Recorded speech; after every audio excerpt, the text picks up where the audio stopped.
something that's never been seen in Charlottesville history, the crowdsourcing of a piece of land.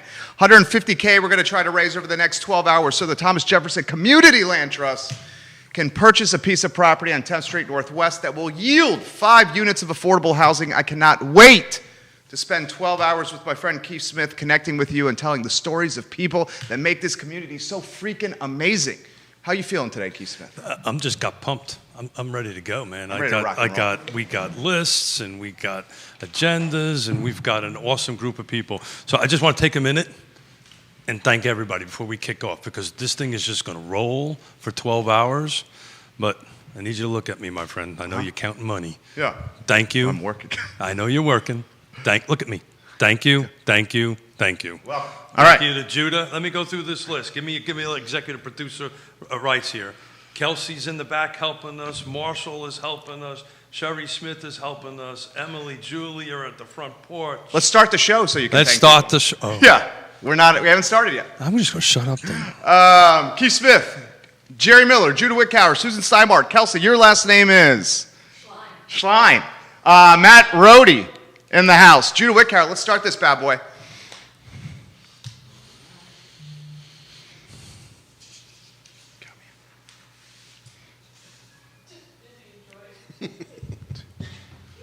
Guys, welcome to the Charlottesville Affordable Housing Telethon here on the I Love CVille Network. We are counting on your support. We're trying to raise $150,000 so the Thomas Jefferson Community Land Trust can purchase a piece of property on 10th Street Northwest.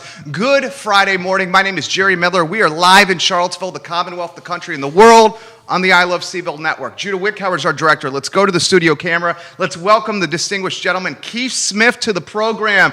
This has been in the works since November when we brainstormed this idea right here on this table. Today it's a reality, Keith Smith. It's just blowing my mind, brother. And just all the awesome work that everybody has done to get up to here, and you were rattling off some names, and the list is awfully long. You know, it's just you and I in front of this camera, but to the right of us is like a dozen people that have been putting this together, and frankly, we've got the easy job. Actually, I got the easy job. Yeah, I don't have the easy job. Me and Judah have the hardest jobs by far. Yeah, and I just need to hang on to your coattails for 12 hours and see if I can keep it up. But we've got some awesome people planned. We got some awesome events, and we're going to be telling a few stories about what we can do for folks. And there's a gentleman sitting off camera to the right that we're going to bring on in a few minutes that brought some very tasty breakfast. Well, it's year-round food or all-day food. He actually did my daughter's wedding for the birthday cake, so I'm looking forward to get this thing rocking and rolling. We have so much in common. Also did our wedding as well. Matt's in the house, the owner of Carpe Donut.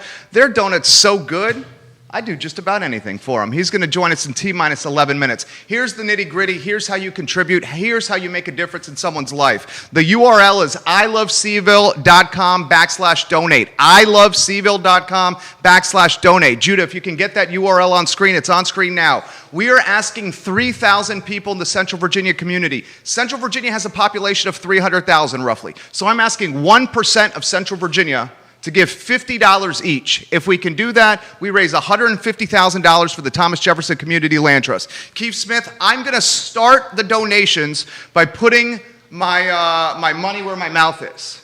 And right here on the I Love CVille show on the I Love CVille Network, we're going to give $250 right now to get this party started, to wet the whistle.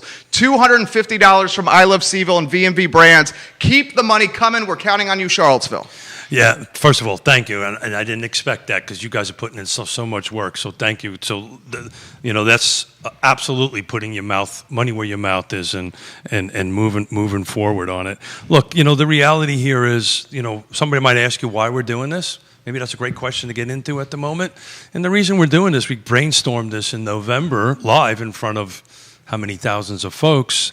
The reality of it is the city of Charlottesville and all these jurisdictions with COVID, their budgets are kind of torn apart. So we're reaching out to folks, and, I've done a little research. This is the first time, not in Charlottesville, this has ever been done. In America. In the United States. Yep. First time this has ever been done. I got $250 on the line. We just got a donation in. $250 just came in. We're up to $500 for the Charlottesville Housing Affordable Housing Telethon. $500 on screen. Give us more money. We need money. $500 in right now. Judah, get it on screen. Keith Smith. I've just realized I didn't bring my seatbelt because I'm going to need my seatbelt to keep up with you. 12. We just got $100. We're now up to $500, $250, and $100. That is what? $750. $850 is coming so far for the Charlottesville Affordable Housing Telethon. iloveseville.com/donate. $850. We just got $50 in screen. We're down to $900 right now. $900 coming. $50 is coming again. $950 has come into the Charlottesville Affordable Housing Telethon. Keith Smith. Johnny Ornalis just donated. Johnny Ornalis from El Mariachi and the owner of Guadalajara and El Mariachi just donated. Charlottesville, we're counting on you. Charlottesville Affordable Housing Telethon. Keith, I love what's happening here. I'm just loving you, man. I'm loving following this. Did you just say $1,000 so far? We are, hold on, let me hit refresh. Susan Steinmart's helping me keep track. So is the fabulous Kelsey. $1,250 so far for the Charlottesville Affordable Housing Telethon. You can donate through iloveseville.com/donate. Folks, we have musicians, artists, entrepreneurs, and agents of positive change on today's show. We are T-minus 8 minutes away from a man who knows donuts like the Pope knows holy water, Matt Rohde from Carpe Donut. I can't wait to see this man. I'm loving you, brother. I totally loving you. Yeah, I mean, I'm just speechless. And, you know, we've known each other in 135 shows, and I'm having a hard time keeping my brain engaged with this way your brain is moving. But $1,250, that's freaking awesome. We are going to hit this 150, folks. Please. Another 100 just came in. Another 100. Another 100. We're at $1,350. And T-minus how much? In 7 minutes, we've raised $1,350. Wow. Matt Rohde in 8 minutes coming up. Big Ray and the Cool Cats. Ray Cadell at 10:55, wearing a velvet robe, smoking a stogie with a horn in his hand while he's smoking meats on his back deck at his Earlysville estate. I cannot wait for Ray Cadell on this show. I know you can't either. I can't. I've got donuts there, and I'm just wondering if Ray's going to bring some of those meats in this afternoon. And we know we've got at 5:30. We got a little cocktails coming along. Another 100 literally just came into the show. It's iloveseville.com/donate. You do that, all the money goes to the land trust. Susan, we are now over $1,500 in 8 minutes on the Charlottesville Affordable Housing Telethon. Because there are awesome donuts coming up. That's what this is all about. 7 minutes away from a man who knows donuts like Michael Jordan knows championships. Matt Rohde of Carpe Donuts. 7 minutes away. Brother, you're just rocking my world, man. These people are rocking my world. We want to make a difference, and we want to produce these homes, and we need this capital to do that. We need this money to do this, so we can go ahead and put 5 families in some awesome homes. Okay, I want you to explain what's happening. We are now at $2,000 in 9 minutes. $2,000, Judah Wickhauer, if we can get that on screen. $2,000 on our way to our $150,000 goal. iloveseville.com/donate. How is this going to play out with the Land Trust in 10th Street Northwest? Yeah, so the way it's going to play out is we're going to raise this $150,000 today. Then we're going to be able to close on this piece of property. And Susan, who's sitting off to the right of me, was able to get an awesome grant for another $38,000 from Virginia Housing, so we can go through the zoning process and so forth and so on with the city. And with any luck, you know, the end of this year, we will start being able to build these homes and market them for sale and sell them to some needy families in our area. We just got a $500 donation. We are now up to $2,500 on the Charlottesville Affordable Housing Telethon. Jody Mills gave $100 from Jody Mills. Jody Mills. Jody, I love you, Jody. I love you, Jody. So not only is she not only is she donating, she's volunteering. She's on the line, taking your phone calls and taking all of that stuff. You know, we're showing the world here how to do this. In how many minutes? 10 minutes? 10 minutes. We're now 2,500 in 10 minutes. So we just showed the world in 10 minutes we can raise $2,500 for affordable housing. Literally just showed the world. iloveseville.com/donate to get in. iloveseville.com/donate. So the money goes to the land trust, whatever we raise. Sure. What's the playbook? What happens next? Like I said, then we turn around and we go close and we buy the piece of property. Then we have to go through the process of the approvals and so forth and so on for site plan and at the city. And then once that happens, then we can start marketing to these to homes to find some buyers for them. We got a comment coming in from Connecticut. Harry Tyson. We had a Carpe donut at our wedding in Earlysville. Everybody loved it. The man kept sliding donuts to the kids before he was supposed to. The man is great. Please let him know I said that. So that's coming from Connecticut. Yeah. So to add into that, the reason we wanted to do that is so the kids weren't bouncing around on all that sugar. Well, I straight up didn't know told Matt Rohde at our wedding, he had the donut tent after. Everyone was hammered. So we went to Matt's tent at Carpe Donut. We all had like 3 donuts each. We had the absorbers, and then we went to the downtown mall and kept partying. So Matt and Carpe Donut were an instrumental aspect of our wedding. So I'll leave the name of the caterer out of who did this particular wedding, but there was a pretty large wedding and so forth and so on, and we were talking to the caterer, and they had an alcohol package with it. And I looked at the list, and I went, this ain't going to be enough. And they actually ran out of alcohol.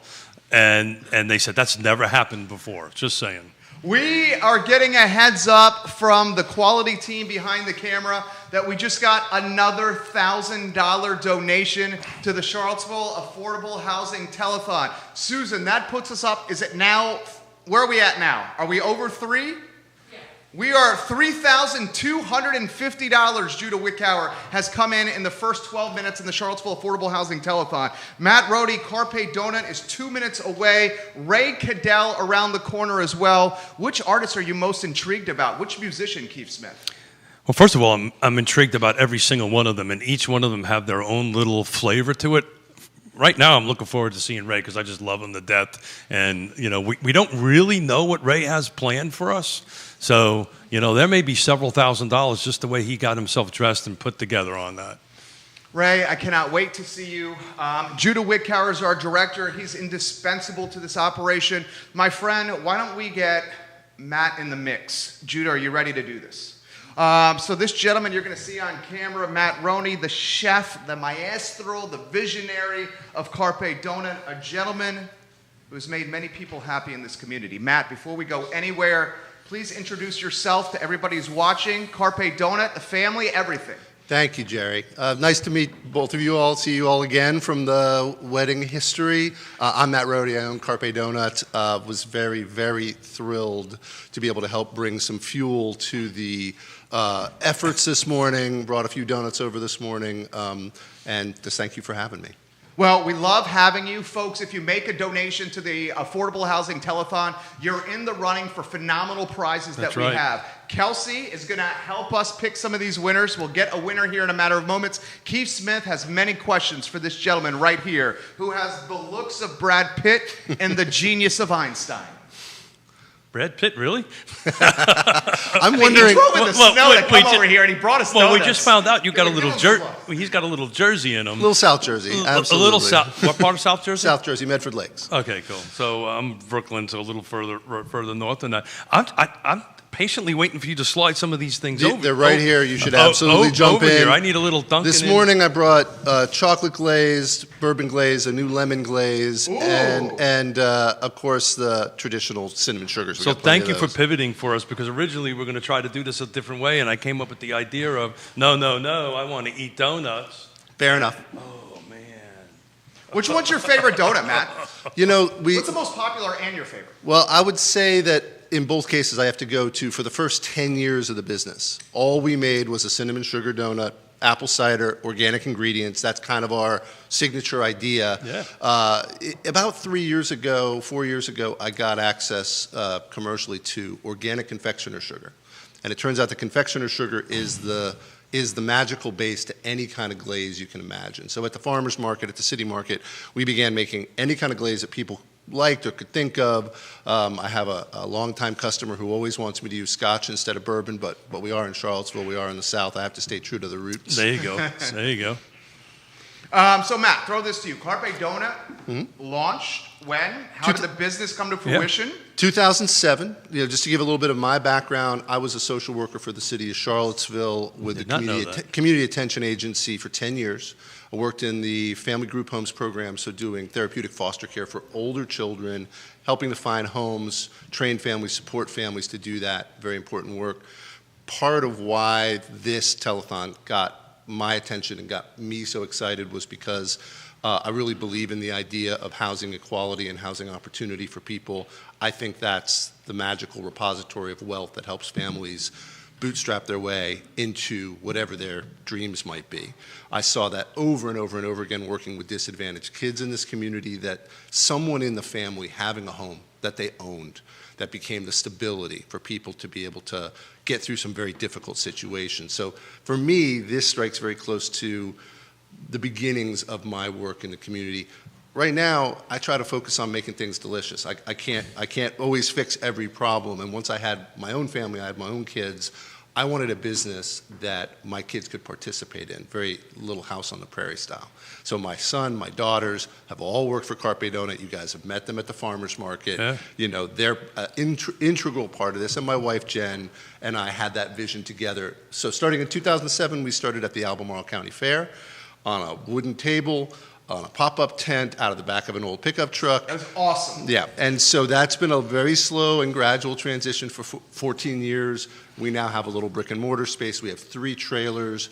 We have a kiosk at the National Zoo up at the Smithsonian. You were saying that earlier. That was so cool. We have tried and ended very happily a pilot franchise in New York City, which got us a lot of nice attention. Yeah.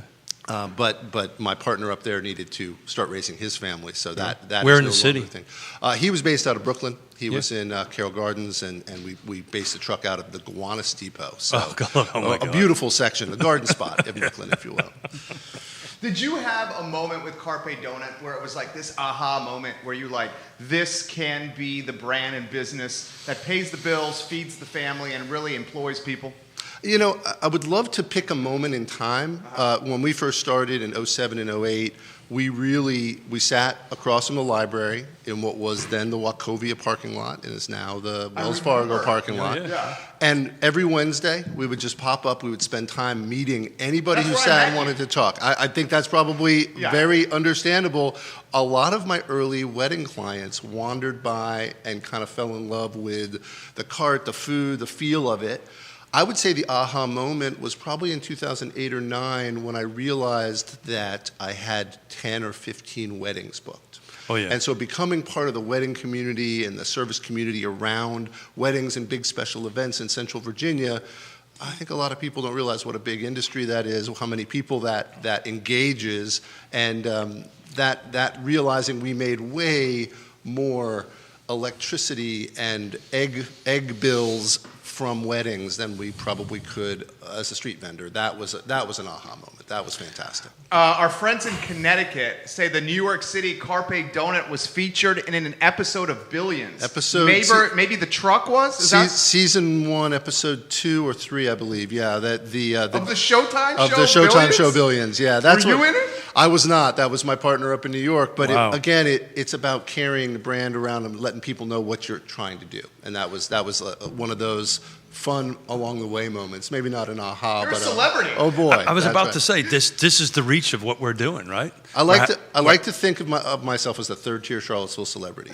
You got Dave Matthews and Sissy Spacek, then anybody who does the weather on any of the local TV channels, and then on the third tier you got people like me that folks recognize, but they have a hard time recognizing without a red donut trailer around. Well, you're also extremely tall. That's right. I stand out in a crowd. So Matt, I just made a note. You're going to have to come back on Real Talk on a regular basis. I'll be happy to. This is going to be a lot of fun. But to get a little serious, because about what we're doing, and one of the things that the Land Trust does really well is generate generational wealth, and that's I think what you were trying to say earlier on that end. I wonder if you can expand on It's a funny story, yeah, Keith. I'll be happy to. The reality is that I left the city of Charlottesville, the Community Attention Agency, in about 2006. I worked for a year as a manager for a catering company for an enormous pay raise. It's kind of distressing, just the way society operates, right? Sure. You provide good service, and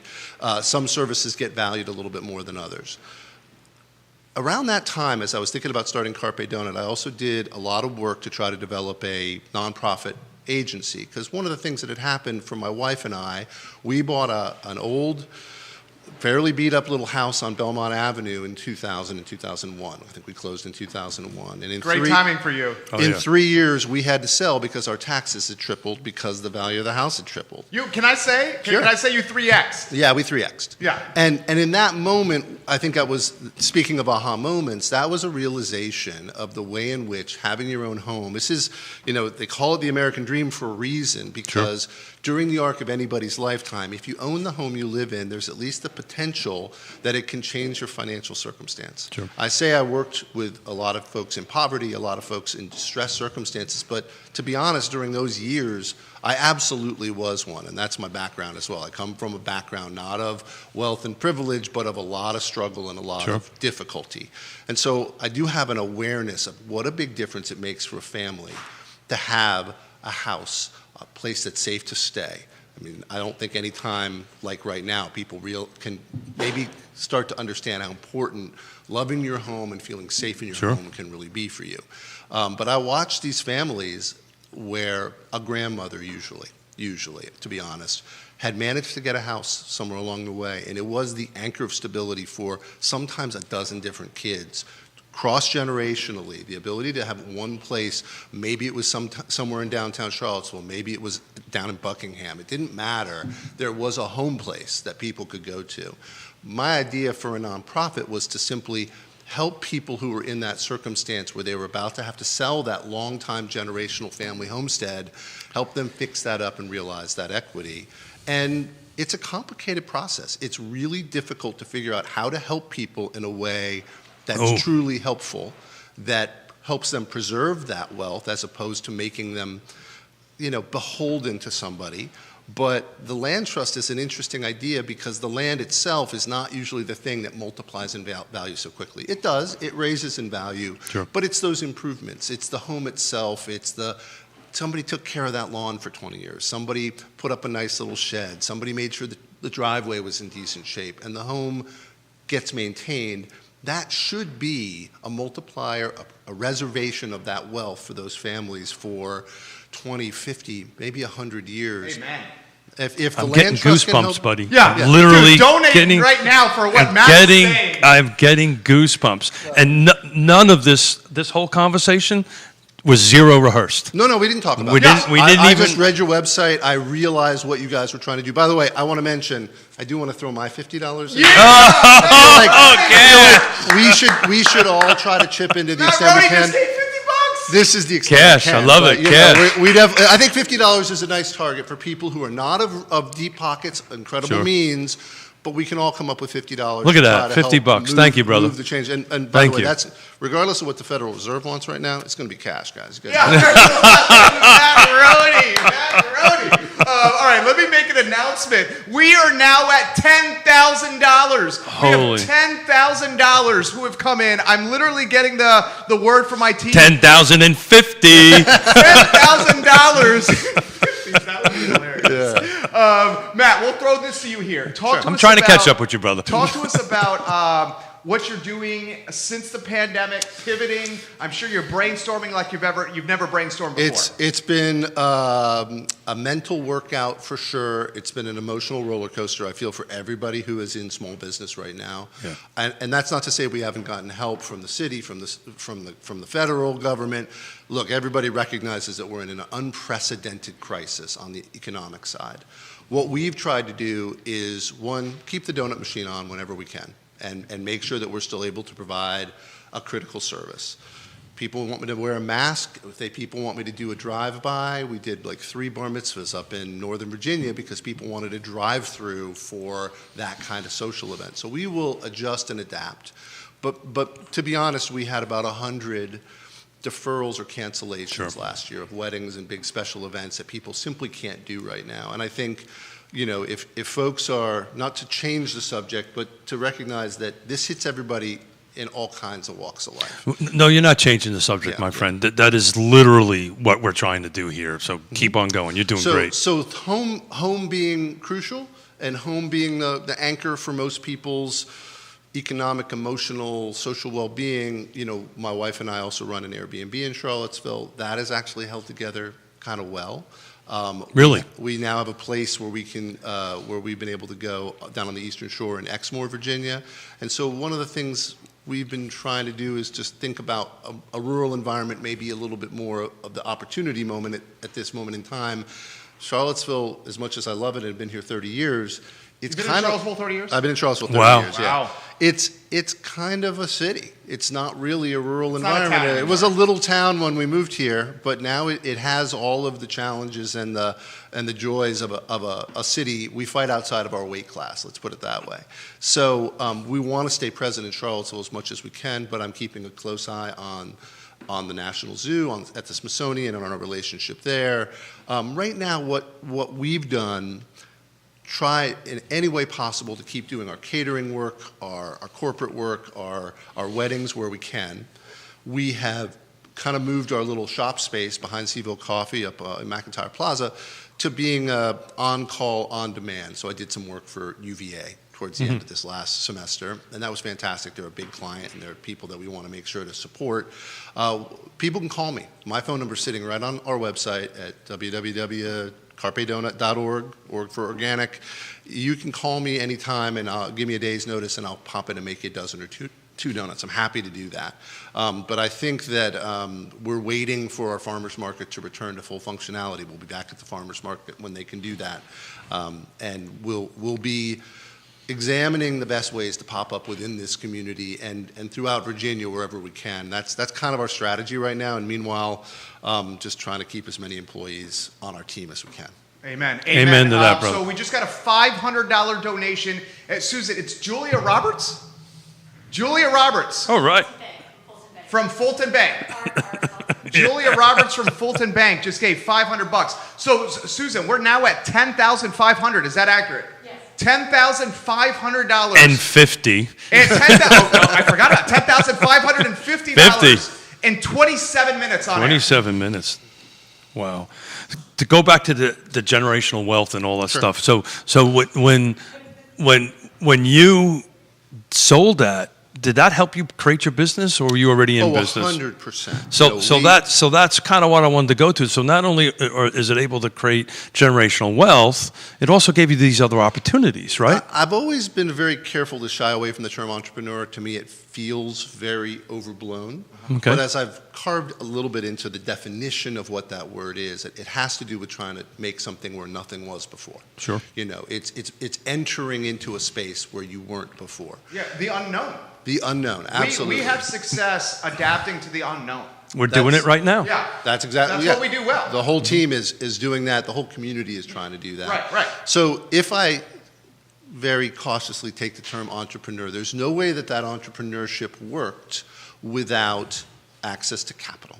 That's exactly And right. as we slowly built the business up into something that could fully support our family, that could start employing people in the community, that was a part of a community network of services and projects and entities, what we very quickly realized was the only place we could borrow money was against our house. There you go. When we sold the house in Belmont, we bought a house down at the end of Locust Avenue. The next thing you know, we're building that into a business through Airbnb and other models. But we don't have Carpe Donut. Carpe Donut doesn't have 3 trucks. It doesn't have a brick and mortar space unless we can borrow enough money somewhere along the way to demonstrate that project can work. And that's So something that we can Belmont do. house kicked all that off. 100%. Yeah, and that's the point I'm trying to make here, and that's why this is so important. That's why it's so important to him. Well, He experienced it. It's important, exactly right. It's important to the 3 of us here, but it's important to what we're trying to accomplish today, right? So we can give 5 other families an opportunity or more. If we can raise more, and my God, my mind is blown how much we're doing here, we might have other opportunities that we can increase that. I really wish we lived in a world where everybody could bootstrap from nothing. Sure. And that you could just go ahead and build the things that you thought would work well in the world. But in the end, you have to borrow money to do that. Sure. And the difference between borrowing that money at 20% on a credit card or a payday loan versus being able to borrow it at 4%. Yeah. 3.5, 5, 6. Humongous. It's tremendous, and it means that businesses can get up off the ground. I see that this housing initiative, the idea of families owning their homes, as being also probably the biggest springboard for entrepreneurship that a community could. That's the point I was trying to make. I 100% agree with that. So I launched my business I was about out of to a say. condo that is now a rental property. For 6 months, I launched it in a depression in 2008. In May 31, 2008, I got the LLC paperwork. And then I had no clients for 6 months. And then I had to welcome my 2 best buddies into the condo and rent them a room under market value just to pay the mortgage. Sure. Or I would have lost it. Now That's your anchor. That's one of the now anchors it's of whatever business you have. a real estate portfolio. Yeah, and so we're looking at 2 gentlemen that took this opportunity, and we're trying to offer this to other folks to go ahead and do this. And I'll keep on rallying back all day long. We just came up with this idea because it wasn't happening, and we just figured, hey, we've got this opportunity, we've got this skill set. Let's get out there and try to raise a little bit of capital here and try to make some magic happen. And I mean, we're half hour in, and what are you over 10 All grand? right, let me hit refresh. We are 1031, and the total is $11,250. We are at $11,250 on this telethon at 1031 right now. You have comments coming in for Matt. Why don't I read those? Yeah, to sure. him? Let's do that.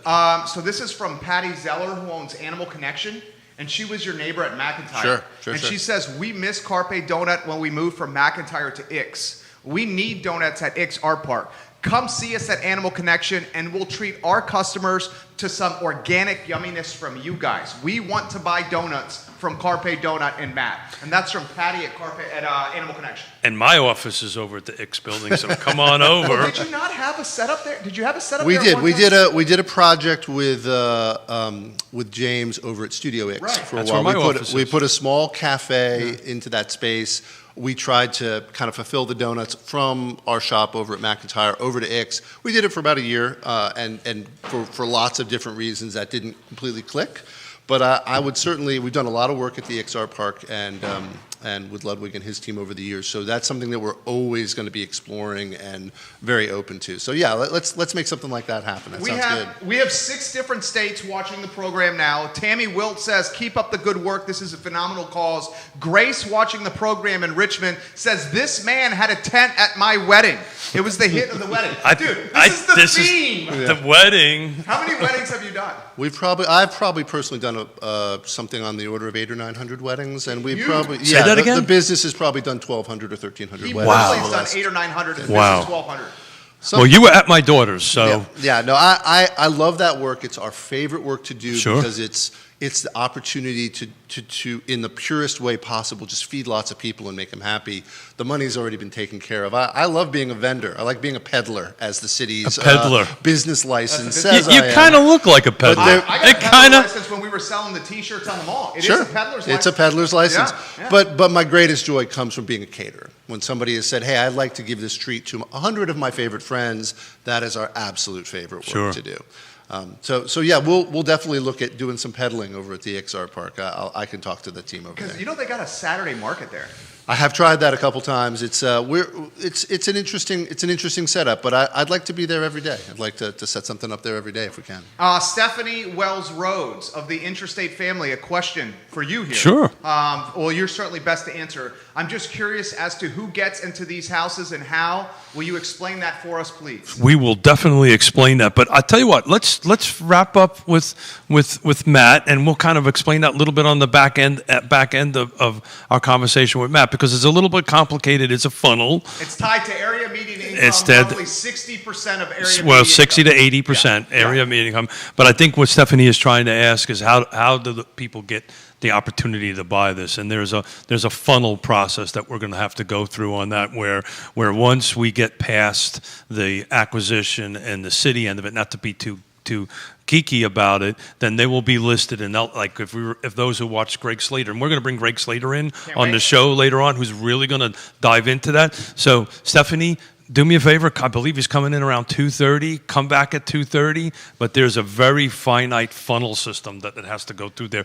with ton of education, right? We'll have to go through our internal education. We send them over to Piedmont Housing for that. Then they go see Julia Roberts, who just donated $500, I believe it was. Yep, yep. And we're going to talk a little bit more about Fulton Bank because they've been rock stars for this later on. And then once they get pre-approved, we enter into contract. And unfortunately, the funnel is going to fill with a lot more folks than we have opportunities. Oh, especially after this. After this. Yeah. But if we keep on this track, we might be able to buy another piece of property and do 11 instead of 5. So We literally just got a $250 donation 10 seconds ago. We're at $11,500. 35 minutes into it, $11,500. So let me give you a little nitty gritty, and then we're going to get Matt in the mix here. We have so many incredible prizes. We have a car. yeah, we need to talk about that. Serious prizes from the one, the only, our friend Patty Zeller of Animal Connection. Patty Zeller's giving 10 bags from her store, 10 gift bags. Each of those bags has a $50 gift card in it and $75 worth of merchandise. We have art. We have batteries from Central Virginia Battery. Central Battery. I mean, we have paintings we're going to give away. We have stuff from Tiger Fuel, from Panera Bread. This is going to be absolutely amazing. Judah, get the link on screen. We are trying to raise $150,000 Or more. or more for the Thomas Jefferson Community Land Trust. If we can do this, the Land Trust will purchase a piece of property off of 10th Street Northwest that will yield 5 units of affordable housing. Matt, Charlottesville, Virginia, in the 30 years you've been in this community, I came here as a first year at UVA. You've been here since 88, is that right? 87. 87. So you've been here 13 plus 21, 34 years. You've been here 30. How have you... 29. I redid the math. Sorry, guys. I'm 20 and change. Got you by 5. So you guys got me here. How has this town changed for the good? Ooh, great How's question. this town changed for the bad? You know, it's changed for the good because it's still, and even more so now, up until about 1 year ago, it was a fantastic place to come and raise your family and find a way to make a living, contribute to a community that was vibrant, people were connected, people supported each other. And you know, I think COVID throws a curveball into all of those choices. We're still figuring out how we want to respond to this and what the character of the community is going to be. The rough part has been traffic and what I would call the Northern Virginiaization of Central Virginia. So some of the problems and the sprawl and the you know, the overwhelmingness that you can drive around Arlington or, you know, Reston or wherever you might go, I'm starting to feel a little bit of that here, and that is what somebody who starts to fancy themselves a native says. It's like, oh, back in the day, you could just walk downtown and meet 10 of your Back in the day, there was friends. nothing past Barracks Road. That's right. That's Matt, right. I talk about this all the time. I happen to live at Lake Monticello, did a lot of work out there. When I moved there in '87, there was only 600 houses out of 4,300 lots. Sure. And now there's 4,300 houses there. You know, we're a victim of our own success. It's understandable. We've been one of the best places to live, best place to start a business, best place to start your family. Matt, we reported on this multiple times. National Association of Realtors via a couple of folks, number 2 in the country Sure. for retirees. That's right. Yeah, did you hear that, Seth? In the entire nation, retirees are moving to the Charlottesville metropolitan area at the second most frequency of any metropolitan area in America. Waynesboro is third. That's interesting. So We're that the whole second. corridor. We're the second biggest destination wedding location. Yeah, that I knew. Behind Charleston? Charleston. I Yeah. knew that. And we've been number 1. We go back and forth sometimes. So there's just some natural. So why is beauty. that? What, Yeah, sure. I get asked that question all the time, and you're probably the best guy to answer that. A couple factors. One is incredible venues. We've got wineries, we've got cider works, we've got natural beauty falling out of our whatever. You know, we've got all kinds of places to go and get married. We have an incredibly vibrant and world-class set of wedding vendors, catering companies, photographers. All the infrastructure is here because over the years, and when we say it's the second largest destination wedding, people who don't live here come here to get married. We're 2 hours from D.C. You know, we're 3.5 from Philadelphia. There's people who are maybe in New York and Florida.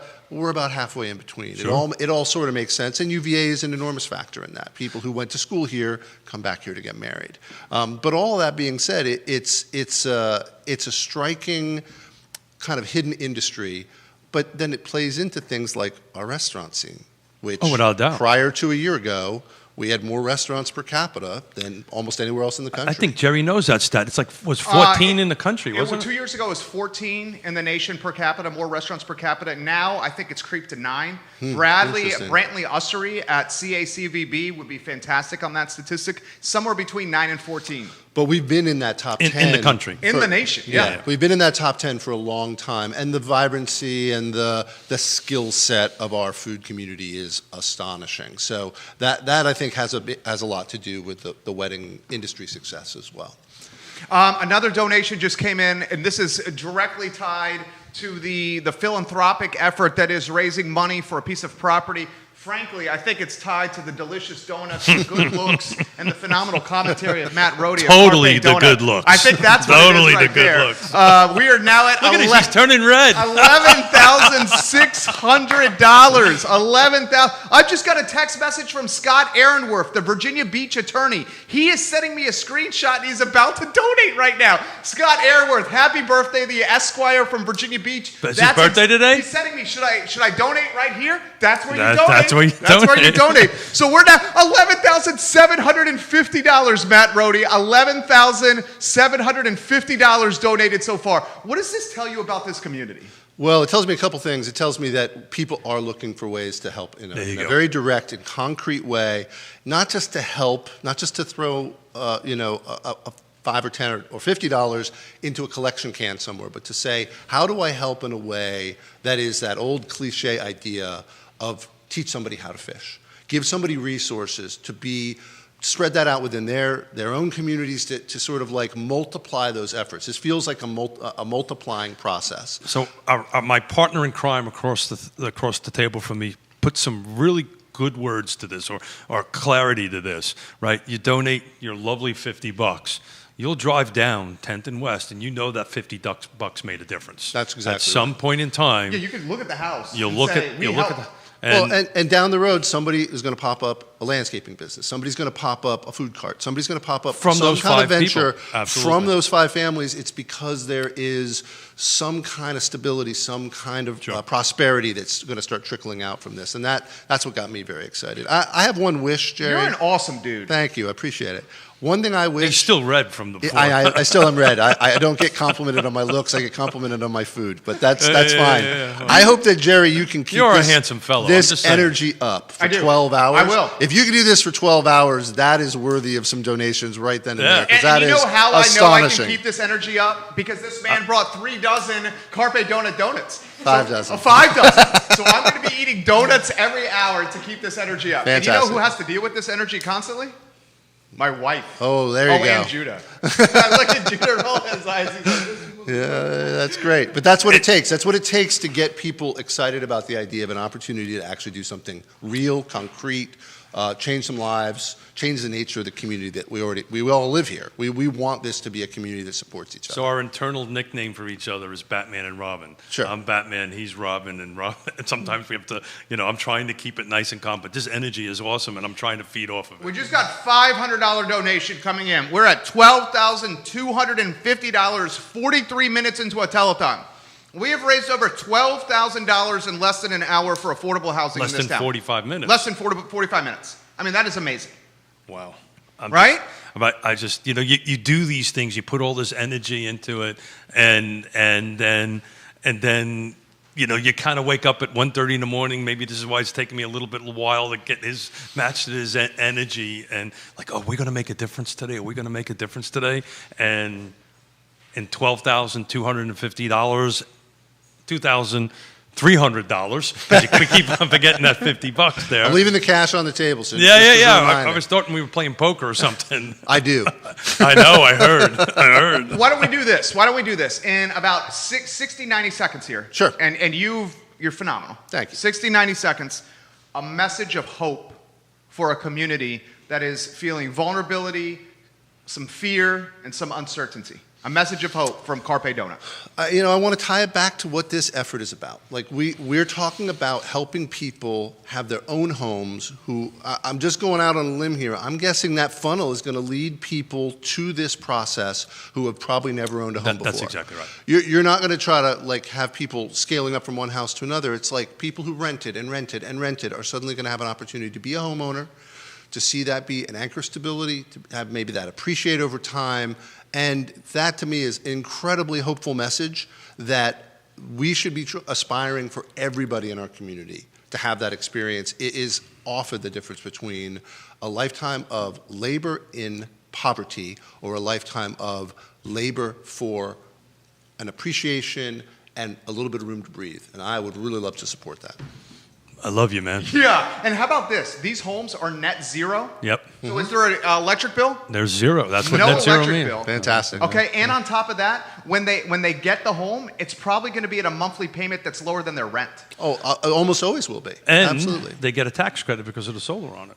In their thing. They'll get a tax credit for the solar. They'll get a tax credit on the interest. They'll get a tax. I mean, it just. I guess maybe that's gone away. But the idea is behind it's it. not as of yet. It hasn't Yeah, gone away. yeah. So we've got to move on, Matt. You're Of a rock course. star. Hey, thank you all very much You for are. having me Look, today. look at me. You're good looking, man. Okay. Okay, look, you're good looking. Ah, thank you. I'm Thank glad you. I didn't shave for this, guys. Carpe Donut. Carpe Donut cares about the community. Carpe Donut makes a difference in the community. Support local. This is why you do it. He comes on a telethon. He puts the money where the mouth is, and he gives us donuts and really spreads the positive cheer and the positive vibes of this mission. My friend, thank you. Thank you all very much. Thank Good you luck very with- much. Thank you, good luck Matthew. with the drive. Carpe Thank you, Matt. Donut. Carpe Donut. Support them, support them, support them. Another donation just came in. We're at $12,500. $12,500 in 46 minutes. And I got that in the you mix. got that in the I got mix. that in the You mix. got that in the mix. Kels, are we doing do we do prizes now? Are we going to do it in a little bit? Okay, so we got prizes. So guys, here's the nitty gritty. If you donate to this telethon, your name gets in the running for prize packages of epic proportions. We're giving away a damn car on this telethon. That's exciting. We're giving away a car. We need to talk about that. We're giving away a car. A car. To Vroom, somebody vroom. who donates. It's a Mazda. It's a Mazda. And it's been totally detailed, and it is good By to go. a Mazda mechanic expert. That's exactly right. Probably the best Mazda mechanic expert in this community. I know for a fact, he won't like me to talk about this, but I know for a fact people come from all over the world for him to work on their Mazdas. Yeah. All over the world. He is that good. So iloveseville.com/donate. iloveseville.com/donate is the link. It's in the comment section. We need your help, Charlottesville. So I want to put a little context to what Matt was saying. What Matthew was saying, that when we were selling these homes on Nassau Street, every single one of the 4 buyers looked at me. First of all, they cried and hugged me, but they looked at me and said, "We gave up until we met you." Right? They gave up. They gave up on the dream. They gave up on the dream of home ownership, and they all are there. And then, we get, I'll tell the story. On the way in, I got a phone call from one of the families over there, right, on speakerphone, saying, "Thank you for what you're going to do today." And I'm literally driving down the road with tears running down my eyes. Dude, the donations are freaking flooding in right now. I love you, Charlottesville. We need to give away our first prize package. Kelsey, our producer, is keeping us in line. The first prize package is called Food and Pets. This prize package has a $125 gift bag from Animal Connection. Inside Patty Zeller's gift bag is a $50 gift card to the best pet store in America and $75 worth of merchandise. Plus, there will be a $100 gift card to Dairy Market. Diane Snoo, you are the first winner. There's the gift bag. Judah Wickhauer, I freaking love you, Judah Wickhauer. Get it on screen, baby boy. There's the gift bag right there. Hold it, we got it stapled. That's Animal Connection, Patty Zeller. Diane Snoo, you just won $225 package from Dairy Market and Animal Connection, thanks to your donation to the Charlottesville Affordable Housing Telethon. Ladies and gentlemen, we are now at $13,700. $13,700. We're trying to get to $150K today over 12 hours. $13,700. Keith Smith, talk to me, baby boy. I don't know. I'm playing with my little. Hey, Look at Liza. that. Look at that. That's Diane's now. That's Okay, Diane's. sorry, Diane. That's Diane's. Diane, you got that coming your way, Diane. I think I just found a toy to play with on the. Oh, look at this! It's champagne.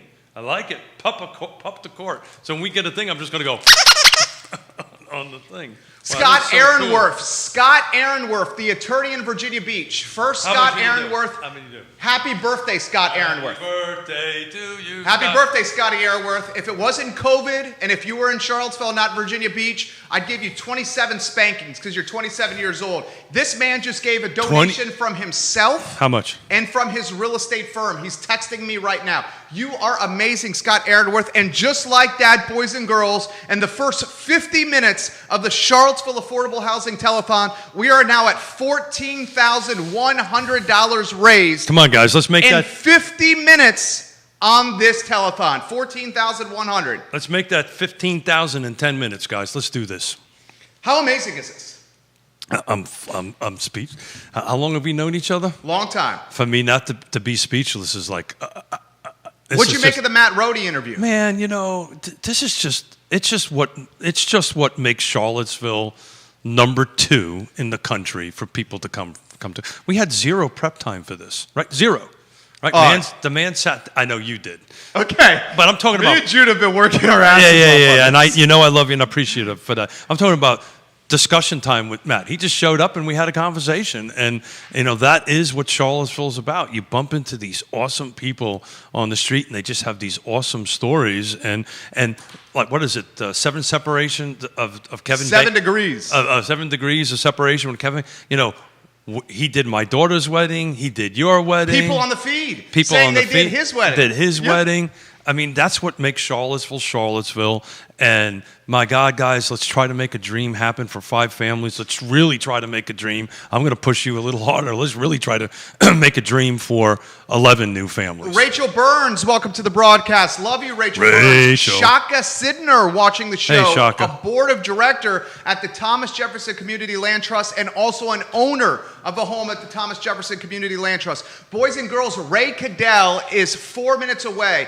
Ray Cadell, the horn player from Big Ray and the Cool Cats. This gentleman is going to be wearing a velvet robe while standing outside in the snow next to his smoker. He's going to be smoking meats in a velvet robe with a Cuban cigar in his mouth, and he's going to play a trumpet for 15 minutes on this program. And hopefully he has something under the He can do whatever he wants. He can do whatever the hell he wants. Right? He can do whatever he wants. That's absolutely. So, this is just amazing, man. You guys worked your butt off, absolutely. But, just to have a man sit over there and tell the story. And I did not know the connection of the social worker with Matt at all, and how he tied this together.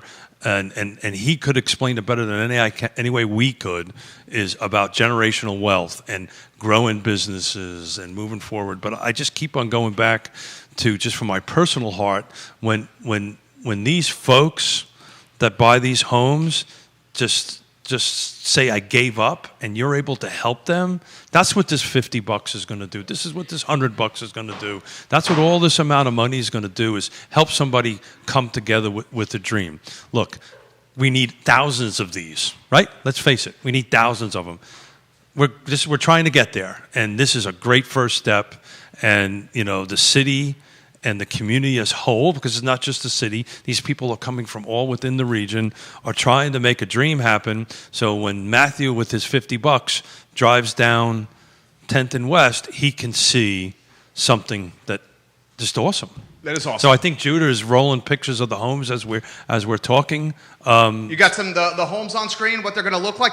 We just got another Did you just see what came in? We literally just got another $800 donation. We are at $14,900. $14,900 raised in 53 minutes. We need one other $100 to make it $15,000 before Ray comes in. Charlottesville, Virginia, Central Virginia, the world, the country, thank you. Thank you. We need 3,000 people to give $50. 3,000 people to give $50. If 3,000 people give $50 in this community, in this Commonwealth, in this world, then the Thomas Jefferson Community Land Trust will use that $150,000 to purchase land on 10th Street Northwest. It will be the first crowdsourced purchase property in Charlottesville, Virginia history. And from what I can tell, the first crowdsourced for affordable housing. I mean, that's amazing. That is affordable housing. absolutely amazing. iloveseville.com/donate, please. We need your help. iloveseville.com/donate. $100 from Scott Aaronworth and Scott. $100 from Scott's firm. He gave $200. He lives in Virginia Beach. Scott, I love you. Think about that. I love you, brother. You just put us over 15,000. The guy gave $200 and he doesn't even live in the community. Well, that's the importance of what we're doing here. Right? Think about that. I am. I'm thinking That's about amazing. it. $200 from Virginia Beach. Unbelievable. Ray Cadell, Big Ray and the Cool Cats. I hope you are by your Skype, Ray Cadell.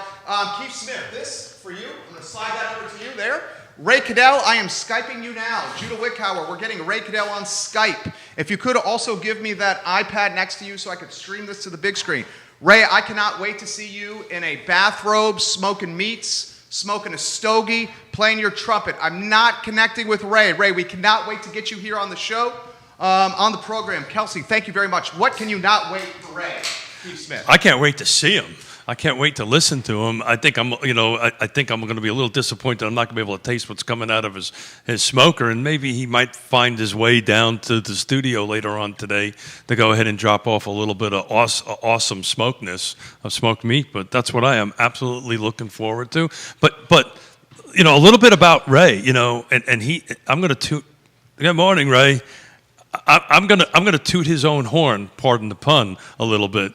But he and correct me if I'm wrong, Ray, he's played it almost, other than this recent one because of COVID, almost every presidential inauguration. Ray Cadell is on the line. Ray, you look amazing. I can't wait. I can't see Ray. I'm at disadvantage. Ray here. I'm at a disadvantage, Ray. In the snow. Ray Cadell, is that your beautiful better half behind you over there? Let me That would see. be my daughter. That's your daughter? Okay. All right. Let's introduce him here. Ray Cadell is on the line. This man is a realtor. This man is a musician. This man is an entrepreneur. He's a community philanthropist. Ray Cadell, tell us about you before we hear that horn play, baby boy. Well, I'm very fortunate. A real estate deal brought me to Charlottesville. I'm not from here. I got sent here to this. You won't even remember this. I got sent here to sell what is now Dunlora. Oh, wow. It was owned by a Virginia Beach nightclub owner. Surprise! I happen to know a nightclub owner. Go figure. And, he sent me up here to put the deal together. So I sold the original Dunlora, and while it was up here, there was a hurricane, and it knocked down a 4-unit building in the beginning of the second phase of Stonehenge. And it just seemed to me that this was an opportunity. So I got some guys together, and I've been here ever since. What year was that, Ray? What year was that, Ray? Oh, gosh. I've been here 30 years. 30 years. 31. Wow. Yeah. Fantastic. Ray Cadell, can we get a look of what you're wearing over there? Can we see the robe? Look at this guy. He is such a pimp. Ray, you are a pimp. It's a dinner jacket, not a robe. Don't scare anybody. I love it, Ray Cadell. All right, Ray Cadell, talk to us about why this mission means something to you before we hear one of the best horn players in the world play his horn. Well, sure. I have been very fortunate. I'm not even sure how it started out. Wait a minute. Let me get rid of this. So if people are calling in, that's not really good. No, it's not, Ray. There we go. And Keith, you'll love this. It was dot loop. So you know they're Oh, trying to no sell me. kidding, buddy. So the great majority of my career, well more than 80%, has been first-time homebuyers. Oh, That's yeah. who I've always worked with. That's who I love. They listen to me and they're grateful. And to take somebody, and your last guest was just talking about it, to take somebody that's in that rent side. Listen, there's nothing wrong with being a renter. It's great for some people. I'm a landlord. I get it. But there's no question that you're making a mortgage payment. Oh. More people are trying to commit and stuff. A little trick, Ray. decline. Put How your about phone, that? take your phone off on airplane and use your Wi-Fi. Oh, that's a good idea. Well, I don't want to mess with it. Okay. I had enough trouble getting this going on. That was the homestead. There you go. He's got the homestead calling him. Here's he's the got deal, to folks. book a gig. If you are paying rent, always remember this. You're making a mortgage payment. It's just not yours. It's your landlord's. There you go. Think about that. You're You're paying already somebody making a else's mortgage. payment. And particularly in our market, with rents as high as they are and interest rates as low as they are, many, many, many times you can buy a house cheaper than the rent you're paying. And don't tell me about no down payment or no closing costs or all that. Keith talks about it on your show all the time. There are so many ways to skin that cat now. That's exactly Uncle right. Sam and the governor of Virginia want you to own a house. And if you can get in a position like you guys are raising money for today, that's just icing on the cake. So we have to try. You know, it's one thing we hear politicians all the time talk about, oh, affordable housing, we're going to fix affordable housing. It's too big, folks, to get your arms around that and try to figure out. You got to do it one house at a time. One house at a time. Well, we're going to do it Like 5 houses Nassau in this case at a time. Yeah, exactly. So Ray, this comment just came in. Is Ray really going to play the horn and smoke meats? There you go, everybody. That's all anybody cares about. Well, first of all, there's my horn. Can you see my horn? I don't even know. Anyway, yes, I'm going to play the horn. And here's the smoker. I love it. And there's the meat. Now, do you see the meat or do I have the camera backwards? Does he see? Did we see the meat? I think we see the meat. Did we see the meat, Judith? We do not see the meat. We see your chest hair there, brother. We see you, Ray.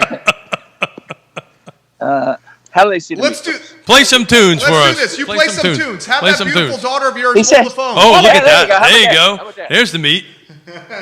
Show me the meat. He's smoking meat, wearing a dinner jacket With in his the chest snow. hair hanging out. Amazing. Oh, in the snow. That's my backyard. In the snow for sure. But man, what is that on the smoker? That looks delicious. It's a butt, isn't it? We're doing a pork butt today. Pork butt, yeah. It just looks so good at the store. I had to have it. So you're going to And bring here's some. cool- You're going to bring some of that back to us this afternoon to eat. Well, it won't be ready till about 6. But come on by. We'll be here to 10, 11 So o'clock I at don't night. I don't know if you can see the little probes. There's 2 little probes in there. Yeah. That's because how cool is this? I have a remote control, and it tells me right now that the meat's at 112 degrees. And I opened the box so it went down, but the temperature of the smoker cabinet was 251, which is exactly where I want it to be.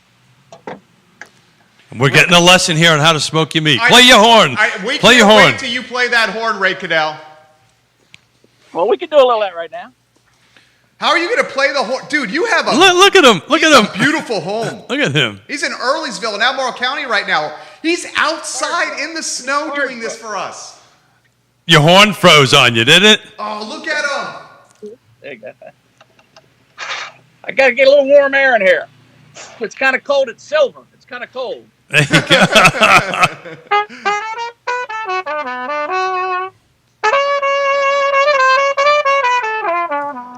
Oh, wow. No, no, no, no.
There you go. Ray, outstanding, brother. Outstanding. Thank you. Ray Cadell, you keep playing for us, baby. So, Hey, it's too cold, man. But out in the snow. But not a freaking in look. the- He's gonna have a T-shirt on. Love you, Ray, man. So tell us. I mean, did I get that right? You played at almost every single presidential inauguration, maybe except for this one, because I've played at the last 6. did you play at the last one for Biden? No, they offered a opportunity to play a virtual inaugural ball, and I said, well, that's not a terrible idea, I guess. Tell me how that's going to work. And they said, well, we don't really have the whole technology of it figured out yet. I said, well, that doesn't sound very good. Yeah, that doesn't sound They promising. said, yeah, come on down here and come on down here to D.C. and we'll get into studio. This was the day after that happened at the Capitol. Oh, So I said, it's virtual. I said, we can do it in Charlottesville. We can do it in Richmond. I have a friend who's a big AV guy, and just to show you how this, how COVID has impacted people in so many ways, and I hear you and Jerry use the word pivot all the time. Yep. Here's the best pivot I ever heard. This guy was a high-end sound and lighting contractor. And of course, that business is zero now. That went to zero last April. But he's making a living, and he's providing a service, and he's making people feel good about it. And he does funerals. Because if somebody passes away in your family, you can't get 100 people hanging around the grave or in the chapel or at the church. It's just too dangerous. So he sets up, a Zoom link, and he does. I mean, it sounds kind of goofy. But he does virtual funerals for families, and it's just it's the best pivot I ever saw. Like I said, but his clients are so happy that he's able to solve that problem for them. Ray. I didn't see much sense in going to D.C. with a little of that nuttiness. Well, I'll give you a perfect example. So last inaugural ball. We were at the Library of Congress. We had an early shift, which was 6 to 9, which was kind of great. That's where Newt Gingrich came up to me, who we've worked for a lot, so I know him pretty well. He said, Big Ray. I said, Mr. Speaker, how you doing? He said, would you like to meet Paul Ryan, John Elway, and the President of the United States? I said, nobody ever said that to me before. So right by the state. Now I had met the Donald many times, including at the opening of his winery where we played. But I'd be standing there with Paul Ryan, Speaker of the House at that time, and then former Speaker Mr. Gingrich, and the President of the United States, and of all things, John Elway. And I don't know what I was thinking. John Elway is huge. He's got to be 6'6". He's a giant. Yeah. You think about it being do you think the quarterbacks are little guys like Fran Tarkenton used to be or something? This is a big guy. I mean, it was a two-part question for you here, Ray. Let me throw this one to you. Your favorite venue in Charlottesville to play and your favorite venue overall to play? Sure. They're the same place. I never have more fun than when I'm playing at the Paramount. Oh. I've been to the Paramount with my band. I've been to the Paramount with the Temptations. I've been to the Paramount with my crazy Elvis impersonator from Las Vegas. I've been there a lot of times with a lot of different artists. We are so, I hate to use that word blessed. It's so overused. We are so fortunate to have the number of quality live entertainment venues in a town this small. I mean, it's unbelievable. When you talk about John Paul Jones and the Pavilion and the Jeff and the Southern and on and on and on and on and on. But to me, the Paramount is the jewel box. I was involved in raising money for the Paramount. I was at a meeting, the first meeting, before they ever started the renovation. And it was a lot of fun, and most of these people have passed on now. So, and I don't want, in case anybody's listening, I don't want them to think I'm making fun of them. But I sat at a meeting, and they said to me, okay, I had a big whiteboard. I said, who would you like to see at the Paramount? So right away they said, Celine Dion. I said, Miss Dion is not coming. She and it's more than money. the managers of those artists don't like to see them in small venues. It makes people think, their career's going down. And then they said, Tony Bennett. And I said, Tony Bennett likes small theaters. I've worked with him before. I'll bet you we could get Tony Bennett, which indeed we did for the opening. But my personal favorite was, and these were all wealthy Charlottesville socialites. And she said, I'll pay anything. You've got to get Jim Croce. And I said, I'm sorry. Well, that'd be a hell of a show because he's been dead 25 years. I'm sorry. I had to laugh, Ray. I had to laugh. If we could get him to jump out of the casket. But yeah, when you talk about, I played all over the world. Let me tell you something. Nobody treats the entertainers better than the Paramount. Nobody. That's why everybody comes back. That's why the Temptations have been there 5 times. They're the Temptations. They can play anywhere. Nobody treats folks better than they do there. And again, we're just so lucky in this small town to have the live entertainment that we do. Of course, So, I haven't Ray- heard any Mr. Matthews is from here either. Yeah. Or Corin Capshaw. So Ray, we've talked about that before. I mean, there's that's a whole show, Corin Capshaw. Where he came from and how he got there and how he got here and what he's done for the community. I just heard something. We are What did I truly, hear about him truly the other day? fortunate. Oh, I think he's the money behind the tent where we're getting the vaccines. Wow. The tent Truly, in the. truly fortunate to have Corin in the community. Oh yeah. So Ray, Who's it's that? Ray. Thank you, and thank you for all what you're doing for us, and thank you for participating. You are a huge friend of what we do here. So if we make this happen, because we will make this happen, right? We will make this happen. What does that mean to you? We've made this happen, and we're able to buy this. What are you going to tell your friends and families? What are you going to tell when you meet Elway? Which, in that story, that's the guy I would have went to right away.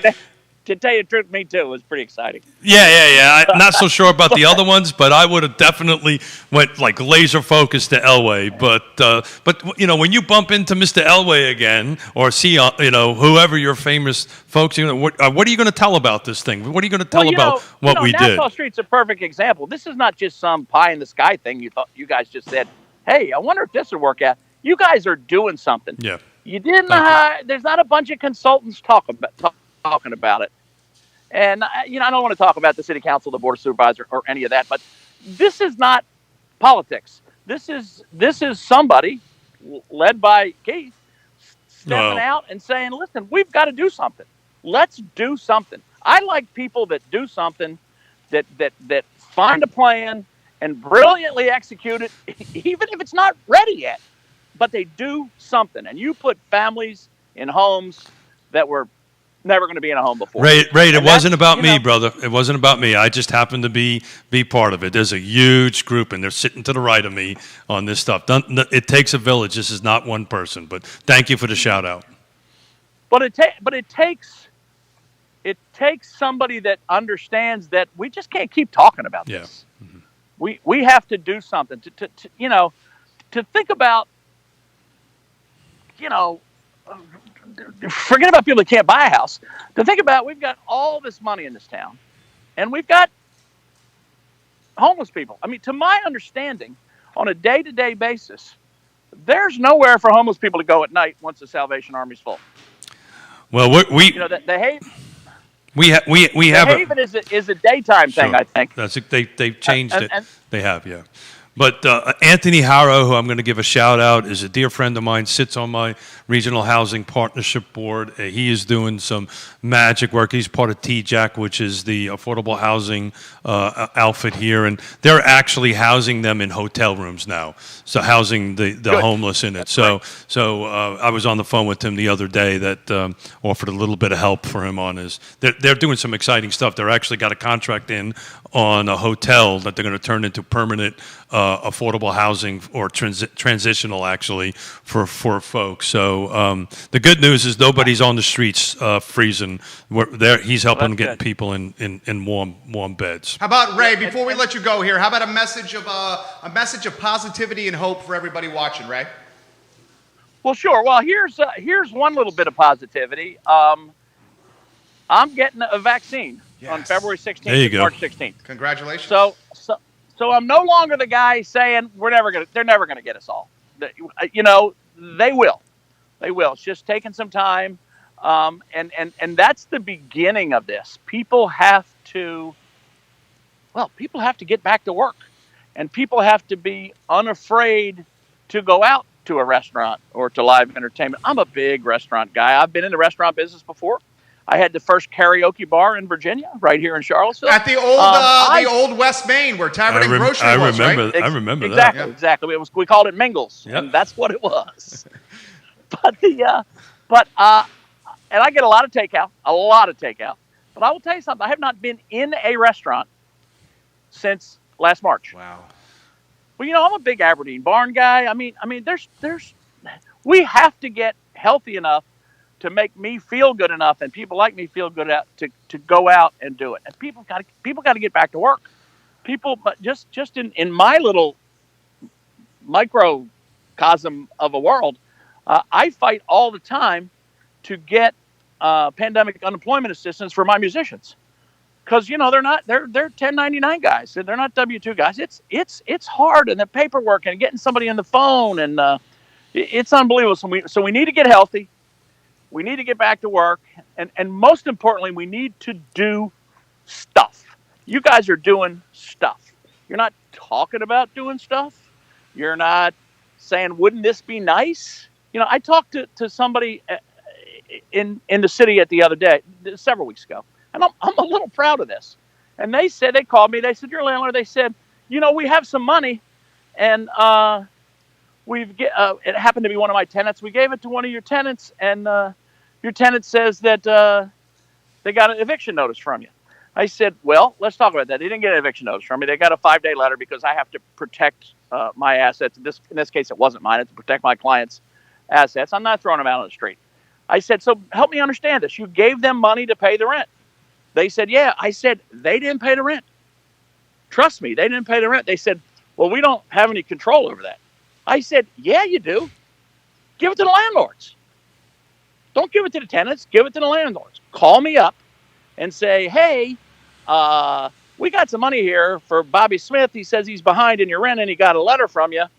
And this is exactly what they said. They said, "If we pay, I think we got 3 months rent. If we pay 3 months rent, will you promise not to evict him during that time?" I said, "I wasn't going to evict him anyway, but yes." But, you know, that's doing something. That's stuff. That's not talking about stuff.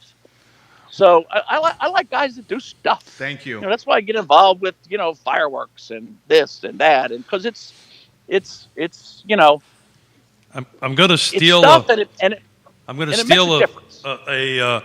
a phrase that the man across the table from me uses all the time. It's all about pop, proof of performance. You know, and Yeah, you know, sure. show that we can do it, and that's what this is about. Is we've already done it. We just want to reproduce it, and we need the money. And you used the word for pivot in 2020. We pivoted because the jurisdictions just don't have the cash to do this, and that's why we're out Right. asking folks to do that. I do have a personal question to ask you, Sure. Ray, real quick. Are you playing at the Homestead this weekend?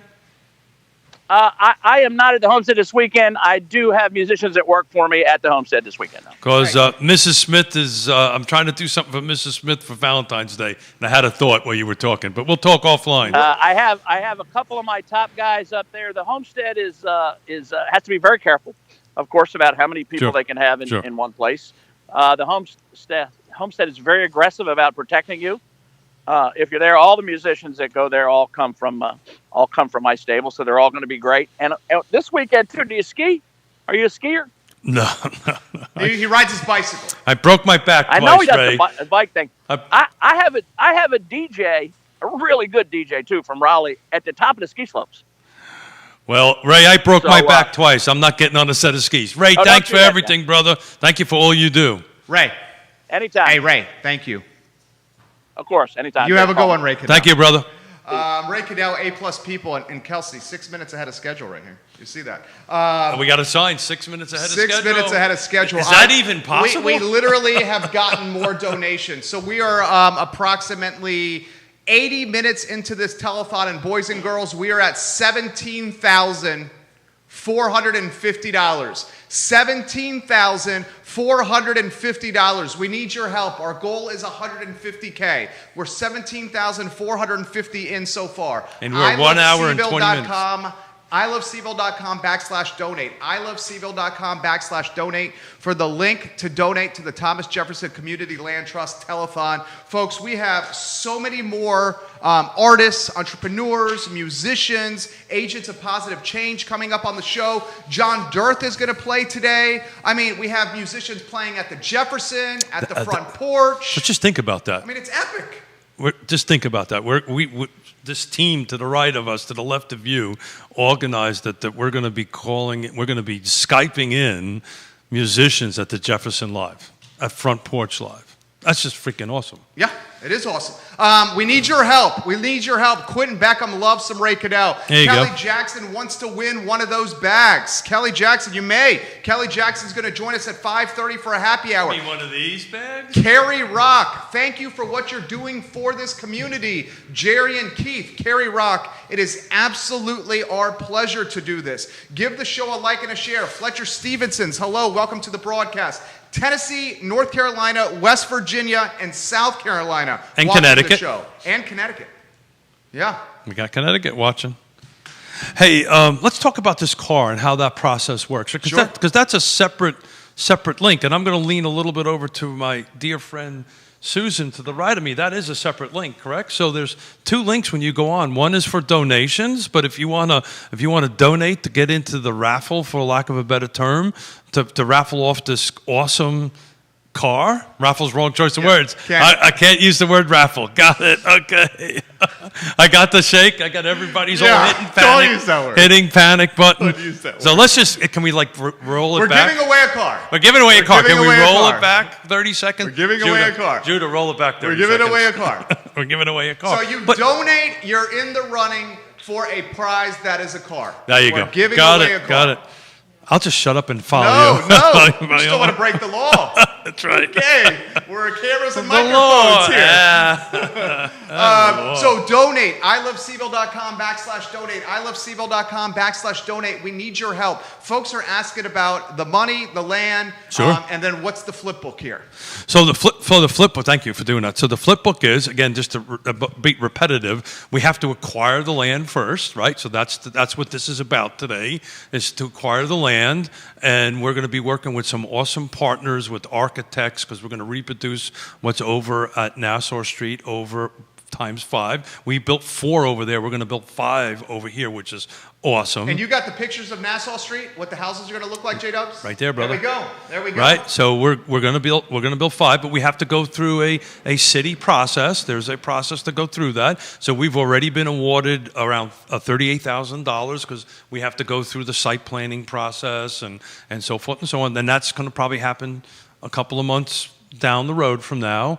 And then once we get them all through that process, we're going to put them out to, thank you very much, Judah, we're going to put them out to Look at the screen.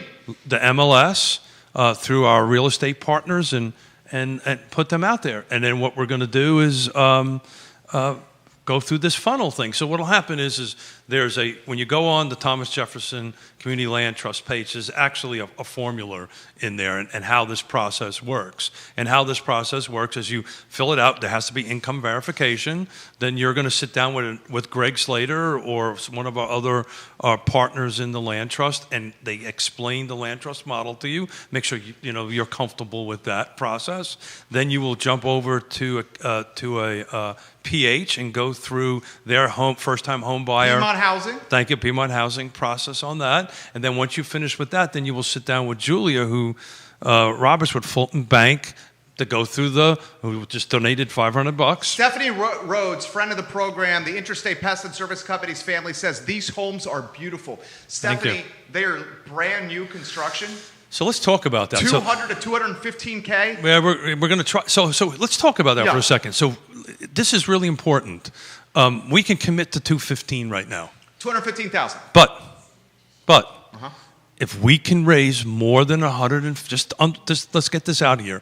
If we raise more than $150,000, which is the acquisition, which is the purchase of the land, Everything after that is going to be used to drive that number, purchase number, below 215.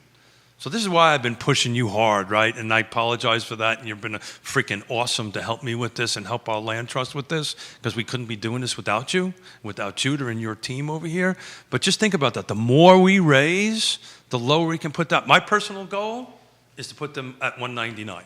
These are 1,500 square foot homes. Brand new. Brand new. New construction. So when we designed these and built these, it was super important to us to have high quality finishes in there. Granite tops, luxury vinyl tile floor throughout the whole house. You know, I remember when we were talking to some of the buyers, we actually had washers and dryers in the house, right? They didn't have to go out and buy washers and dryers. They were in the homes. But most importantly, and there's not a lot of talk about this, they're net zero. They have solar on the roof. These folks do not pay an electric bill. Zero.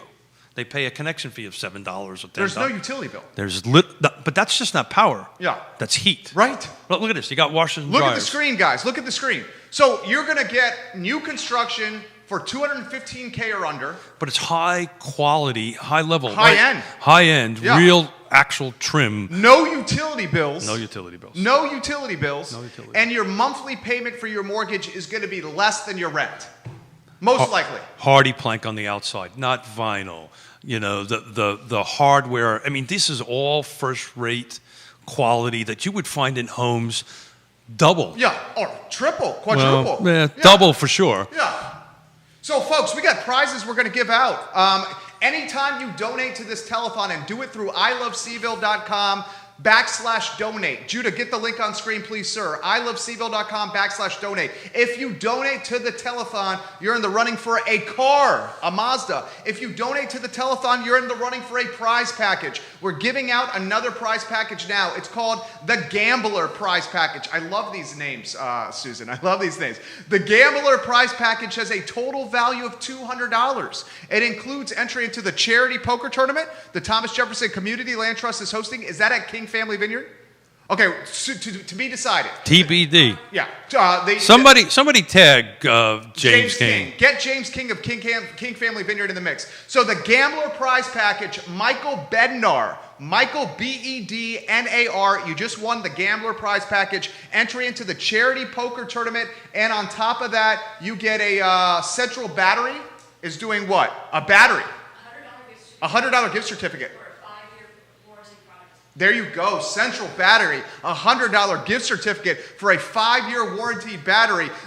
You just won this, Michael Bednar. Also, I would like to highlight, if I could, Mary Ann Burke, who just donated $50 to the cause. Ladies and gentlemen, Burke. Oh my gosh, I'm getting the heads up. We are at $18,100. $18,100, and it's 11:27 a.m. We haven't even been on air 90 minutes. iloveseville.com/donate. $18,100. We need your help. Please, please, please donate. Cheers. Cheers. Prost. Prost. Nastrovia. Nastrovia. That's two Salud. Salud. Yeah. Wow. $18,100 $18,100. and not It's even 11:27. We're not even 90 minutes in. not even an hour and a half. We need your help, folks. Wow. iloveseville.com/donate. The money This goes is why to the they land said trust. this has never been done before. Never been done. Never been done It's never before. been done. Talk to me, my friend. Talk to me. I'm literally speechless, and we've known each other for far enough long that it takes a lot for me to get that way. The young lady sitting back there now, Kelsey, knows that. Kelsey! There's got to be a song. We should ask one of the artists to write a song about Kelsey. Christopher, I'm sure Kelsey has had a song written about her already. Well, yeah, we don't. Christopher Yeah, Eagle, welcome to the program. Hey, Stephen Christopher, how are Sunneth, you? welcome to the program. Thank you kindly for joining us. iloveseville.com/donate. Still to come on the program, folks. Susanna Wagner is going to join us. Kyle Padgett is going to join us. Kyle, thank you, Susan. Two artists that are going to do a demonstration on the show at 11:35. Shockingly, we're on schedule, and we have 7 minutes of well, buffer. time How out. the hell are we doing this? Time out. What was everybody's fear? Oh, everybody was That terrified. was like, I'm going to say because there's no FCC rules. Everyone's terrified. Oh my God! Smith and Jerry's is going to go off on the defense. We just got another donation. We are at $18,250 for the Charlottesville Affordable Housing Telethon and the Thomas Jefferson Community Land Trust. $18,250. Keith Smith. You know, This is amazing. I mean, my God, I'm trying to do the percentage math on that, and I can't get there. I mean, that's. I mean, we're just rocking and rolling. Really, I'm just going to keep on emphasizing this on the next, because clear, you know, I don't want to jinx this, but we're rocking and rolling here.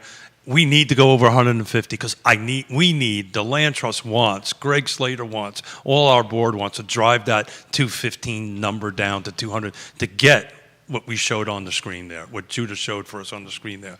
I mean, that would be awesome. These would be valued at double that amount of money out in the marketplace. We want to do this. We don't want to deliver, we want to deliver high quality, low, I mean, you can't get any closer than zero as far as you know, zero. I mean, it's going to be $0 to heat your house, to watch it. And it's interesting. So We just got another $250. Another $250 just came in. $18,500. So I had a conversation with Shaka, one of our Board members and one of our owners. Yeah. And he said something about this net zero, which it never really dawned on me.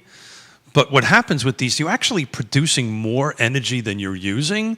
And so what you do is you're actually helping your neighbors. You're actually putting that energy back into the grid. So not only are they helping themselves, they get a tax write-off, they get net zero. They don't have to spend whatever it is on electricity, whatever it might be on heating their house. They're also helping their neighbors, right? They're putting energy back in. And I never really thought about that till he explained it to me.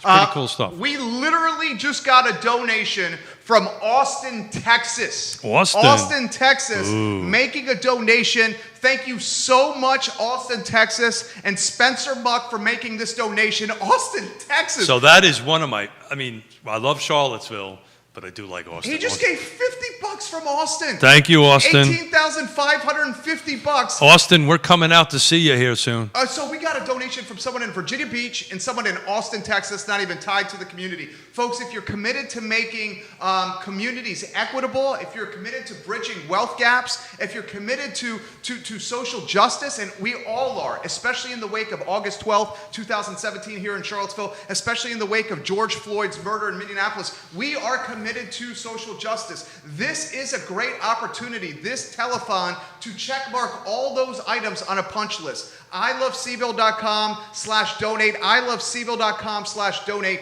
Keith Smith. You know, I just, $18,250. $18,550 And- at 11:33 a.m. And we just crossed The hour- 90-minute mark. The 90-minute mark. Yeah. So just think about that. Our normal shows kind of stretch somewhere About this. About this. Yeah. So the length of our normal show that we would do on Friday, we raised $18,500. We including that $50 in that. We right? are. We're included. Sitting right there. Susan's got to scoop that up. Yeah, scoop that up, Susan. You better grab that, Susan. But, you know, otherwise we might be playing some poker later on tonight with that. A lot to come. John Dirth on the horizon. Yeah, I'm Susanna excited Wagner about that, yeah. and Kyle Paget on the horizon. Keith Ramsey, artist, on the horizon. Eddie, the chef, is going to do a 30-minute drunken noodle presentation. You want to learn how to make Thai food and drunken noodles? We going to show you. That dude is going to be a ton of fun. Yeah, I cannot wait to. Don and Martha Hills are going to come on the program. Bill Adams. We got Janice Arone. Janice Arone, the artist, coming in the house. Mariah Johnson. Give the show a like and a share. We need your help. Please donate. Keith? Let me ask you a question. Yes, sir. Which of these actually you're looking forward to? Well, I really wanted to see Ray Cadell in a smoker jacket in Yeah. the snow playing the horn and smoking meats. Yeah. And that was awesome. I was almost gonna ask the question, did you know what he was playing? But I didn't want to put you through that because that tune, I know that tune well. He was playing awesome. I'm looking forward to see every single one of them. You know, but what is it? Hold on a second here. it's just when we get into the later on in the show, or later on into the evening when we have these, these folks that we got coming up now are going to be awesome. Looking forward to this whole sign thing. That's just going to be cool. But, John Thurston, this is just some really awesome stuff we got going for us. We have Kylie Paget and Susanna Wagner on the horizon. We're going to spend a little time in a demonstration that I think you're thoroughly going to enjoy. We're live in Charlottesville, the Commonwealth, the country, and the world on the I Love Seville network. I think we need a land trust sign. Do we have a land trust sign? An effort to raise money for affordable housing. We have Kyle on the line here, J-Dubs. Are we ready to rock and roll? Okay. Ladies, we're about to go to you right here on the program. We got you. We can hear you just fine. We need a land trust sign. You guys are coming in loud and clear. You ready to rock and roll, Kyle and Susanna? Everybody's Guys, you guys are live on the show. Let us know what we're doing here, and please introduce us to you guys. Who are we chatting with right here? Kyle and Susanna. and the secretary or maybe. I think we're losing you. Yeah, you guys, can you hear us? Kyle and Susanna, can we hear you? Why don't you text them? Yeah, please text them. them. Let them know that we're trying to reach you. Guys, we'll try to reach out to you again. I would love to see this sign demonstration, Keith Smith. I want to know where our land trust sign is, and looking at that. So let's. Oh, we lost them there. There we go. So let's go back a little bit about what we're trying to accomplish here, right? And what you're doing is freaking awesome, and I wish I could match the energy one-on-one. I love it. We have him on the line. Is that Susanna right there? Yeah, I'm Susanna. Susanna, you are on screen. You're live. You're gonna have to speak up a little bit here for us. Susanna, introduce yourself to everybody. All right, I'm Susanna Wagner Merritt, and I'm an artist, a registered British goldsmith and landscape artist. I do plein air and signs. I'm a happy grandma of 4. Ooh. My husband and I have been married for more than 45 years. Wow. And Elizabeth Spar and I have had a jewelry store in Ashland, Virginia, making custom 14 karat, 18 karat, 24 karat, whatever, gold, precious metal, toys and jewelry for almost 45 years. And I'm one half or less of Be Kind and Just Saying Signs. I love your shop. I love your shop. Before I go anywhere, can I throw a question to Susanna real quick? Sure. 45 years of marriage. Oh my. And I still think he's cute. What are you going to say? How do you do it? It's no easy task. It's give us the how do you do 45 years of marriage? Hey, one of my clients told me the secret. I make a lot of wedding rings. She said, I've been married to him a long time. I married him for better or worse, but not for lunch. I got to write that down. That was good. I'm going to steal that. All right. Let's. Long time makes the heart grow fonder. Amen. Well, the show is yours. Let us know, and you carry the commentary. You're doing the play-by-play as if you're covering a football game. We're going to stop talking. Give us an introduction of what we're going to do with your demonstration right here on the telethon. All right. Well, I think you can tell I'd mostly do landscape, but also we do positive message signs. Hold up the Be Kind one. I just finished my part of this one. I like and that. Kylie does a lot of the lettering. Oh, show them that one. This explains everything. This is my landscape and their bed and breakfast or whatever. And I think it's beautiful. And Zoe, she's one of our younger members. Hi. And she does, show them the one with the 2 trees. That's a great one. This way, Camera's over there. Cool. Oh, she's adorable. Look at that. That's a hell of a shop right there. Talk to us about the workspace and the shop you got there. Well, Joe and Kylie used to have a garage, but now they have a shed outside and we have a studio. There you go. There you go. What is it about art you love, Susanna? Oh, I grew up being an artist. I don't know how to do anything else. You went to school at UVA? Yeah, well, that's the thing. I went to school at UVA studying art.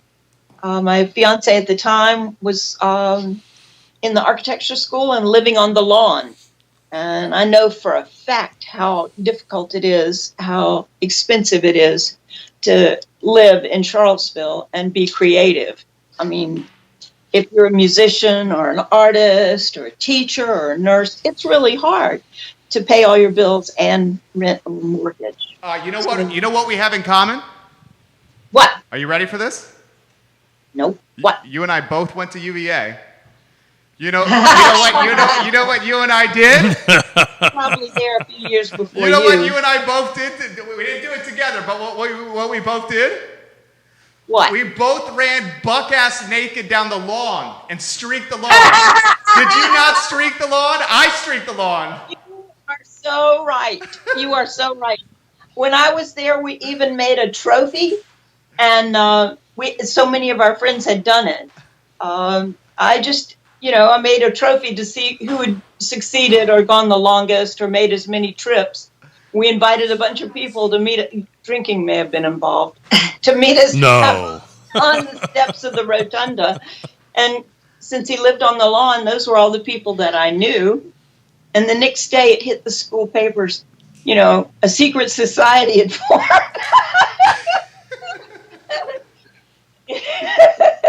And everybody was going, I wasn't invited and I deserve to be in it. It's like, no.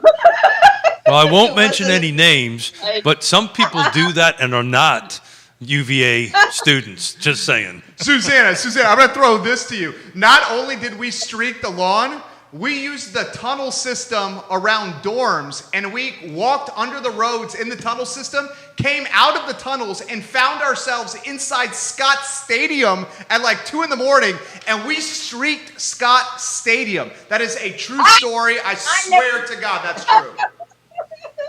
I swear to God. So we're talking naked people instead of signs, I'm a bit huh? more modest than that. Well, let's do this. Give us, talk to us about the demonstration. What are we going to demo today? Well, I guess you don't recognize this. Oh, I do. So does my naked body. I started look at this that. On the lawn, and of course, it's gotten kind of chilly. At any rate, I'll finish it up and put in some details. I took some photographs while I was there and whatnot. So I'll finish the clouds and do trees and branches and whatnot and shadows and maybe a few people here. It's funny, unless you go to the school, you don't see this side. That's true. This is the private side. Right now, I'm finishing up this, which is a representation of like the Blue Ridge Parkway. This is a blended family of people, children from both sides. And all their activities. Can you see all the different things they're doing? Painting I see rocks, the bike. Cooking, plein air artist, hiking, bicycling. Got all that? I did. And this is all the names of the children. And I'm just highlighting, putting a little white here and there. So you do commission work for folks, right? Is that what I'm hearing? Yeah. Cool. Most of our signs are donated. We give them away for free. But as we were saying the other day, the impossible takes a little longer and costs a little more. So, Suzanne, the corner of my eye caught that little mini excavator out there in the yard. Please tell me you hop in that and use it. I believe you actually can operate that. My artwork, That's Joseph. He's the cameraman, and he's doing a good job. Oh no, I think you can hop in that thing and operate it. I think you're being a little kind to yourself. Susan Steinmart, Susanna, this is all because of you. Susan Steinmart just let us know we just got a $250 donation to the Thomas Jefferson Community Land Trust. Thank you, Susan. Because of the quality of your art. Literally. Thank you very much. Okay, and can I throw this to you, Susanna? You're giving away art as prizes for this telethon. Can you tell us about the prizes? Well, as I said, I'm a plein air artist, and the paintings that I have given were painted outside in good weather. I don't like painting in the snow. It's very but Oh wow, look at that. I'd be happy to donate my time and energy and whatnot to paint anyone's home for them for a donation. For a 16 by 20, I usually charge about $1,200, a little less for something smaller, a little more for something bigger. And if you have a house that you're really proud of, I'll be happy to do a portrait of it. Joseph, can you show them the cabin? We have one here, a family home. Ooh, love the stained glass. See that? Yeah, that's what we're looking at live in front of us. I'm holding Yeah. your art right now, Susanna. Susanna, we're holding your art right in front of us on the studio. Love you. Did you do the stained glass work, Susanna? No, I didn't do the stained glass work. I have to say, I collect antique stained glass. Well, that's some pretty stuff.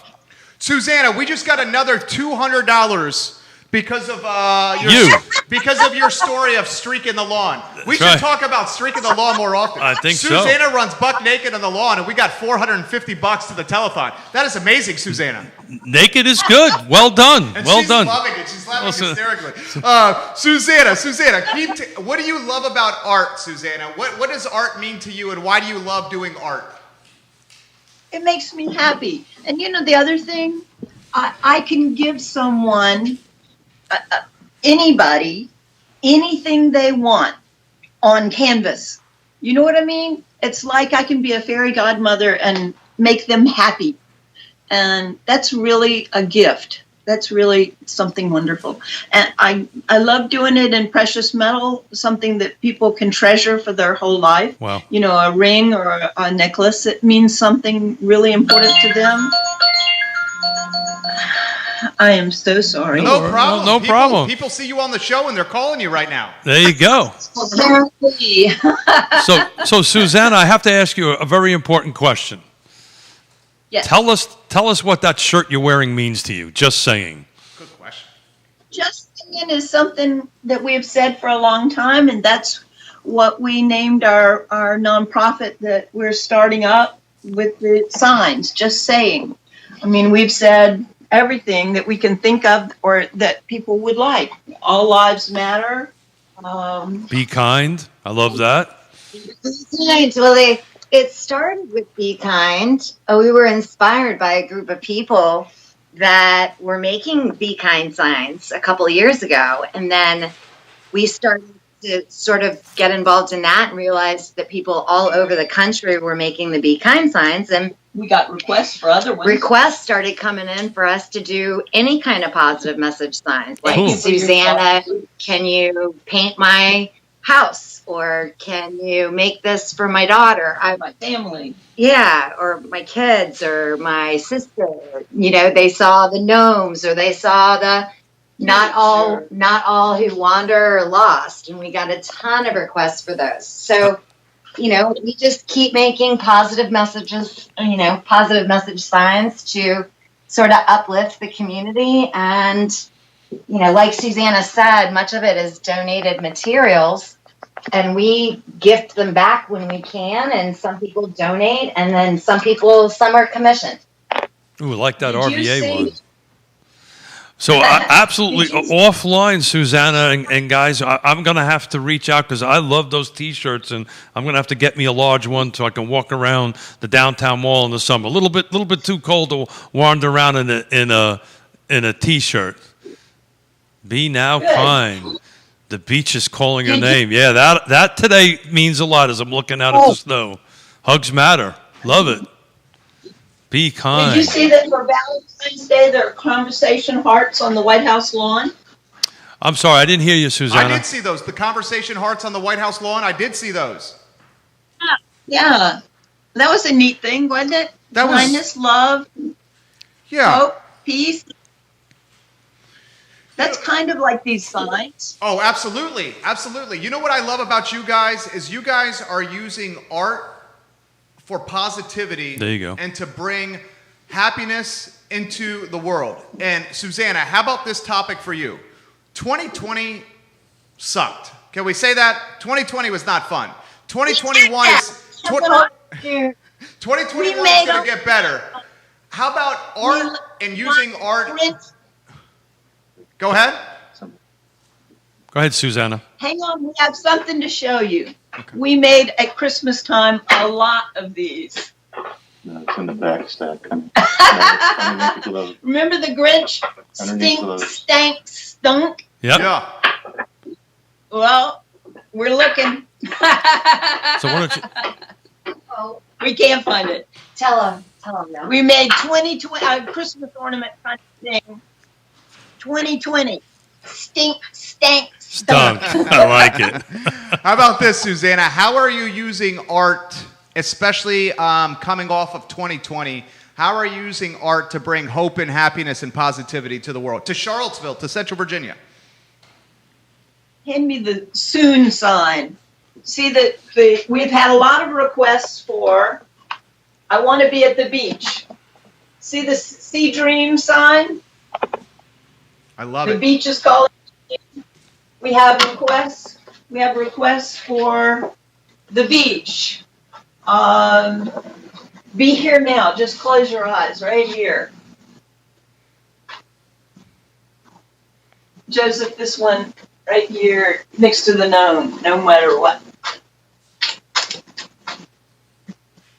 It's You great. can't travel, but we can give it a go.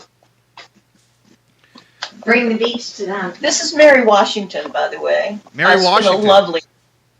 Yeah. It is beautiful. Back. Oh, I love it. I love the message. You see how she's using, if you're watching, how she's using art to bring positivity and make a difference. How about we close on this note with you, Susanna? Message of hope to all those that are watching. Give us a message of hope here. Wear a mask, wash your hands, and this will be over soon. I want to paint outside. I know you want to go to the beach. Let's do this. We can do it. You are awesome. We're so grateful for your time. You are super talented. Your team's super talented. We can't wait to give this the art that you've donated to this cause to somebody. And Susanna, literally during your segment, we raised close to $1,000. Add another 250 to that. Yay. I'm getting That's great. texts as we're talking from people, and I'm texting them back. Please go through the portal. But I just got Michael Plecker just donated. Michael Plecker just donated $250. Susanna, you just got $1,250 donating in the 16 minutes that you were on camera. All right. All right. And if you need 2 houses painted, I can do 2. Just let me know. Thank you. Hey, you rock. Thank you. You're my kind of lady. Susanna, thank you, and thank you again. Thank you, Susanna. You have a good Keep one. the positive message going. Absolutely fantastic. So, boys and girls, we have a new total. Judah, if you can get that on screen, get it on screen. We are now at $19,225 on the Charlottesville Affordable Housing Telethon. $19,225 just before the 2-hour marker on this telethon. You think we can do 20 grand in 2 hours? Can we do 20 grand? We're at 19,225. Please help us get to 20 grand in 8 minutes. 8 minutes. 19,225. Someone please. We need $800. We need $800. How about we spread that $800 over 20 people at 40 a pop? Or whatever works, but let's get us to 20 grand. Get us to 20 grand by the second hour, please, guys. So Please. it's 10,000. If we can make that happen, we'll be averaging 10. So see how smart I am. 10,000 an hour. That's right. That's Good job. That's right. Go Keith. Good Go job. Keith. 19,225. Use We gotta- ilovesebo.com/donate. Please get the money in here. Still to come on the broadcast, Keith Ramsey, another fantastic artist on the show. Susanna was spicy. You know, I loved it. absolutely, yeah. And Susan, right? Just to tag with these folks is just freaking awesome. But yeah, I'm going to have to chat with my wife after this because I think we can get a little artist of our home I won't give the address because I've done that too many times. Anytime you donate, you're in the running for a prize package. We're giving away another prize package. This one is for food and pets. Animal Connection has got a $125 basket, a gift bag to give away in this prize package. We also have, is it a gift card to Dairy Market, Susan, for $100? No, different pieces of Dairy Market. Okay, so this is for Dallas Popcorn. It's for all of it. Dallas Popcorn, Dairy Market. So that gift card can be used anywhere, and Dairy Market. Cool. Fantastic, fantastic. So the winner of this package is Carrie Olivia. Carrie Olivia, you just won a $125 gift bag to Animal Connection. It has $50 gift card inside it and $75 worth of merch. And you got a gift card to Dairy Market. Carrie Olivia, congratulations. Anytime you donate to this telethon, you're in the running for prizes. We're giving away a car today if you donate. Giving away a Mazda today if you donate. Patty Zeller rocks. Patty Zeller's the best. Unbelievable. Animal Connection, the best. I mean, I'm looking at this list. It's like every prize package has a Patty Zeller in it. She gave 10 bags, $125 each. It is truly, truly amazing. We just got another donation in. We are at $19,500. I'm being told $19,500 with 5 minutes left before the 2-hour marker of this. Folks, can we get to $20,000 by 12 o'clock high noon? We're at $19,500 right now, Keith. Yeah, I'm getting, my phone is blowing up with texts Well, let's for say, if they're donating, we could get them. Well, they're asking where to donate, so I'm sending them out that way. They didn't give us actual amounts on it, but thing is just rolling and rolling and rolling. And, you know, I'll keep on bringing it back to every bit of this $19,500 is going to be going to help make some magic happen for 5 families. Ren Steinmart, this is for you, Susanna, and the team. Kyle, this is for you. Ren Steinmart, I simply love the just saying signs. We have several and love them. Donate now. Heather Bow, kisses to the happiest soul in the world. We love you, Susanna. That's from Heather Bow. Michael Plecker, if Keith streaks the lawn, I will double my original donation. All right, Michael Plecker gave $250. Michael Plecker gave $250. Michael Plecker, if Keith Smith runs around the block on Market Street and nothing but his underwear, will you take that $250 and make it $1,000? Hold it. Time out. Yeah, you'll do that for $750, right? I'll do anything for anything. Will you do it for $750? If Plecker goes from $250 to $1,000, we hit $20K. If Plecker goes from $250 to $1,000, will you run around the block in your underwear? I feel like firing Michael Plecker about right now. Will you run around the block in your underwear? If Yeah. Hey, you know what? I'm waiting to see Martha and Me. I tell you, that's going to be a great show. I mean, it's bad enough I talked myself into a spandex Batman suit. You're trying to get me into trouble and talk me into running around naked. You and Plecker are going to run around naked. Well, I'll tell you what. In order for me to do that, 2 things have to happen, right? The number's got to be way higher than that. $250 to he Way high. Way 3X his donation. Way higher That's a than that. 3X. Way higher than that. And we're going to walk down the street, down the door, to get a hold of Mr. Snook and say, look, if I get arrested, you have to also cover my legal fees when I get arrested. City for Councilor doing it. Lloyd Snook, right down the hallway from our studio. We So love talk Lloyd. about Lloyd. Yeah. He, get back a little serious here. He put, I think it was a Facebook post, he put a real perspective on this about what these homes will sell, what you're going to actually pay for your mortgage rent versus rent. And it's actually less than what rents are going for in the city. And thank you, Michael Plecker, for getting me into a little bit of hot water here, but that number needs to be way higher than that, and somebody needs to go ahead and cover my legal costs.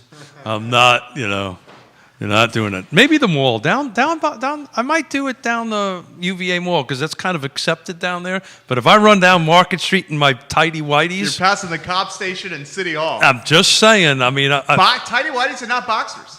oh, they would be boxes. Okay. Actually, rather colorful ones to be Okay. to be honest with you. iloveseville.com/donate. We got 2 minutes to get to 20K. 2 minutes to get to 20K. Help But us can I get keep my there, Allbirds please. on when I do that? Yeah. I have to keep my Allbirds. You Okay. can Well, do well, let's see. Allbirds. Let's see how the day comes along.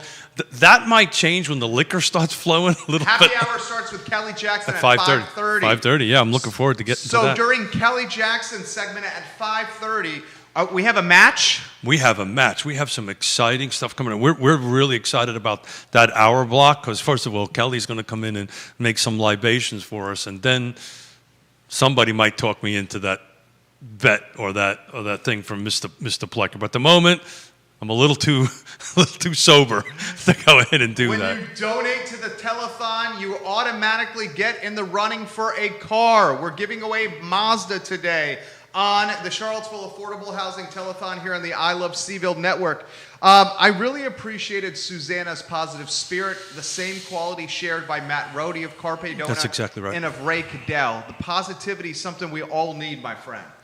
Yeah, and they're telling the story, and I guess what I was trying to get out earlier, ton of work went into this, but we didn't really like normally what we do for our shows. We have some one-on-one conversations with the guests long before they become guests. And oh, by the way, a shout out to you guys.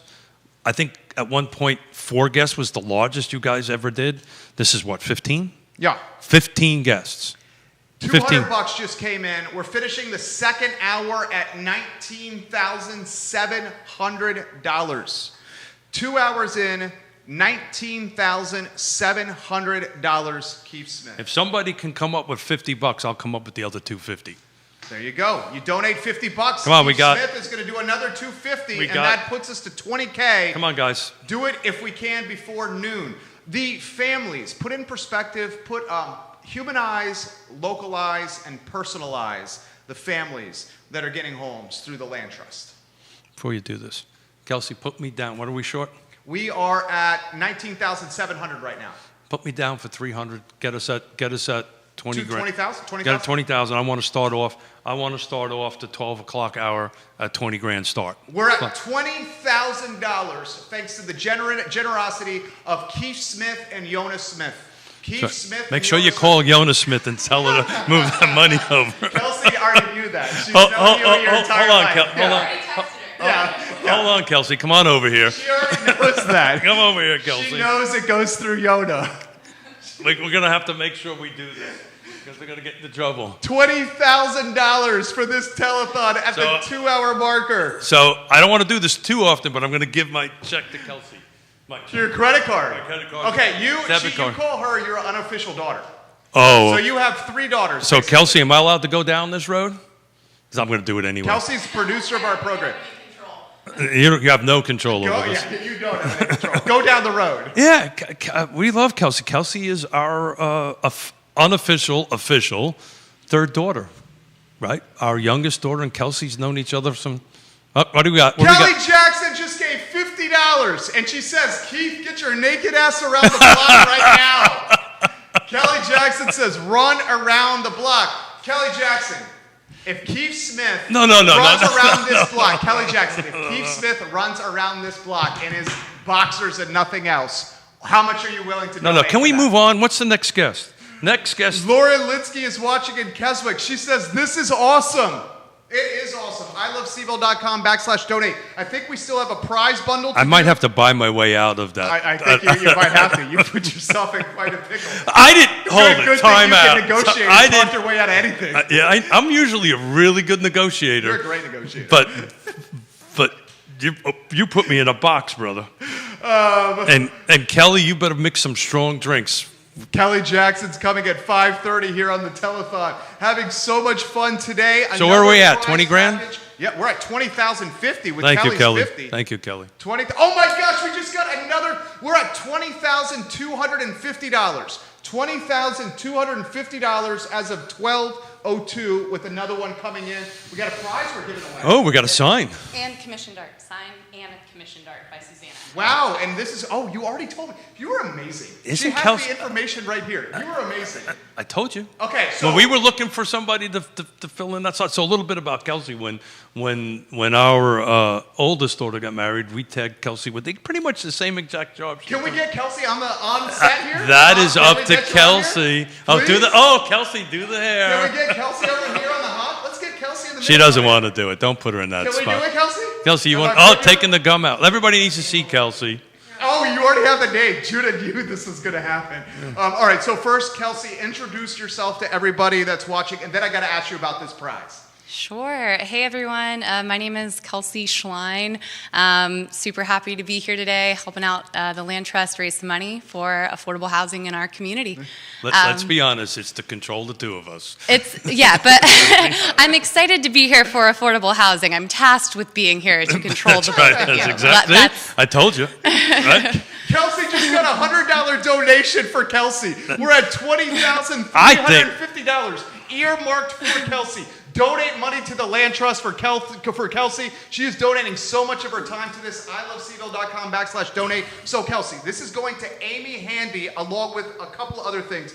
Give us some insight to the prize. Yeah, certainly. So Susanna and Kyle, who we just spoke with from Just Saying Signs, donated a very generous prize for commissioned art and Just Saying Signs. So we're showing one of their signs here, and then Amy's also winning commissioned art from them as well. Quite a prize. Yeah, totally. Right, Smith? Welcome home. I Look like at it. this. Who would want this? I And we would have want. more. You're gonna make me wrap it around my neck, carry You it. wanna do it No, right no, now? no. You're gonna make me run down in my Dude, if Kelly Jackson says, I'll do 10K, I'll be right there with you. I swear. Whoa, whoa, whoa, whoa, whoa, whoa, whoa, whoa. I Now mean, that we don't have to be holding hands or anything, but we can run around the block. what did you go there for? No, we can do whatever you would do it too. If you changed the rules on me a little bit, you just upped the game a little bit. So the two of us, I'm in, but it's got to be for a big It would number. be 10K. It's maybe more than that. Got to be, but we cannot forget the legal costs. Right? Well, we tell the folks we're doing this for affordable housing. We're good to go. Okay. We're good to go. Folks, we just had another $100 donation came in. We're at now $20,450. Kelsey, let me throw this to you. You see this community just stepping up in this first 2 hours of the telethon. Is your degree, is it in planning? Yes. It's yeah. in planning. Urban planning. It's in urban planning. So that she knows housing inside and out. Talk to us about the Land Trust model, the experience of being raised in this area, and how this concept is so fantastic for creating an affordability structure for families that need it. Yeah, certainly. So I think, growing up around this area, and I think a lot, looking at housing assessments around here, it's the land value that often really drives up the prices. And so the Land Trust is bringing in a new and interesting model to this community to kind of break down that barrier of high land costs to get people into home ownership. So very interesting model, exciting to have it here in our community. And I'm excited to hopefully have new Land Trust homes in this community as well. What, really? I know, you called it. I told you. You called it. I told you. I actually can go, and she can come here. She can host the show. I need to take a break. All right, Kelsey, you're in right here. I need to take a break right here. She's fantastic. Okay, so another question to you. Your experiences growing up in this area, what makes this community so special? Time out. Yeah. Leave stories out about me. She would tell your mischievous stories to answer the question, what makes the community so special? She probably would. She wouldn't. What makes this community special to you, Kelsey? Oh man. My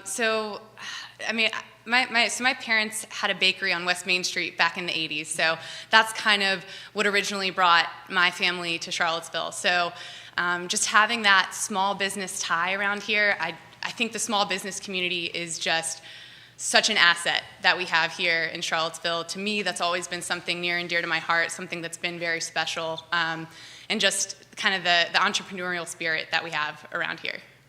How about that? I'm texting Yvonne right now. So that's your youngest daughter and one of your very good friends. Oh, Is that yeah. One of right? my How very long best- have you known yeah. Yvonne? We've Since talked I was 5. 7, right? I was 5, yeah. 5. I don't get the impression she makes many mistakes. She does not Yeah, make I very. don't I think just you did. I just didn't hear. Yeah, I got you. Yeah. So you grew up. I mean, she was in your house all the time, right? Yep. I'm trying to get myself out of this because she knows way too many stories that she could. Well, you probably know some I stories was too. going to say, so do you. So Yeah. let's Yeah. You both have let's keep leverage. it professional, Yeah. and we'll both keep our stories. Yeah, you both have leverage here. Did she say professional? Yeah, that's not gonna happen. That's why she's the producer. That's why she's Yeah, the producer. That's why she's our North Star here. She is our North Star. Yeah. Look, beautiful family, beautiful young lady. I could not think of a better best friend, because you're besties with our youngest daughter, and it's just they were always together. It was like I remember when the kids were growing up. You know, I went up like on a Sunday morning. I'd go up into the bonus room, and I never knew who was going to be there. It was this group of great kids. Because they spent the night. They spent the night. I cooked pancakes and stuff the next morning, but you know, we've done enough traveling together between swim meets and gymnastics meet, and Kelsey's a former Division I athlete, like our youngest daughter. So we've known each other for a long time. Give the persuasive call to action to everybody, Kelsey, about why they should get involved with this telethon and donate. Oh my God. I mean, I think this year especially, we know how important home is, how important it's been to so many of us.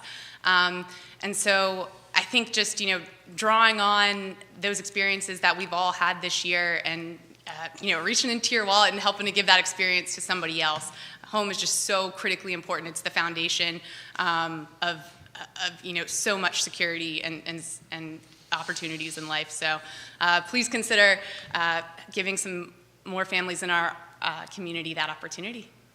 Fantastic. And we put her on the spot, and she did that. Oh, well, not only did we put her on the spot, we promised that we weren't going to do this. Yes. yesterday. Yeah, we didn't promise her that. But she knew that wasn't going to happen. She knew that was going to happen. We promised. Judah had her nameplate on screen Did ready she to really? go because he knew that was going to happen. Yona is giving you props. Oh, yeah. And Yona just loves you, and she's yeah. putting that on the feed. She's giving you some props right now, Kelsey. Yeah, that young lady in my books can't do nothing wrong, ever. So, totally in love with you. Thank you so much. Thank you for being here. Thank you for doing this. She's producing the show. She's literally is producing the show behind the scenes. And thank you for letting us trick you to that seat. 4 minutes away from Keith Ramsey. And you knew Yes. this was going to happen. Are we up to date on prize giveaways too? Yes, yeah, we're up to date on prizes, but we have plenty more to give away throughout the rest of the day. So please call in, donate. We have so many excellent prizes lined up, and then we're going to be turning it over to Keith Ramsey soon. Guess what we just found? What's that? A third host. Oh my God, I know. She could host a show on this network. We just found a third host. Absolutely. Kelsey, she is an integral part of this team and what we're doing right here. And Judah's letting us know another $100 donation is in. Keith Smith, we're at $20,550 at 12:10 p.m. with Keith Ramsey 4 minutes away, Keith. To wrap up with Kelsey, when did I call you to ask you to do this? Like 3 days ago? Somewhere around Like there. 4 days ago? Hey, Kels, can you do this for me? And she jumped right in and On did a it. work day. Yeah, but it was a long night at the office last night. But I'm so happy to be here, and I'm so happy that you asked me. So thank you for allowing me to help out with this. Well, thank you for letting us put you on the spot. Our pleasure. More gifts to come. Keith Ramsey around the corner. Keith, we will reach out to you in 4 minutes right here. Well, he's got to be awesome Yeah, he's going to be awesome. because Well- awesome first name. Oh, Got to Keith. be an awesome guy. I have a feeling you're going to say that too. I know that. Do Kelsey or your daughter say you have great dad jokes? Do you get that a lot?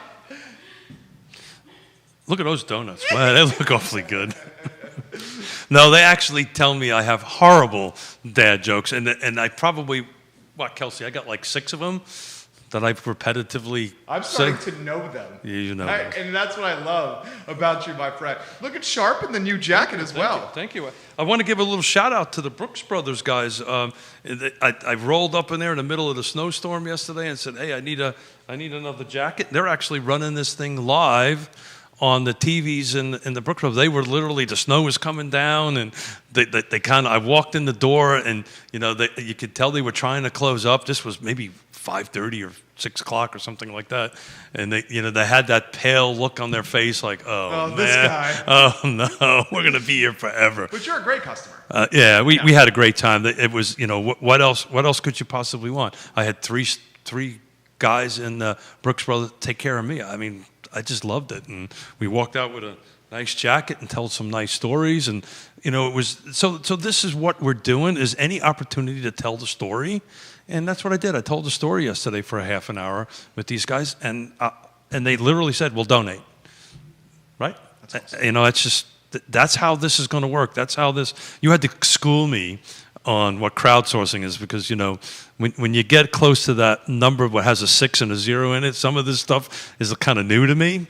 But that's what this is, and it's amazing. Like, what are we at now? We are at, I'm hitting refresh as we speak, $20,600 with the $50 donation that just came in. We're asking 3,000 people to give $50. And that's 2 hours and 15 minutes. Yep, if 3,000 people give $50, not even 2 hours and 15 minutes. We will hit our goal of $150K and raise and buy some land through crowdsourcing for the Land Trust, and that will yield 5 units of affordable housing. Judah Wickhauer, our director, will put what those units look like on screen, the houses look like on screen. So at 12:13 p.m., $20,600 has been raised, Keith Smith. I'm going back to this boxer shorts and the thing. And Dude, I will do it for 10K. If someone pledges 10K, I will take all my clothes off and run around the block. You think I'm joking? So let's define around the block. Just this street block. Gonna... And that means you have to run in front of the Nook, Java, Lynn Goldman, and Red Pump Kitchen. Come up 4th Street, Heather Higher Way. Come by in front of the Market Street Market grocery store, in front of the Macklin building where our studio is at, by the old Mickey Tavern building over there, down the side street, which I guess is 5th. It is. Would that be 5th? Does it go that way? Yeah, it's So 5th? So 5th by Court Square Tavern. Well, it's 4th and 5th. We're running, so It's 3rd? It's 3rd, 4th, and 5th, Okay. I think. Is that, it's not the other way? I think you're right. I think it is 3rd, 4th, and 5th that way. So you would basically have to run around the block 5th and 4th for 10K. You would do that. You would do that. I know you well enough. You would do that. I tell you what, for double that, we'll go one more block and run past the cops. Police station. I don't know if you should do that. Oh well, first of all, if we can get to 10 grand, matter of fact, I think we need to get a little bit more than that. I think we need to negotiate a little bit more than that on that end of it. But I think if we're going to do this, let's go. Cojones to the walls and run past the cops. I'm down. You know I'm down. iloveseville.com/donate. iloveseville.com/donate. Judah, Keith Ramsey is on the line. my wife just texted. Keith, we need you to turn your oh, there we go, Keith. Yeah, Keith. I can't wait to do this with you, Keith Ramsey. All right, Keith Ramsey, you let me know when you're set up. You are live on the show literally as we speak, and we cannot wait to see one of the most talented artists in this community do the thing that he's been blessed with. Keith Ramsey's going to join us. I know what you're going to say, Keith Smith. Really? What do you think I'm going to say? He's getting set up. You're set up. You ready to go, Keith Ramsey? Yeah. I'm trying to figure out how to turn the camera around. I'm an idiot when it comes to like Skype and all that. Oh, here you go. Like that. We're looking at that gorgeous face of yours. There we go. Well, first, Keith, can we see your face first? Can we see your face? All right. Let me ask you this question, Keith. Introduce everybody to Keith Ramsey, the man, and what he's about. I am Keith Ramsey, Keith Marlon Ramsey. Live in Richmond, Virginia. I'm an artist who got his start years ago at VCU, but I started doing full-time art when I lost my job in 2016. As a graphic designer, they laid me off because of lack of business and stuff like that. So that day, I realized I was retiring from graphic design to become a full-time artist, and I've been running ever since. Keith, you're not going to believe this, and this is a testament to you. We just got a $300 donation, and in the notes of the donation, it says this is because of Keith Ramsey. There you go. We got a $300 donation just because Keith Ramsey is on the show. What does that mean to you, Keith Ramsey? That means a lot. I don't know who did it, but that means a lot to me. I mean, any way I can help. I don't know what, when you're doing your thing, you don't know what your effects are on people. Sure. You just kind of do your thing and be the person you are. If you're real about yourself and real about your art, then I guess it reflects, and that's kind of a way of it's reflecting, I guess. You guys, we are now up to $20,900 for the Thomas Jefferson Community Land Trust and their efforts to purchase land through crowdsourcing on 10th Street. All right, Keith, You're the Michael Jordan right now. You are the Bruce Springsteen. You are the Kanye here. The show is yours. We're just going to watch you. Before you flip the camera, let everyone know kind of what we can expect here from this demonstration. Well, right now I'm kind of stuck in the house because we got snow and ice on the streets. So I was going to try to be down in my workshop today. Hey, I just wanted to say something, Keith. Clearly, Keith, gorgeous, it's awesome. handsome. Just saying. Love that smile, it's man. Awesome. Totally it's love awesome that name, smile. like you said. All right, show us your thing, brother. Okay, so I was going to go down to the workshop and stuff, but like I said, it's snowy and icy outside, and I kind of trapped myself in the house. But I kind of just want to show you around what I do and maybe demo a small painting and see if I can knock one out in 5 minutes. But right now, I'm in my home gallery, and I can show you around with some of the stuff I do. Like I create tables and stuff where I can make paintings and do the woodwork and the ironwork underneath. You did that ironwork, Keith? Yeah, I do the metal work, the woodwork, and the painting. It's all 100% me. Wow, it's man. Crazy. This table here was just in Charlottesville at a pop-up shop. The day it started, everybody started shutting down because of COVID. And I wanted to get up to Charlottesville for such a long time. The day I got up there, it was like everything was closed. So this ended up coming back to me. So that kind of sucked. That's how COVID screws up a lot of stuff in people's lives. So, but I wanted to show you some sculpture that I've done. Wow.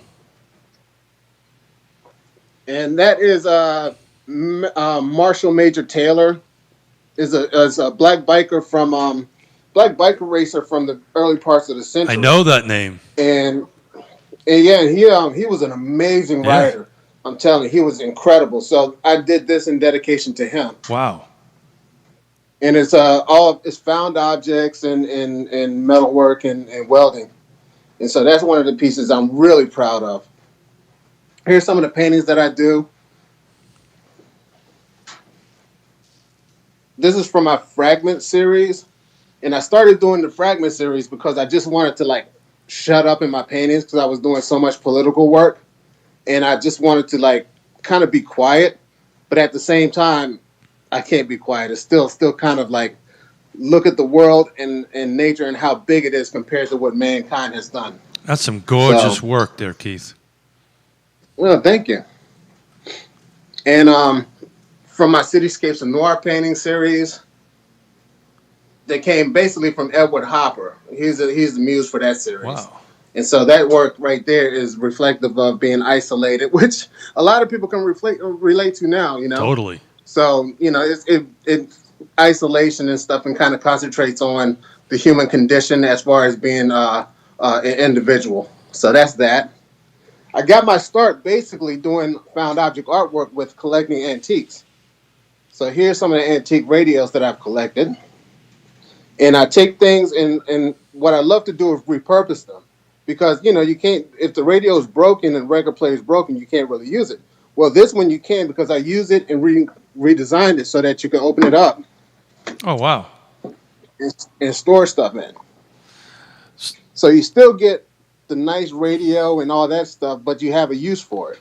And that's basically how I started off my found punk career through looking at steampunk and all that stuff.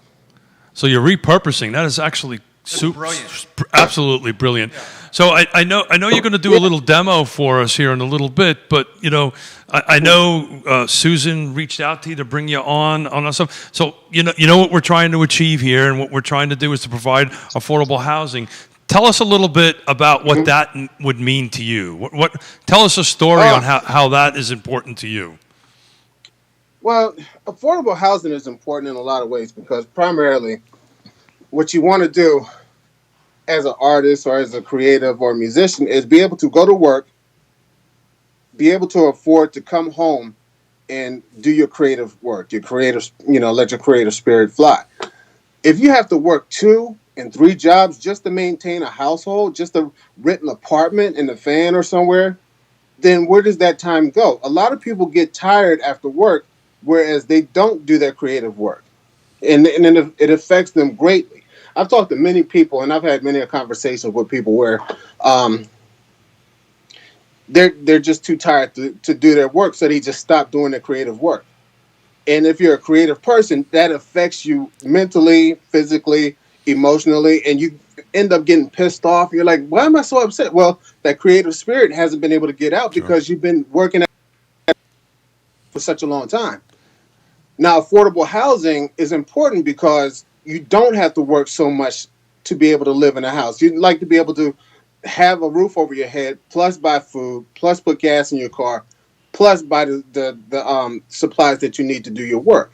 And that's important. I mean, through the pandemic, honestly, people have to realign themselves with what value of life is. What's the most valuable things? Time is the most valuable thing.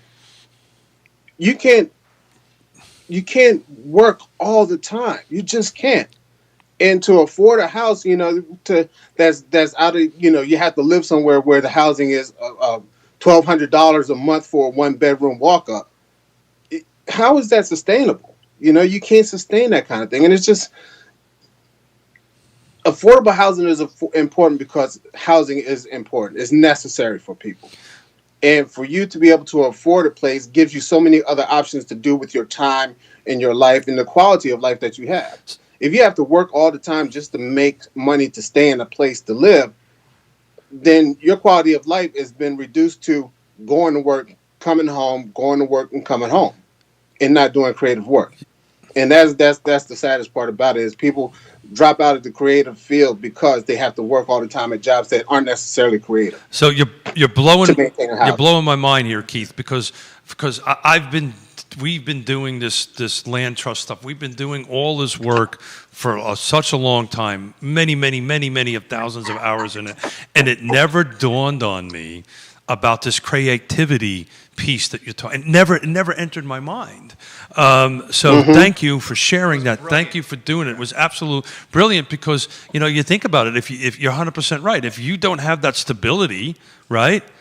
How can you let that side of your brain create?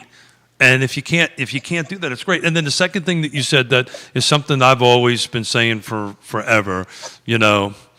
You may be able to make a lot of things, right, Keith? Mm-hmm. What's the one thing you can never make more of?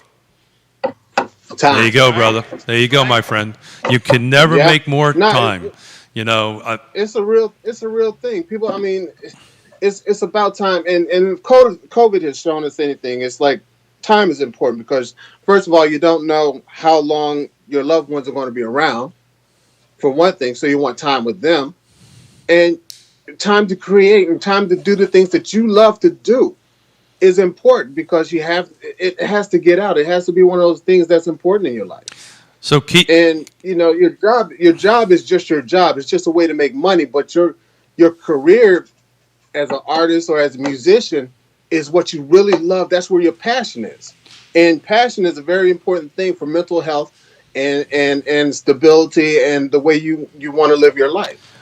And it's important to be able to maintain that passion without having to give it all up just because you need to work at 2 jobs just to maintain it. I'm a blessed man, Keith. I have 2 wonderful daughters, and 3. I have 3 wonderful daughters, and really 2, Keith. One, let's say, unofficially adopted. On that. But as a father growing up, I've raising my 2 daughters. I always said, I don't care what you do in your life. I don't care what it is, as long as you're passionate about it. If it's whatever it might be, right? As long as you are super passionate about it, I will support you 110%. And hopefully at some point when I'm getting a little older, you'll reciprocate and support me. But so passion is all about it. And I'm super excited about seeing what you're painting here. And my partner across the table wants to ask you a question. Questions coming in. Questions coming in. Yeah. Let's get some questions out. Let's get some questions. Yeah, Keith. So this question's coming in from Prose. They love your art and they want to know who you've been influenced by. Edward Hopper, that guy. I learned about him in the early 90s when I first got to VCU, and it just flipped my lid. And I love the way he painted. I love how he portrayed like ordinary people, normal people going throughout their days. It was just a normalcy of Americana or so, and he portrayed it very quietly and mysteriously in a lot of ways. And so that's kind of where I was, because that's where I was in my life in actual. I was kind of by myself a lot, and that like really influenced me because it spoke to me through my heart.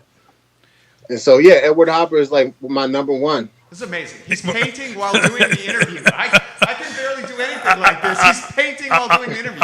Keith, I think that's what you're doing is the very definition of multitasking. Yeah, this guy is so talented. How about this is a really good question for you, Keith. This question just came in, and I'm going to give Laura. Wow. Is it Navarez? Laura Navarez some props on this. The question is this, Keith. How did COVID in 2020 impact your art? Did it impact at all? No, it didn't actually, and I'm wondering why, but I guess I maintained some sort of consistency with what I was already doing. But I did have an effect at VCU where they came and asked me to help them create some racks and for PPE that they need to like recycle or decontaminate. So they asked me to come to my shop and asked me if I could help them with that. And I was like, hands down, I'm helping you guys, regardless of anything. So I think with COVID, because my willingness to put my shop for helping them create these racks and stuff so they can decontaminate the PPE, I think that put me on the map with a lot of people because they were just like, oh, wow, this guy is doing this. And a lot of people looked at my work and saw what I was doing. So it was kind of like marketing in a way, but I didn't see it as marketing. I just saw it as doing what good people are supposed to do, and that's help when they can. Great answer, Keith. Keith, this question has also come in. How do we buy your art? How do we get your art? How do we interact with your brand? Thank you for asking that question, Stephen Belmont. You can interact with my brand. I'm on Instagram at FoundPunkRVA. That's Instagram at FoundPunkRVA. That's where I post most of my work. You can go on my website, RamseyArtworks.com, and contact me through there. Oh, shit. Let me throw this to you. If you, let me throw it to you. You on screen. If you can get you on screen here, because I want to go face Charlottesville, Virginia, Central Virginia. What's this place mean to you? Good question. Central Virginia. It's home with all the good and the bad. Where I'm at is a really good. It's really good because I've made a name and the community is so close to each other. I mean, before COVID, we had a coffee shop, Crossroads Coffee, that we all hung out at, and I've always wanted a place like Cheers. That was my Cheers, and wow. I felt like Norm Peterson. It's just a great place. So. These kind of places are necessary for community, just to have like a place where people could go and meet and hang out and live their life and have that downtime. So I love living in Central Virginia. I mean, although it's really loud sometimes, and you get up in your age and you start being like, I don't want all that noise, That's what's happening now. That's my main thing right now. I don't want all that noise. But. You're a young guy, Keith. What are you, 30 years old over there? No, I'm 49. You aged well. A lot of art and You're music, a kid, bro. Keith. Art and music He does said it. a lot of art and music keeps you young. All right, Keith, 2 more questions for you. I'm going to throw one to you. Keith Smith's sure. going to throw one to you here. Okay. My question is, you embody, and I can tell right now just through this Skype interview, you embody positivity. You embody, I'm going to do a positive outlook, and that's going to trickle through every aspect of my life. So can you get that positivity to this community? It's been a tough year. We're not out of it yet. How about a message of hope for all of us that are watching? A message of hope. I would say be just like the ladies at that sign shop. Be kind to people. Oh. It doesn't take nothing to be kind to people. There's so many people actively going out of their way to be rude, to be cruel to other people. We don't need that now. We need to like calm that down. And my whole thing is at base, be kind to people as you go throughout your day. If somebody needs help, help them if you can. You know, if somebody needs a kind word, if you see somebody like in a way about themselves or in a way and you see that they're kind of hurting, say something nice to them. It doesn't take nothing to be nice. It just doesn't. And I don't see how it's so hard for some people. But that's my word for that. You know, Keith. That's how I'm You know, figuring this Keith. out. I was going to ask a question, but I'm going to pivot on that because that's something that I try to live by every day. It's just be kind. Mm-hmm. And, you know, I walk down, and thank you for saying that, my friend. You know, I walk down the downtown mall, you know, hey, how you doing? Have a nice day. You know, Yeah. buy somebody a cup of coffee. You know, it takes literally nothing. It costs Yeah. you nothing, but the return is immeasurable, right? And apparently all Keiths have this in common. Apparently. Apparently, all Keiths have this in common. But look, that's exactly right. I say this all the time. You know, people are nagging and writing, and I'm pissed, and all this, and you Yeah. know, hey, have a great day. What did that? Yeah. Literally, how long did that take me to say that? Or somebody's struggling to get something in their car, right? Hey, can I help you, or whatever? Yeah. And just do that. You know, sometimes it's at a bit of a risk, right? Sometimes people just feel uncomfortable with that, and you respect it, and you turn around and you say, "Have a nice day," and you walk away. You walk away. But I was going to ask you a question, but I decided to give you kudos, man, because we need more of that. We need more of you in our world today. Thank so you, brother. Thank you, Yeah, thank you, and thank you. And people, you know, we're all wearing masks. Hopefully, all of us are wearing masks when we're out in public. We are. But people can see you smile with your eyes. There you go. And you know, if you're smiling underneath the mask, people could tell you're smiling. Oh, the eyes So, tell everything, you know. right, my Eyes friend? smile. Yeah. Right, the eyes tell Yeah, everything. the eyes smile. So let me see what you ended So, up with you know, here, this- Keith. So is that me you drew in there? Is that what that is? Yeah, man, he is so Huh? talented. You're talented. What's your favorite piece of art you got at your studio there? There you Can go. you show us your favorite Oh. piece of art? Oh God, dude. I don't want to make the rest of my art jealous. They're like a I don't- bunch of I girlfriends, don't- right? You just don't want to get them too jealous.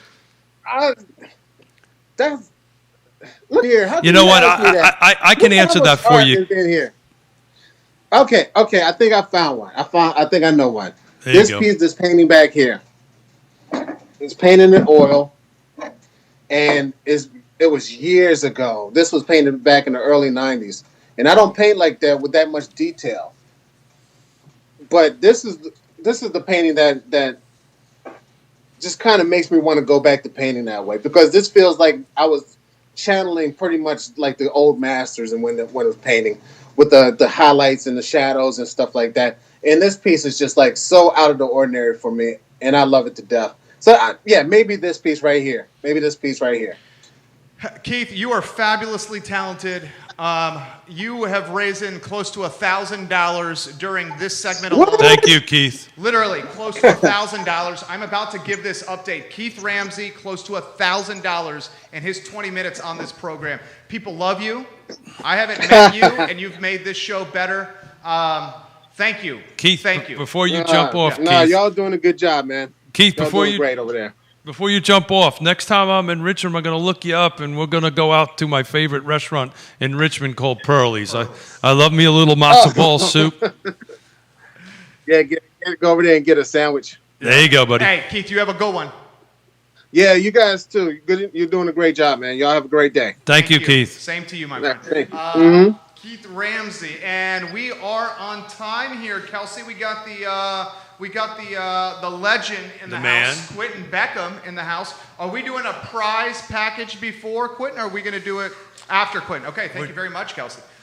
She's helping. He is the prize package. What are Quentin. you talking about? Anytime Quentin Well, Beckham's in hold his it. jacket, I know. Whoa. I just had an idea. You should give people something of value. Let's go to the video of Quentin here. Oh, I just had an idea. Oh, what? The three of us are going to run buck naked around the Stop block it. if someone does $15,000 donation. Was that your idea? That was my idea. Yeah. Quentin's in. I would pay to be part of that. I would pay into that. You'd need a federal loan. I would need to. All right, we're going to welcome I'm pretty sure PPP loans will not go. We're going to welcome our great friend Quentin Beckham to the show. Quentin, why don't you introduce yourself to everybody? Before I do, Judah, the updated total Susan Steinmart is texting me is $21,700. So it's 12:37 p.m. and we're at $21,700 with a goal of $150,000. We need your help. iloveseville.com/donate. 3,000 people at 50 a pop. QB. The show is yours, QB. Oh my gosh, I don't know that it's ready for that. Let me have some coffee. Is that just coffee? Is that coffee? Mm-hmm. Okay. QB, cheers. Thank Yeah. you. Thanks. Yeah. Quentin Beckham, what's on your mind, my friend? Wondering how you're doing with this fundraiser donation. I just heard your total. That sounds pretty good. When I do the math, that keeps you on target if we keep up the minute per minute donation We're rate. trying. I'm doing the math I've been as well. trying to Quentin. use my fingers. Yeah, I'm to doing get- the math to as get there. well. I'm trying to do what? Like 12K an hour right here. We're slightly trending below 12K. We need your help. We're at 21,700 with a goal of 150K, Quentin. Okay. Dude, Quentin Beckham just got $150 donated in Quentin Beckham's segment. We're at 21,850 QB. So how much time do you want me to occupy here? Because you know how I go. The show is yours. The show What's is on your yours. mind? Talk to us, my friend. Well, the first thing I'll tell you is I will match the next $1,000 Whoa. while I'm talking, but it has to be before I'm done. Okay, did you hear that? Quentin Beckham is doing a match. He will donate $1,000 and we'll match the other 1,000 that's donating during Quentin Beckham's time here. We need you. We need you. We need you. Here's a chance to get 2K in 12 minutes. Donate, donate, donate. I'm going to hit refresh so I have an accurate total. Quentin Beckham, keep talking to us. Keep on talking. Got to raise that $1,000, brother. I'm not going to let him go. I won't let him No, go. no, no. Who's You're next? on a very strict schedule. I won't Who's let next? him go until we do it. Rachel Burns, give us some money here, Rachel Burns. Rachel. Rachel Burns, come on, Rachel. Yeah, you're on a very, very strict schedule here. Now, what's funny is most of my friends will do this to punish me. Oh. So I'm really excited about what you're doing, actually, and it seems like everybody else is too. I missed Mr. Ramsey before, and I wish I hadn't. you would have enjoyed that. You have to go back and watch the tape on that. Yeah. Pretty neat dude. Really super neat dude. I mean, I wanted to see the finished product, and maybe if he's still listening, he can text a picture. Just got 100. We just got 100. He can text a picture of it. So, you mean the world to me, right? Thank you. So, tell us what this means to you, man. Tell us what we're trying to do means to you. Do a little salesmanship, my friend. It's very interesting. In my roles over the last year, I'm way more involved in market stats than I would be normally. And there's such a gap in houses in the price range that we're talking about in and around the city. We've been talking for a long time now about the missing middle. Sure. And this is in that gap. And I'm really excited at the prospect of a community joining together to create something that is sustainable and not just affordable housing the first time. Not that I have a problem with that one either, because I think this is one piece of a very large puzzle that we might have for affordable housing.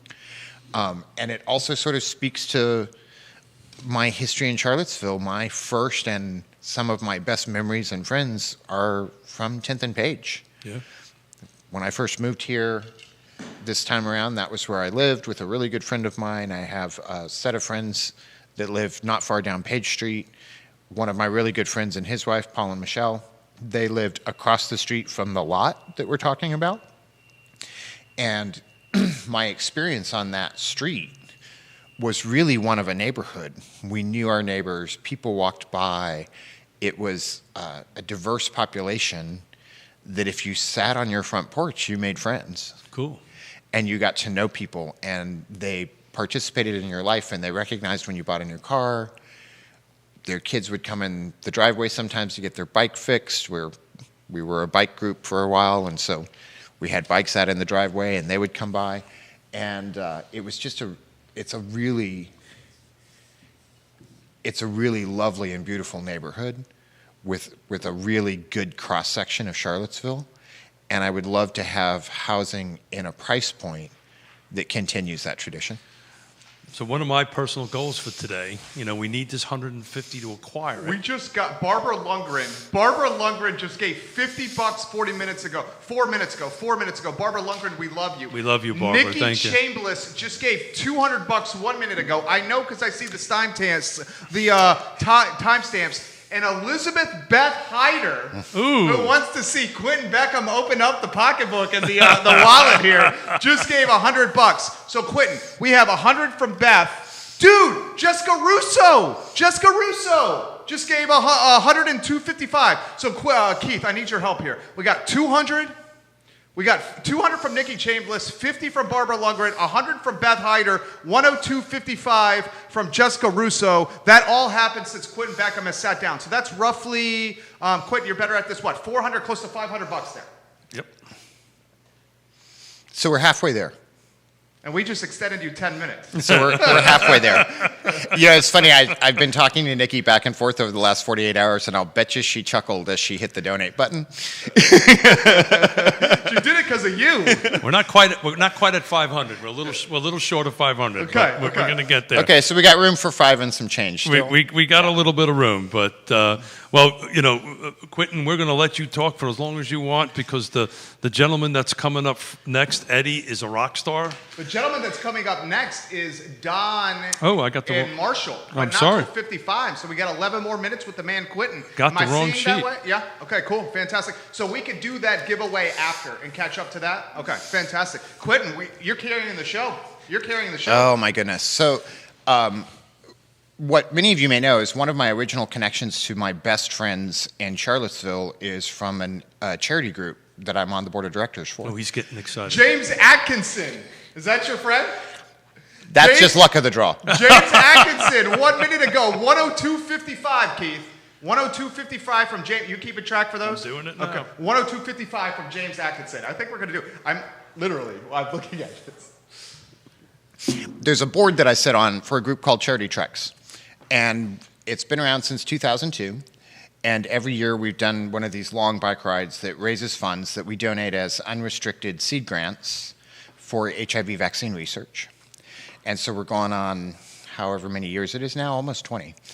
And as many of you may or may not know, we do not have progress on an HIV vaccine. And yet we meet year by year and we continue to ride. And this last year was the first year we did not meet because there was no way to do it with the hotels and the travel and COVID. And it's an amazing group of people that are terribly well committed. And we've raised well over $1 million over the years that have helped support a lot of interesting research and a lot of progress. And I sort of view affordable housing the same way. We're not going to do this once and fix it. And we need to be prepared to be in it for the marathon. It's not a sprint. And it's going to require us trying many, many different things to hit different key points, to really address needs at different levels and for different demographics and groups. And I can assure you, this can be done. The groups that we've had over the last 18, 19 years that have supported this ride are diverse, they're committed, and they have all stepped up. And you have a group that is really, really committed to affordable housing and to access to housing and to equity in housing. And so this may not be the only way to do it, but it's certainly not the last way. And so I would expect us to be at this again. This venue, different venue. You'll see similar faces float in and out as we move forward step by step. And I would just encourage people that although problems seem huge and complicated and overwhelming, we start somewhere. And every step gets us closer. I was a little uncomfortable with it, but our mutual friend Ray kind of put that pretty tight. I deflect. Even though we get in front of these microphones and these cameras, I do deflect it. Maybe it's the Catholicism in me. But, I was, as you were speaking, I was thinking of a dear friend of ours, and he's actually watching now because I'm watching him on my phone, a gentleman by the name of Robert Liberty out of Portland. He's watching? Yeah, he's watching, yeah. Out of Portland, Oregon, and he uses this term. We talk about this all the time. None of this is a silver bullet. There's not one fix. There's a silver buckshot, and the land trust is maybe a few of those particular pellets. But what really struck me along, he called me last night to wish me luck, and when he comes, the next time we can do this, we come back. We're all going to go out for a drink because he's a great fun guy.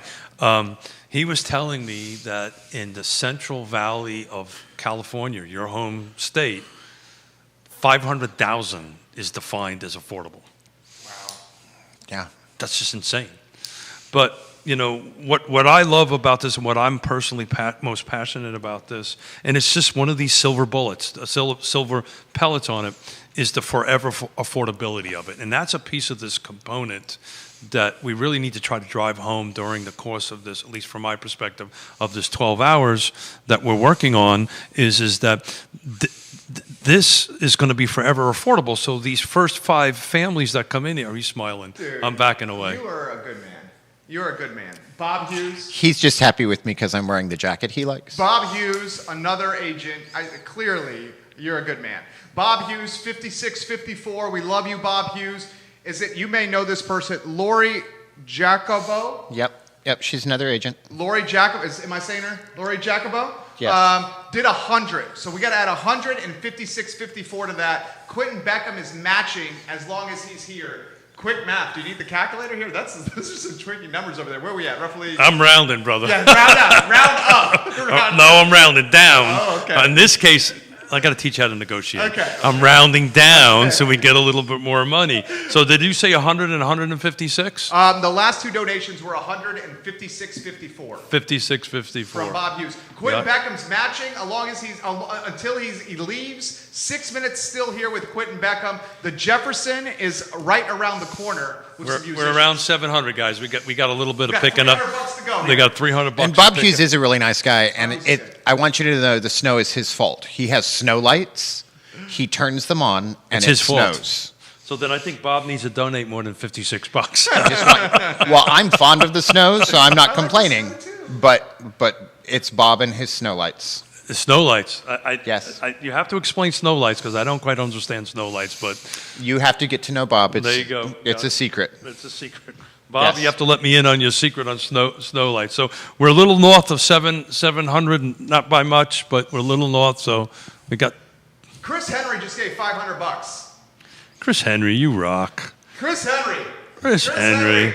Dairy Market and Dairy Central. Well, technically that puts us over at that. Way over. Chris Henry. Dairy Market and Dairy Central. That hits us the match right there. That's $1,200 in my math. That's the match right there. All right, Chris, all you right, paid all for right. people. I'll Oh, up it to, hold on. Hold on. I'll up it to 1,500. So you got room for 300 more. Oh, there you go. Generous man. So you're going to donate $1,500 yourself, and you will match another $1,500. I will up my match to 1,500. So if somebody puts in another 300, I will match it. I'm following you. I'm following you. Yeah. So We're it at would be a 1,200. $3K donation right there. That's Correct. huge. That is huge. So Hey, first of all, Chris Henry, thank you, man. Thank you. Guy's a rock star. His family's a rock star. he's the vision behind Dairy Market. He and is Dairy the Central. he's a vision behind A lot of stuff. A lot of stuff. And you know, the man puts his money where his mouth is. We have the local news walking in here. We can let them in. They're going to get some footage. I believe it's CBS 19 walking into the studio. You'll see the show. Go, and this CBS telethon. 19 might donate a few bucks to get us up. What do you think? You can ask. You can ask. You don't think I will? This community, Quentin, you're an integral part of this community. What does it mean to you? Charlottesville's a really interesting place. I'm not so sure I'm integral. If I'm gone, they'll move on. That's not possible. But it's been very interesting to come in and be relatively new, Chris, have thank you. some friends and some connections, but not terribly well known. And the amount of assistance and help and being embraced as a business person was kind of amazing. That's not typical. And for all of its ups and downs, Charlottesville strives very hard to do the right thing. And so if for no other reason than intention, I love that about this area and the surroundings. Now, people's idea of what the best thing is sometimes diverge, but they are constantly seeking to do the right thing for the people and truly work for common good. Albemarle Commonwealth's attorney, Jim Hingley. just donated $100 from Jim Hinchley. We're at $1,300. $100. You make yourself at home. Anywhere you want to set up, for real, is cool with us. Got the news here in the house. So Quentin. We're trying to do a $1,500 match. Anything you want to kick in, we'll take. Quentin, let's talk City of Charlottesville. Let's talk the future of this fine town.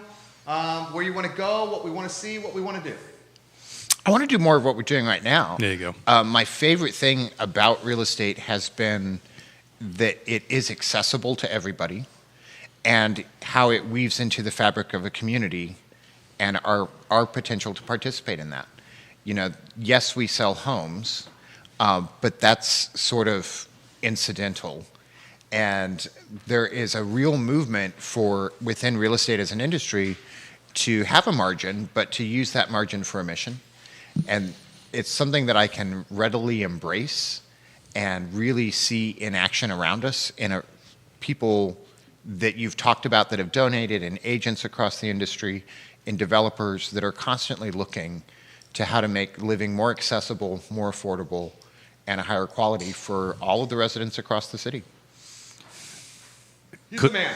Couldn't have said it any better. Yeah, you got away with words, Quentin. Got away with words. Got away with buying jackets. And what does the shirt say underneath that? This shirt says, "For the love of real estate." There you go. So We got about 40 seconds with the Jefferson on the horizon. And how close are we on the money? Right now, there has not. Were we at 1,300? Yeah. With Hinchley's, with Yep. Jim Hinchley's. Yep. Yep. Still there. We're there. Give us $200 more, guys. before How the much? quiz How much is. time do we got left? We have 40 seconds. We got the Jefferson on the horizon. Hey, But he's staying. He's hanging. He's hanging, Yeah. but we got a match. Yeah. For the next 30 seconds now. Okay. Tell me when it's at 15 seconds. We're at 20 seconds now. Got it. Tell me when it's at 15 seconds. Quinn, you want to get us out with anything else? That's Well, hold it. We're not done yet. Yeah. We have 15. I know what's happening here. Oh, we have 15 seconds. We are at 10 seconds. Put another $200 on my card, please, There we go. and make this Three- $3,000. Yeah. So we are now officially at almost 155, right? And then that was Hold it. 3,000 plus the Hold additional it. 1255. Sorry. Yep, so it's now 24,000. We're at $24,950 at 12:55 p.m. We've raised $24,950 so far. Thank you, Quentin. You're welcome. Quentin Beckham, thank you. Thank you. I got to keep a track over how much money I'm I donating. think Yona's doing that. We're going to reach out to Marshall now. Keith, I'm going to throw you this earpiece here in a second. Here you go. You ready? Mm-hmm. Good catch, my friend. Marshall, we're reaching out to you at the Jefferson. This is going to be fantastic. I'm looking forward to this, Martha and me. We got Marshall on the here we go. We got me and Martha, a band led by is it Dr. D. Poi and Don Martha Hill? DePoy. You can call me Don. Don, how are you? I'm you guys good. are You? live. Martha, hello. You guys are live. Are you where are you guys at? The front porch? Front porch. Fantastic. All right, well, before we hear some music from you, Don and Martha, how about an introduction to you two? What are you guys all about? We are me and Martha, and we've been playing together since 2003. Dawn taught me how to play. I was desperate. Yes. It's hard to take your mom around all the time when you're at my age. Tell us Me about and your Martha. instruments. I know. And we are, I'm a fifth generation music maker from the Shenandoah Valley and love to play music and play with other people, play well with others, we do. I'm originally from Belfast, Maine. That's the accent. And when I met Dawn, we got together and he taught me how to play, and we started having jams, and we've been on the road musicians for the last 10 years, doing an average of 9 gigs every single week. That works out to about 250 performances a year. Wow. So we're so happy to be here with you folks today. Did you hear that? I just did the math. 240 performances a year? 250. Yes. Good night. Yeah, For we the passed. last 10 years. Yeah, for the last 10 years. This is a lot of gigs. Tell us about You that think we'd be better than experience. we are now. Tell us about that experience, guys. Oh, we had fun on the road. It was we lived out of our suitcases. We'd go home and drop our suitcases, do a laundry, and get back in the car and go again.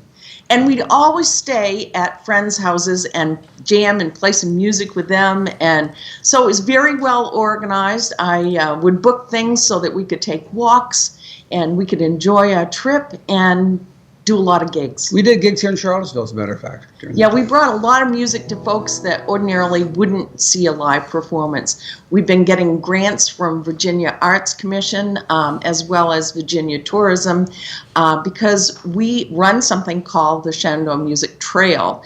And we do a TV show every single week and invite our musical friends to come in and do a show. Sounds familiar. And it goes out every Sunday, right? Right here, you can watch us right here on channel 16, ABC 16, right? Yeah, at 10 o'clock.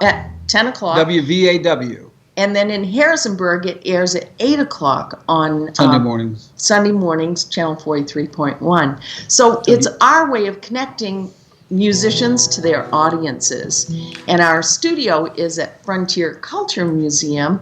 And during the summer, we'll be having open air concerts there so everyone can come in. Social distancing is top. Well, I'll tell you what, Don and Martha, you have talent that I wish I had, and that's the ability to connect with people through music. I've always been jealous of folks like you that have this talent where you can mesmerize people for 2 hours. It's an escape from life and everything else that we're dealing with, and we go and listen to you guys do the thing you love the most in life. It's just a beautiful equation for happiness. I'm going to stop talking. I would love to hear you guys play some fantastic music with 8 different states watching you on the telethon.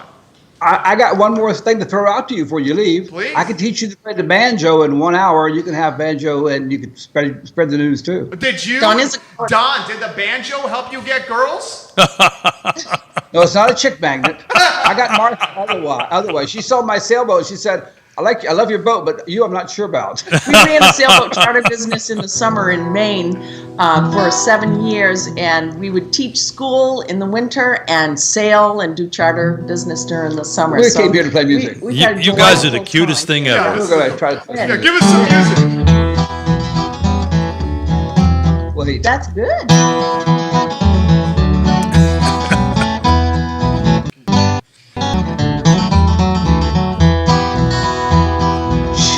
As red as a blooming rose, eyes the prettiest around. Why, she's a darling of my heart, prettiest little girl in town. I wish I had a glass of wine, bread and meat for two. I set it all on a silver plate, I just give it all to you. Shady Grove, my little love, Shady Grove, I say, hey, Shady Grove, my little love, well, I'm bound to go away. I wish I had a big fine horse, corn to feed him on. Little Shady Grove would stay at home and feed him when I'm gone. I would see little Shady Grove, she was standing in the door, shoes and stockings in her hand, her little bare feet on the floor. Shady Grove, my little love, Shady Grove, I say, hey, Shady Grove, my little love, I'm bound to go away.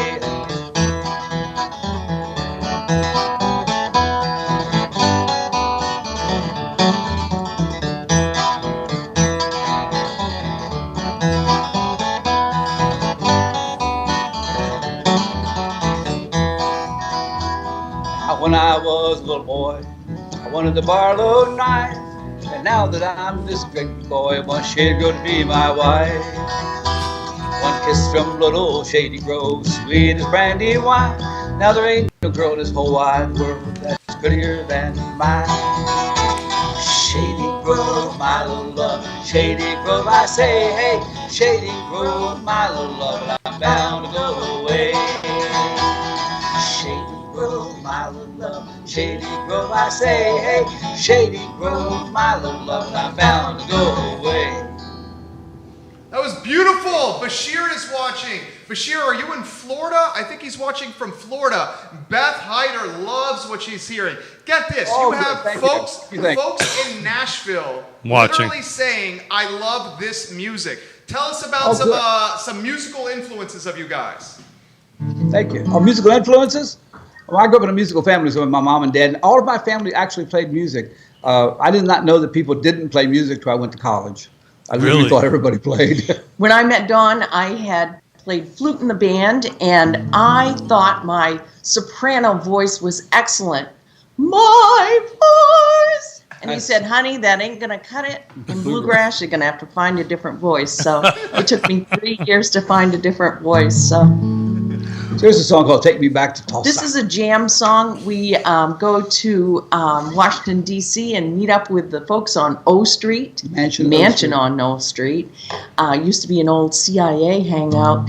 And when we met up with them, they said, Whoa. Tell us about that. Tell us about the CIA hangout. You just can't just drop Well, it that. has secret passages. You go if you got a chance, and it's open to the public. I don't know if it is now, but it has secret passages and hallways you can go down that are not there, and they let you explore the house. So if you look up Mansion on O Street, you can take a virtual tour of it. And it's packed full of books and all sorts of musical instruments people have donated. Floor to ceiling stuff. And every Sunday you can go there and meet up. And in the mornings they play bluegrass, in the afternoon they play jazz. So we were very fortunate. We went there a couple of times. But they said to us, you need to play some easier songs for us because most of us are just learning how to play. So we picked up this song called Take Me Back to Tulsa, and it's a Bob Wills tune. It has 2 chords in it. If you play one chord, it doesn't sound right. Play the other chord. That's how that goes. For those of you who are playing along out there, this is in the key of D. Get out your instrument. I love it. Jam along with Don and Martha. Take me back to Tulsa, I'm too young to marry. Take me back to Tulsa, I'm too young to marry. Where's that guy with the red shirt on? He wears a red bandana. Totally stole my heart away, way down Louisiana. Take me back to Tulsa, I'm too young to marry. Take me back to Tulsa, I'm too young to marry. Walking and talking with Susie, walking and talking with Susie, walking and talking with Susie, walking and talking with Susie.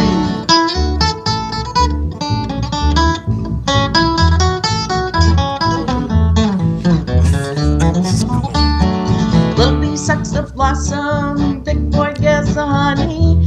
Boy grows cotton, big boy gets money. Take me back to Tulsa, I'm too young to marry. Take me back to Tulsa, I'm too young to marry. Take it on.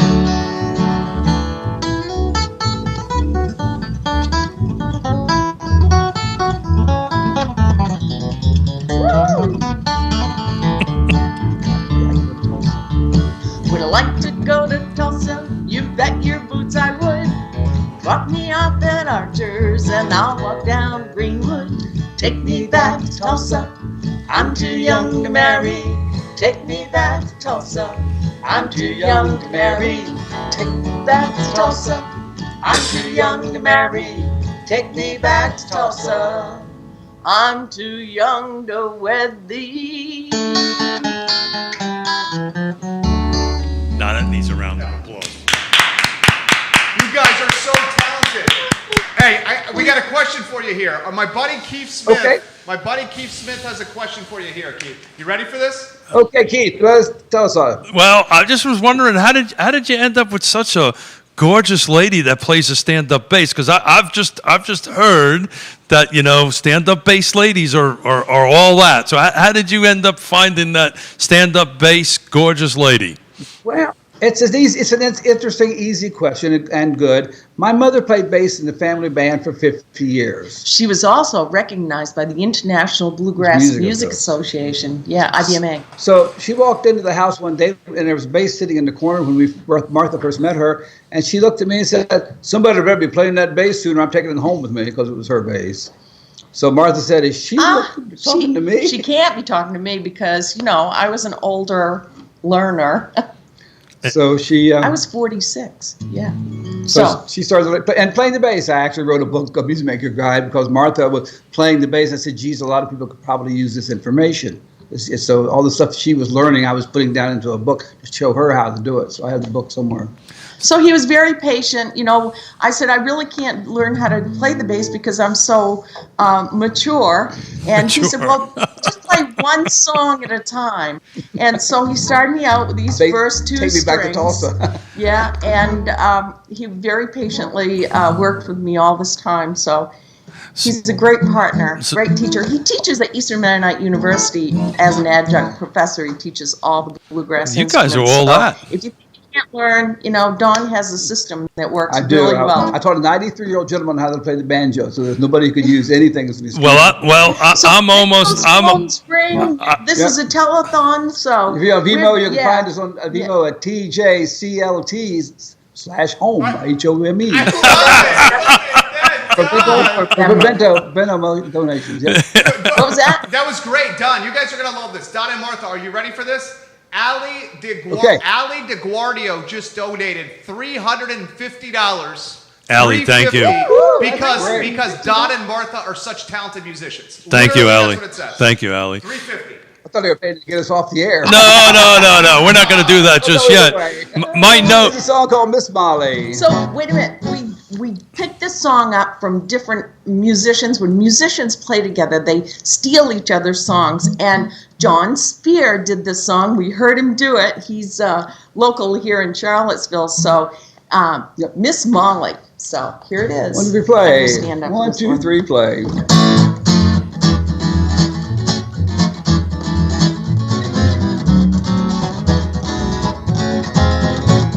Have you seen Miss Molly? Her cheeks are rosy red. Her lips are soft as satin.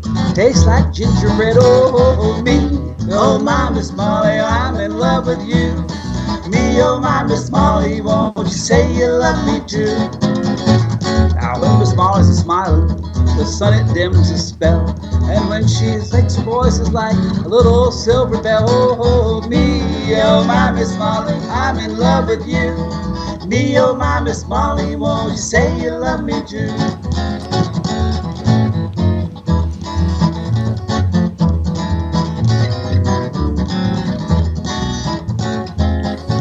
I'd trade my horse and saddle, cow driving I'd resign. If only Miss Molly would just say that she'll be mine. Oh, me, oh, my Miss Molly, I'm in love with you.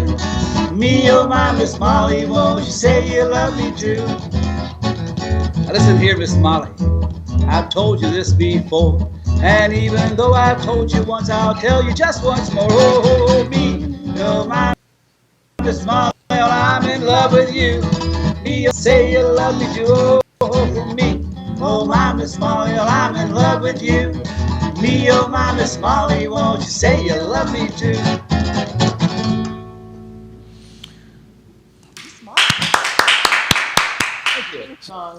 This next song we're going to do is a song that Bing Crosby and Frank Sinatra did. They played in the bluegrass band. They had a bluegrass band back in the day. In fact, Bing Crosby played great banjo, and there's a song about Daddy Frank played the guitar. So, He's lying. That's not Yeah, true. I think that's a lie. I'm awfully. I think that's a lie.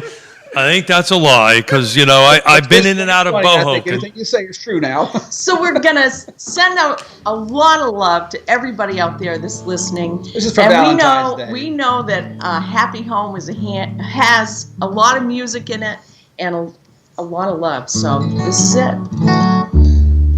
L is for the way you look at me. O is for the only one I see. B is very, very extraordinary. E is even more than anyone that you adore can love. Is all that I can give to you. Love is more than just a game for two. Two in love can make it. Take my heart and please don't break it. Love was made for me and you. You all sing along now. L is for the way you look at me. O is for the only one I see. V is very, very extraordinary. E is even more than anyone that you adore can love. Is all that I can give to you. Love is more than just a game for two. Two in love can make it. Take my heart and please don't break it. Love was made for me and you.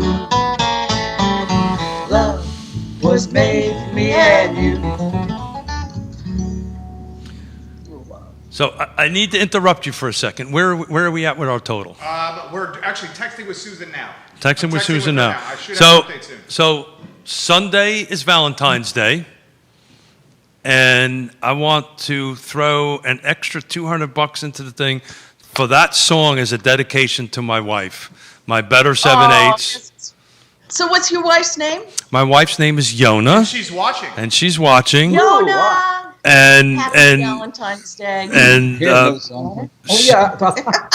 so I love you dearly. You're my better 7/8. I say that all the time. That song was from my heart to you. Thank you very much. Kelsey put another $200 in my kitty. She's probably not going to love me anymore if I keep on spending this money, but thank you very much. I just wanted to share my heart with you guys. Thank you for singing that song.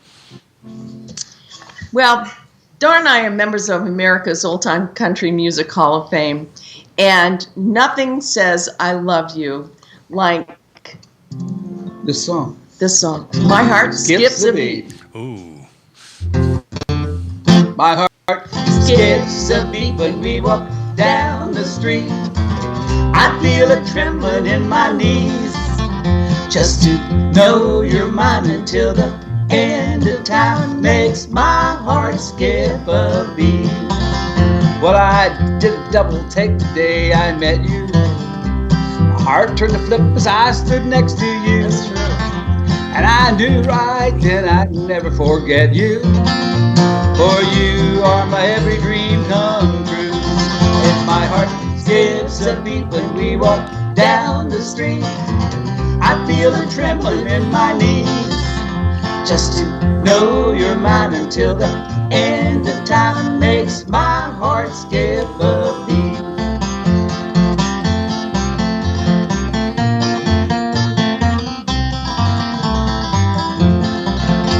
You came into my life without a warning.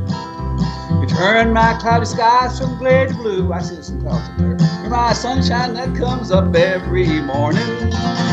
Why, you are my every dream come true. And my heart skips a beat when we walk down the street. I feel a trembling in my knees just to know you're mine until the end of time makes my heart skip a beat. Just to know you're mine until the end of time makes my heart skip a beat.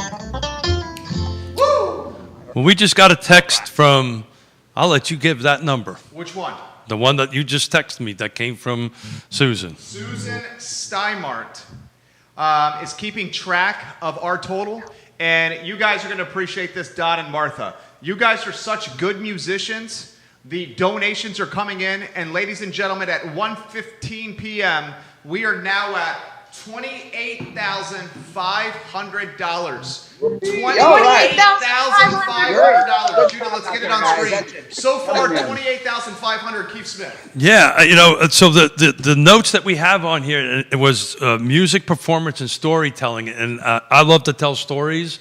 So can you tell us some more stories before you play the next tune? Tell us an exciting story. You got to keep it G-rated. All my stories are exciting. Thank you. Well, we won't tell doll stories, but I tell a story with this doll. This next story, though, is interesting because Martha, as we told you earlier, we travel around an awful lot, and sometimes we spend summers in Maine, used to anyway. Aboard our sailboat, we would spend 4 months doing gigs and traveling all over the place in Maine, visiting with relatives, and we are not above imposing on our friends and saying, oh, by the way, we're going to be in your area. How about you cook us dinner and we play some music? It's more like when the waves are coming through the harbor, they're 4 feet tall, and you have to try to stay on the bed and cook. You can't do either one, so we row to the shore and go see whoever wants to take us in for the day. And in the storm, you know. I think they got a bargain. It may involve a blow-up mattress. So don't even. This is a family show. It's a family show. Blow-up mattresses. It's a family show. You know the challenges involved with it. So tell us. Sit on one side and the other. Oh yeah. Her sister set one up for us. She plugged the thing into the wall and left it, and they went downstairs and had a cup of tea.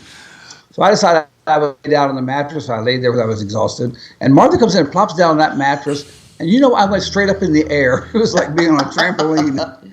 Here's a song called Make Me a Pallet on Your Floor. This is a song from 1936, and it's from Blind Boone's Ragtime Melodies. And Gillian Welch did this song, and it's kind of a cool little song. So I'm going to stand up for this one, okay? Ready? I'm ready. Make me a pallet on your floor. Make me a pallet on your floor. Make it soft, make it low, so my good guy don't know. Make me a pallet on your floor. Come all you good time friends of mine. Come all you good time friends of mine. When I had $10, you treated me just fine. Where were you when I only had a dime? Make me a pallet on your floor. Make me a pallet on your floor. Make it soft, make it low, so my good guy you don't know. Make me a pallet on your floor.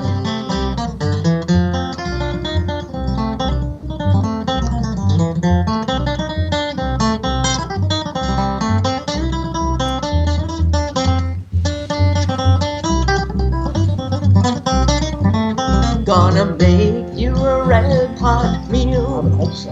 Gonna make you a red hot meal to show you I appreciate all that you have done. You make me a pallet on your floor. Make me a pallet on your floor. Make me a pallet on your floor. Make it soft, make it low, so my good guy he don't know. Make me a pallet on your floor. Make it soft, make it low, so my good guy he don't know. Make me a pallet on your floor. Yay! So I have my own. I have my own. My wife and I's own blow-up mattress story. Our youngest daughter lives out in Seattle, and so. Skedaddle, Seattle. And so we have the blow-up mattress out there, and you're 100% right. It's like you got to wake up in the middle of the night, blow it up, because all of a sudden everything's sunk in the middle. But it's fun to see them and all that. So tell us a little bit about the next song you're going to sing. What's the story behind that? Next song, this is an old Louvin Brothers tune, I believe. It's just a love song. We thought we'd do love songs today. Everybody's getting in the spirit of Valentine's Day. And Yeah. this is a long-term love relationship this song talks about. Yes, that's right. Yeah. Don and I have been together for 21 years now, so that's Congratulations. Congrats. it's been just a lot of fun. Seems like yesterday. My wife and I are just passing our 35th anniversary together. So Congratulations. So when you see her, 35 years. offer condolences. Oh, I don't think so. Here's a song called "When the Bluebird Singing." Yeah.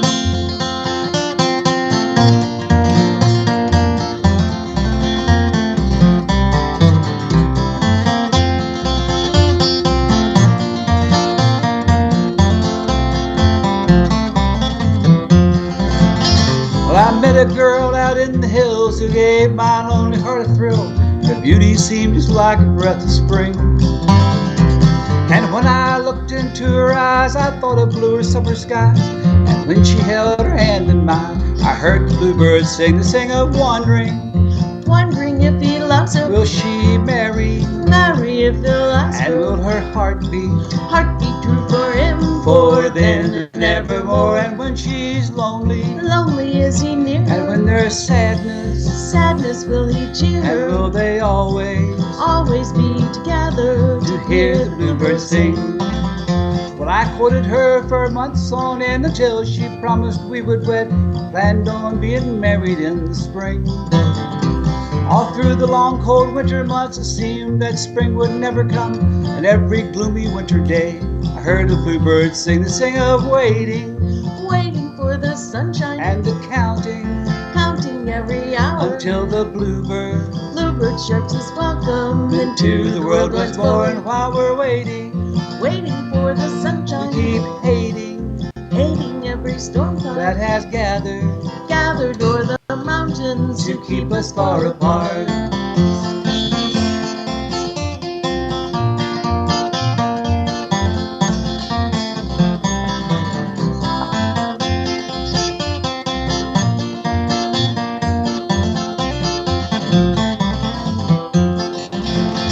After that last spring touched the earth, we were married in the village church. A wedding seems like a dream come true.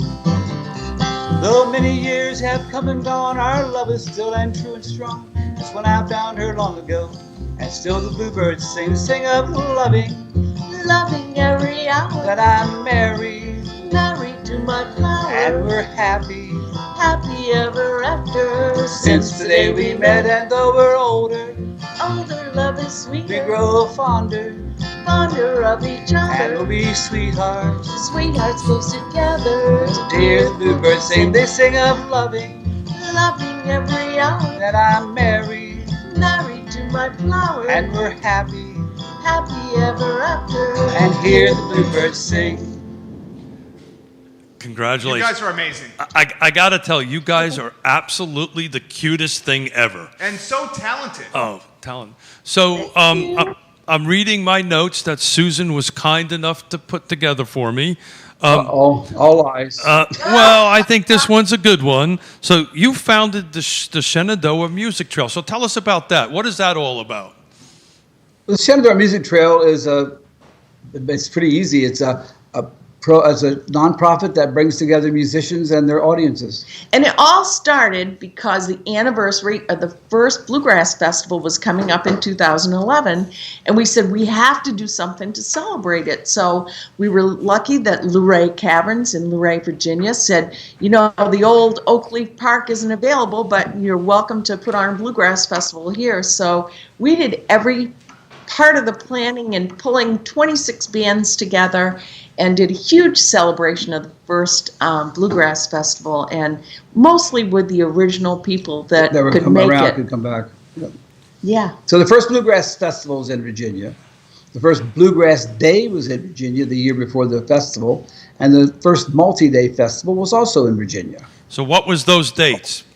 Enlighten us. August 10th for the Bluegrass Day, and ours was July 4th, 1961. Wow. And then the first Bluegrass multi-day festival was Labor Day weekend, 1965. Wow. So the Now- 65 I was born, but just a wee lad. The 61 not quite yet. So not quite yet. So tell us a little bit about what you're going to play for us. What's the story behind the next song? Well, this thing we're going to do is actually a song that was 1934. If you know Jazz Doll, Billie Holiday. Yeah, I do. This song is a song that came to us because I woke up one morning and,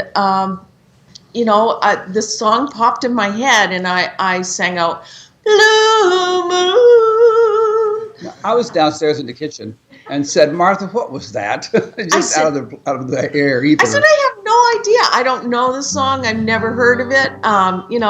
It just popped into my head. So he said, well, let's work it up because it seems like it. So we looked it it's up. a good song. 1934 song. It's the first time this chord progression that became the backbone of 1950s music and folk rock. You know this progression. You'll want to do doo-wop when you hear it. It's like this.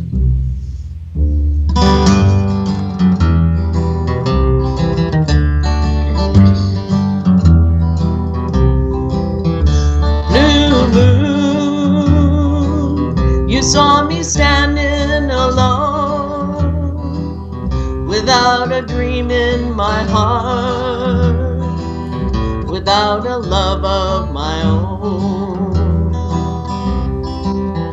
Blue moon, you knew just what I was there for. You heard me saying a prayer for someone I really could care for.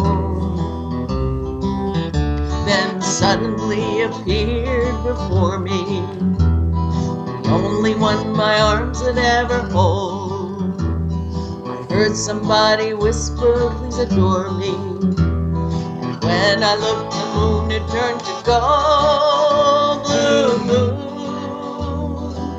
now I'm no longer alone, with without a dream in my heart, without a love of my own. You want to take a break?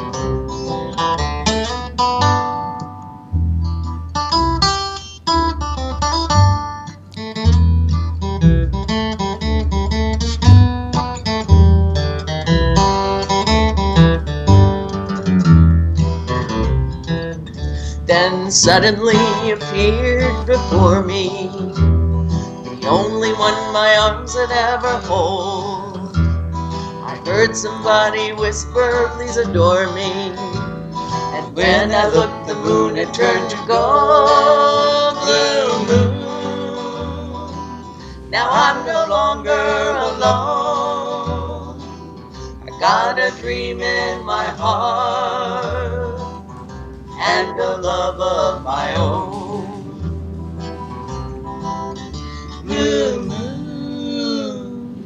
Oh, you guys are so good. Let me throw this question to you here. And we're about to make a special announcement. Don and Martha, we got a massive donation while you were playing. You want to know how? Oh, that's so You want to know how much? How much? $4,800. $4,800. Wow. $4,800. So much. We'll get those details here in a matter of moments. Before we get the $4,800 donation details out, what's it like playing music together? Yeah, great question. Well, fortunately, it is part of who we are. And our life revolves around when we're going to play music next. We're always learning lyrics. And our favorite time of the day is after dinner when we say, okay, let's just play a few tunes. We rarely know what's going on in the world because we stopped watching TV. We are planning our TV shows and mountain music shows. And we're planning that, organizing musicians to come in and play at the Frontier Culture Museum and record there for our every Sunday show. So us playing music together is like saying, you know, it's like brushing your teeth. It's just something you do. Something you do. Remember, I grew up playing music. I thought everybody played. Right. So music for me was, I didn't have an option. Everybody goes, well, you had an option to play music. I'm going, no, you don't. When you grow up in a family, it's just left around you all the time, so it becomes part of who you are. Okay, how about this question? Before we hear your next song, this question. You guys are creative and fabulously talented people. How has the past 13 or 14 months with this pandemic impacted that talent and creativity? I wouldn't answer that. Dawn learned to cook. Wow. Dawn learned to cook. It's been so exciting. I looked up online and we found a bunch of recipes called Better Than Takeout. So we probably will never do takeout again. Yeah, Our life together has been so enriched because we were focusing on everybody else and, you know, packing and unpacking and getting the car ready, and we slowed down a lot. We started asking ourselves, what's really important? Well, we've always been people who stay in the moment. Our whole life is based on being in the moment, so we're not much about looking back or looking forward too far. It's just if you do, then you're not experiencing this moment like the moment that you have. So then you give that moment up about something that you may or may not have had either direction. So we're pretty much in the moment people. So the pandemic has been, hasn't been really not noticeable. I mean, there's certain things we don't do. Obviously, go out to eat or see friends and things other than by social distancing. But we miss all of our friends and our audiences. Music, you know, that part has been a challenge for us. But you know, we're all about recording things and putting them up online. So if you want to see us, we're on Me and Martha. We also have a site that's called Shenandoah Music Trail, where we post up clips of the bands that we will be featuring the coming weeks. So it's been a shift, but we've learned to recreate ourselves.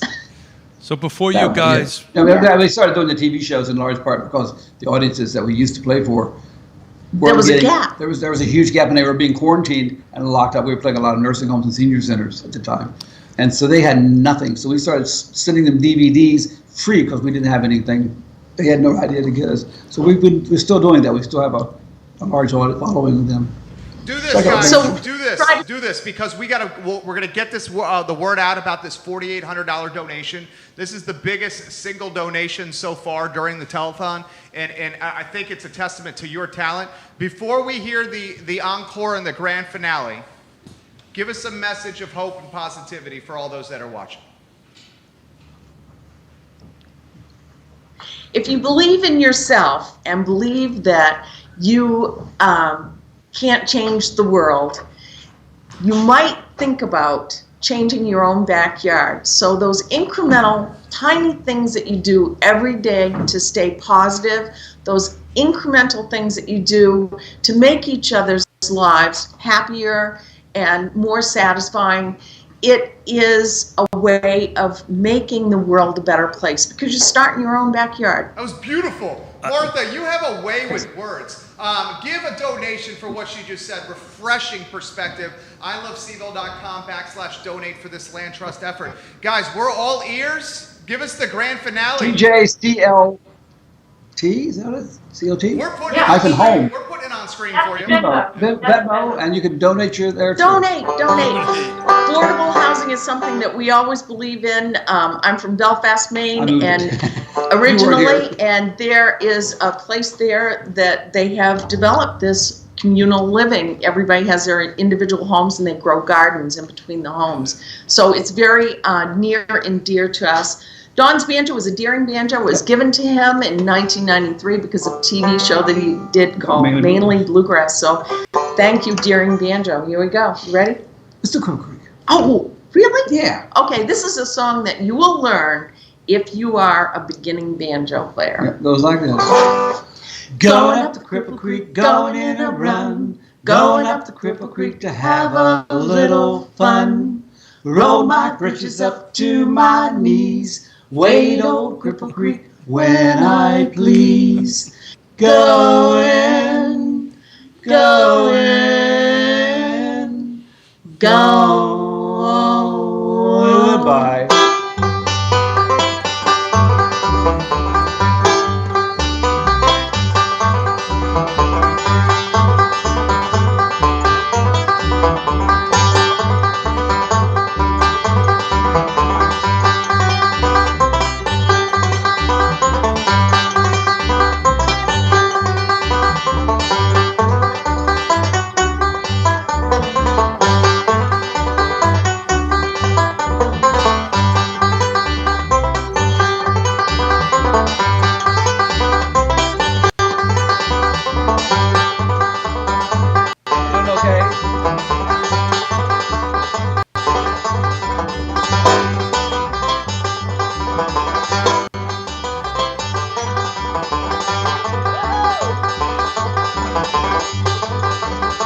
Amazing.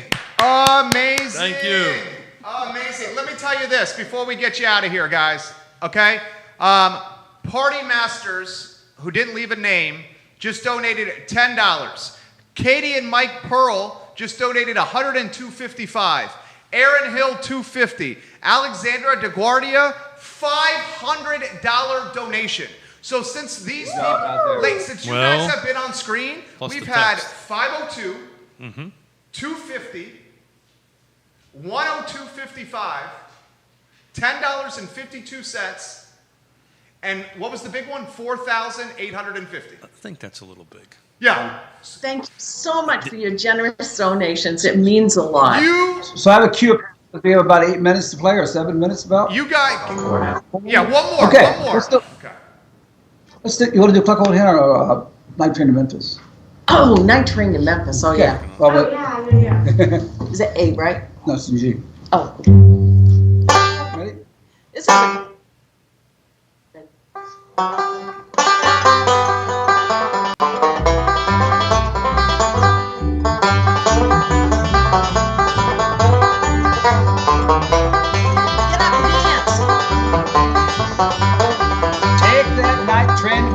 Take the night train to Memphis. You know how I'm longing to see you. Leave at 3:57 and arriving at 11. And I'll be a shouting hallelujah, hallelujah,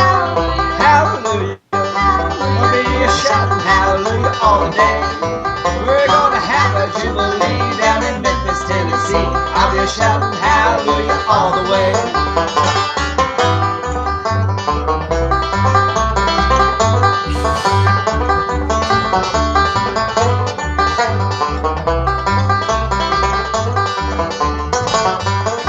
Take that night train to Memphis, take the night train to Memphis. You know how I'm longing to see you. Leave at 3:57 and you're arriving at 11. And I'll be counting hallelujahs. Hallelujah, hallelujah. I'll be shouting hallelujah all day. We're gonna have a jubilee down in Memphis, Tennessee. I'll be shouting hallelujah all the way. We're gonna have a jubilee down in Memphis, Tennessee. I'll be shouting hallelujah all the way. Woo! Hey, we love you. I'd pay $100, $125 to see you in any venue. And we'll close on this. During your 42 minutes and 45 seconds on this show, we have raised $5,652. Woo! $5,062. Amazing.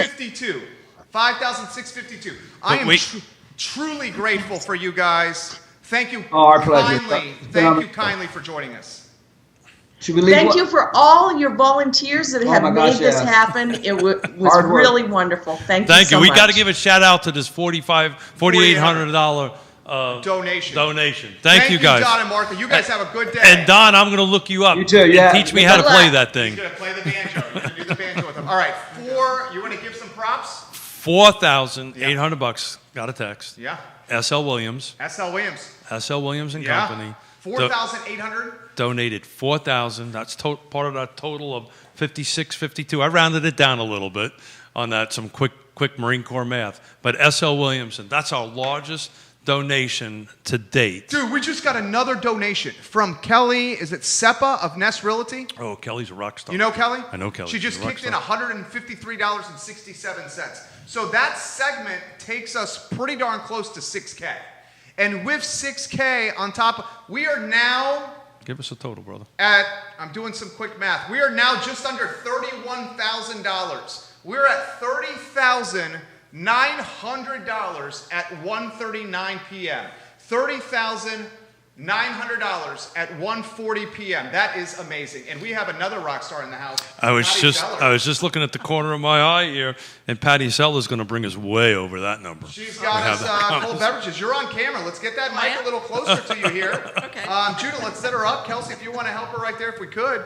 And we're going to go to Patty Zeller here, the owner of Animal Connection here on the Affordable Housing Telethon. Patty, how are you? Hey, I'm doing well. I like the snow. Yeah, we do Yeah. too.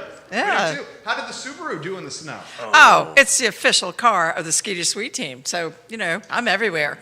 So if somebody would check out my Facebook page, a couple of Mondays ago, I drove down from Connecticut to here, and I was driving down the Jersey Turnpike in the Subaru Outback with 3 inches an hour snow coming down. Oh, my God. It was great. I was the only person on the Jersey Turnpike. When does that ever happen? Ever. Never. Really? Patty, thank you. We've seen each You're other on virtually. We bumped into the shop, and thank you for coming. So, Absolutely. for those who don't know you, What's that? To those who don't know you, tell a little bit about yourself. Well, I'm the pack leader at Animal Connection All Natural Store for dogs and cats. We are full service all natural pet supplies. We do full grooming. We have a self-service dog wash. We have dog training. We have a bakery, which is now putting out some beautiful Valentine's cakes and cookies for your dogs. Cool. And we just moved over to Ix this year after being open for 18 years at a different location, and we are loving it.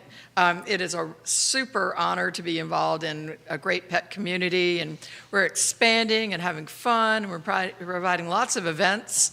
It just couldn't be more fun for your dogs and cats. I'm going to give this lady some props. She donated 10 gift bags to this telethon from Animal Connection at Ix Park. 10.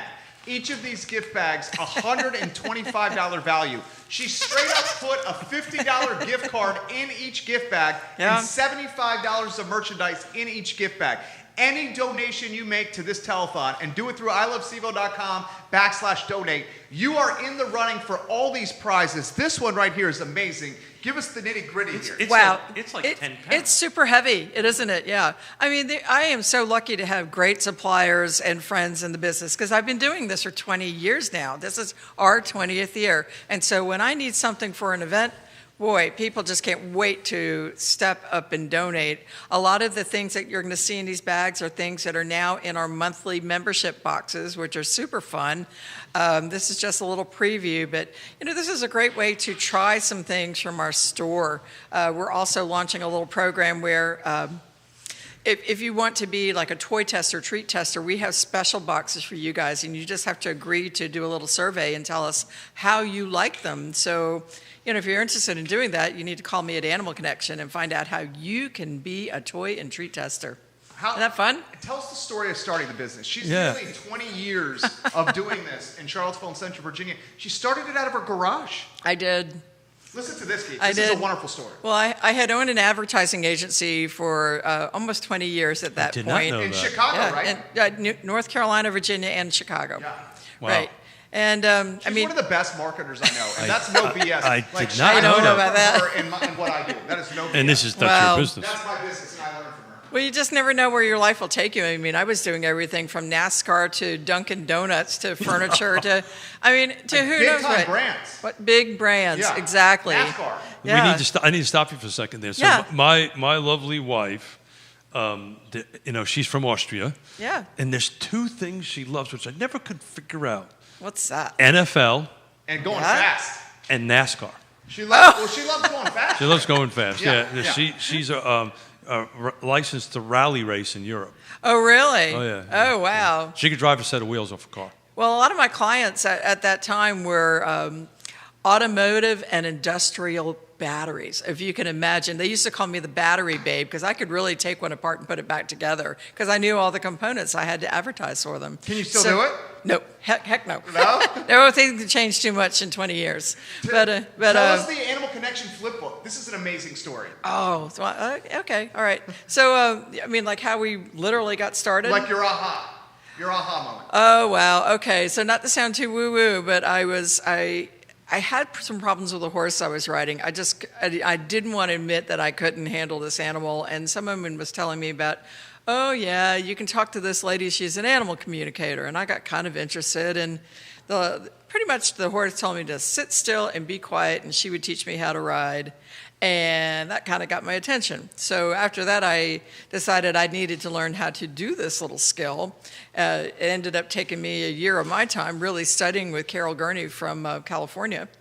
And, long story short, I had 2 dogs that had died of cancer. I had a third one that came down with cancer. My brother had been giving me free pet food. He was in marketing with a rather large national brand. And I was starting to put 2 and 2 together, like maybe there is something to this pet food. And I looked at my dog and said, guess what? You're doing raw food starting tomorrow. And then it occurred to me, I don't know where to get it. And so I arranged to be a distributor out of my garage with some other people in the area that were interested. And pretty much your dog looked at me and said, why are you wasting your time doing marketing? Why don't you tell the people about better ways to feed and take care of their animals? And after my ex-husband at the time flipped out and said, you're doing what? You're selling your agency to do what?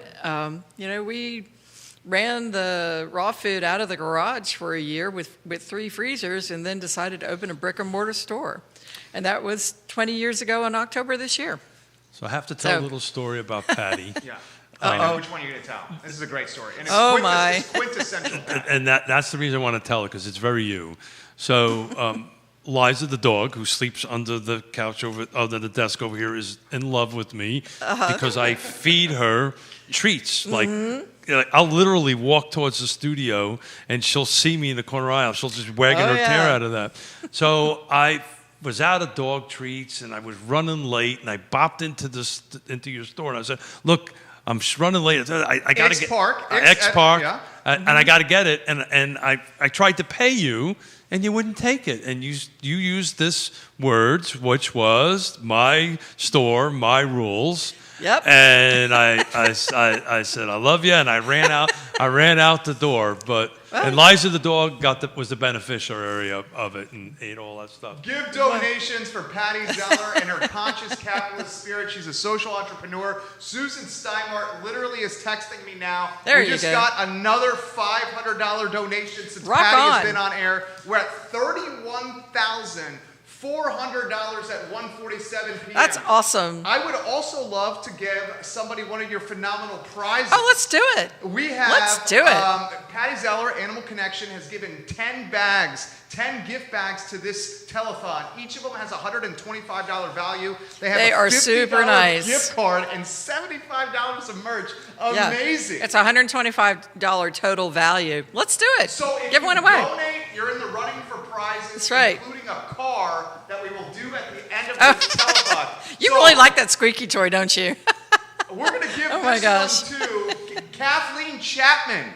Kathleen All right. Chapman has won a $120 gift bag to Animal Connection and Ix Park and a $100 gift card to Dairy Market simply Nice. for donating $225 value. That's all it takes, people. You know, Donate. you do something.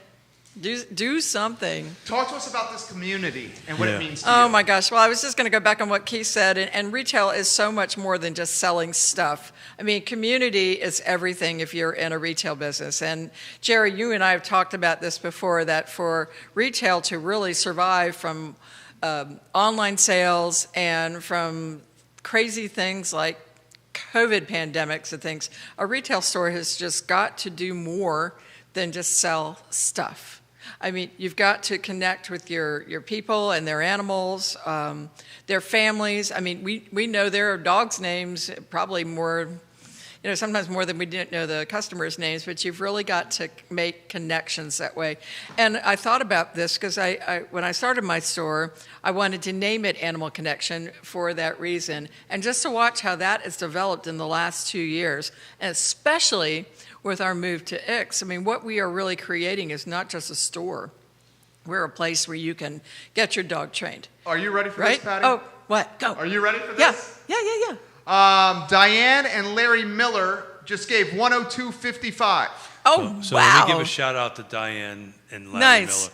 Know them well. Uh-huh. They're next door neighbors. Known them for decades. They're great people. Next Thank door Thank you neighbors of so you? much. Oh yeah, they live literally right around the block from me. Okay, Woohoo! okay. How about Kim Verbution of Nest Realty? I know Kim. Yeah. Kim Nice. just gave $100. Andrea Hubble, 511.55.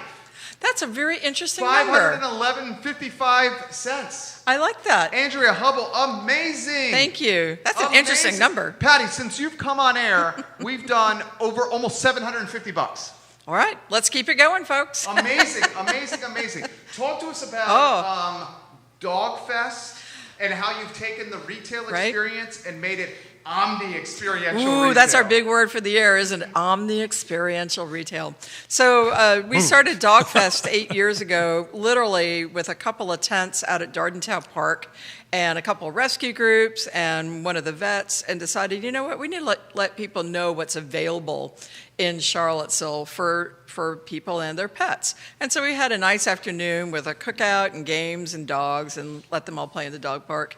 Well, fast forward to 3 years later, and we pretty much outgrew the setup at Dardentown, and we decided we needed to do something in a bigger way. And the people at Ix Park, Susan Kershaw and Ludwig Kutner, were so welcoming, and they said, let's have it at Ix. Cool. We got a band. We brewed a Big Dog Blonde Ale, which I brought some for you guys to wet your see? whistle Yeah. today. Yeah, we brewed a beer with with so much. with Three Notch Brewery, to bring Jerry, awareness. you got to to- wait for a while before you open one of them up. Well, we'll put it in the refrigerator in a minute. Yeah, we made it. You can put them in the snow. They'll be cold in a few minutes. They will. Oh, somebody might take them. You got a lot of people Is walking that by. the last six-pack of the Big Dog Blonde Ale? No. So can I give you some props here? Sure. Patty brewed the beer with Dave Warwick. I did. Patty helped brand name the beer and is Well, Big Dog Blonde, come on. your name is on the can. It is right on the back. Patty Zeller. I'm a dog store with a bar Hand and a me one of beer. those cans. Do you have the Big Dog Blonde Arrow packaging from previous shows that we could put on screen? That's asking a lot, Judah. I have it here. Yeah, I can Want me to hold it up? Yeah, hold it on screen. So Do I hold it like this? this beer from Free Notch is literally inspired by her and animals. And it's drinkable. I mean, I wish I could sell it. I can't. But during the season when it is being brewed, you can purchase it at Three Notch Brewery. And during our grand opening last year, we were able to have a 3-day tasting party, which was super fun. But this grew from them brewing a couple of kegs and selling pints for us to now, doing our own canned beer. I mean, there is no other pet store that does this. That's just without a fact.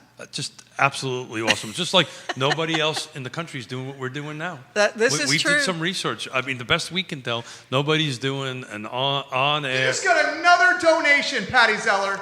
Brad Kreis, K-R-A-I-S. Brad just gave $56.54. Thank you, Brad. Wow. I think we should give away another Animal Connection prize package. I think you should. Patty Zeller, we are now over $33,000. I was just doing the math. On this is telethon. great. That means since Patty Zeller has come on air, I'm we getting have chills. gotten, oh my gosh, since you have come on air, $656, $7, almost $1,000. There you go. All right.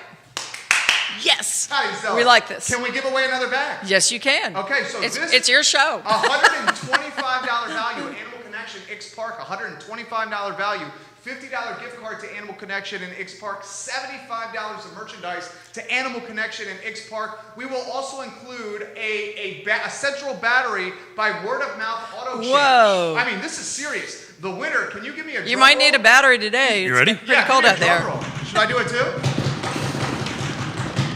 Katie and Mike Pearl. Congratulations, Katie and Mike Pearl, on getting this. Kelsey, you're keeping us in line. Well done. I could do that better than Katie and Mike Pearl. Yeah. If you donate to the telethon, you're in the running for prizes. We're giving away a car at the end of this telethon. Patty, when you see the community jump and rise to the occasion like they're doing now, this doesn't surprise you because I you've seen love it for 20 this. years. I think it's great. And the affordable housing they built before is about 3 blocks from where I live. And the houses you're are 3 blocks from Nassau. Yeah, and the houses are so nice, and it's so great to see the families there that are able to get a chance to do something else. And we just love supporting something like this. I mean, why wouldn't you?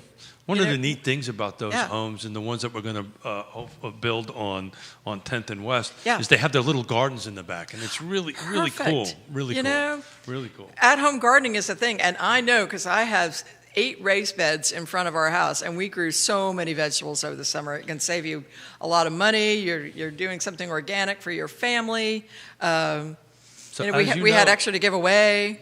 As you know, we're neighbors, right? Yes. Our office is right around the corner. That's right. Corner from you, and I can't wait until all that snow goes away and COVID gets better because we're going to hang out in that little park over there and have a lot of fun. Oh, yeah. Well, we've got some big things planned for that. If you haven't been to Huge our things. store yet, yes, huge Really? Huge. things. Oh, Yeah. I won't. Dude, I she's can't. going to change the game. Oh, I can't yeah. say the I'm word. not going to spill the beans. It's her beans to spill. We're Well- not even going to say Yeah. it. She's going to change the game in this town. Well, when it we're comes to already dogs. changing it. Right Yeah. now, you can come to our store, and there's grooming, there's self-serve dog wash. We have a And dog baking. bakery Yeah.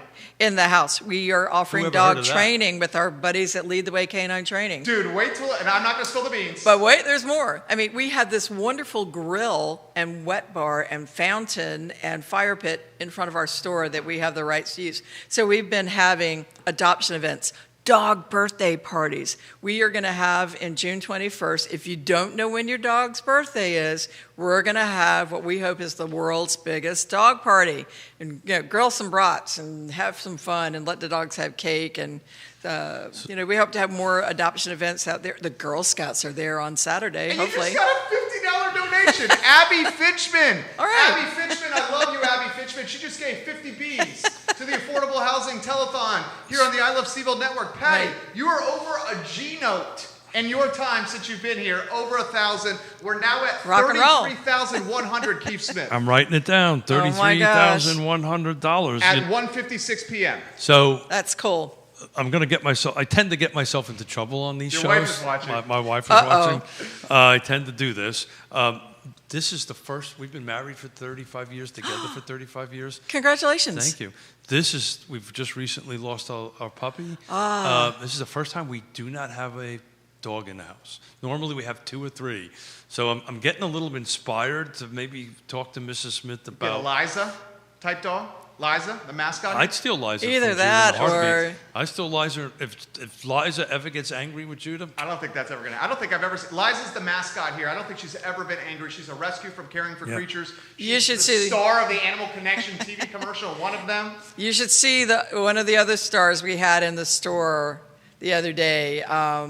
I have to mention Yvonne American and her amazing Maltipoo Coco came all the way from Northern Virginia with friends to do our selfie station and get Valentine's treats and toys and things. And she's such an amazing supporter of the store. And, we just love making people from in town and out of town feel like they're just really special. Well, But that dog, Keith, that might be the kind of dog for Yeah, you. yeah, That yeah, thing yeah, is like a well. showstopper. Oh my gosh. yeah, well, We just got a $100 donation. Robert Hedrick. Hedrick, yeah. Robert Hedrick, $100. So I'm keeping a little track here. It seems like Nest Nest is stepping kick- up. Nest You're is at kicking $1,200 in your segment alone. Okay. $100. We need to track that, but I think Nest is winning. We I need think to reach Nest, out. you should get all the photos. Oh. That's that literal. Oh my gosh, we chemistry's had someone working. from Nest get a Valentine's birthday cake. I can't remember her name, but she's coming by on Sunday. Oh my gosh, I can't remember the name. But she came to get Valentine's Well, we have- heart-shaped dog cakes from Animal Connection. Got it. Seville Municipal Band is right around the corner. Patty, the Seville Municipal Band, why don't you get us out of here with a phenomenal message of positivity and hope? Well, people just get out there and do the best you can and, help your community when you can and, be nice to each other. Be Bark kind. local. Bark Perk local. local. Love it. I love Shop that. local. Drink local. Drink local. And shop local. Patty, thank you. All right. You. You raised Thank you guys. over You guys are doing great. $1,200. Over- And she said she came in the door. over a C note. Thank you. You're doing Over great. A G-note. G note. C-note's a hundy. I got it.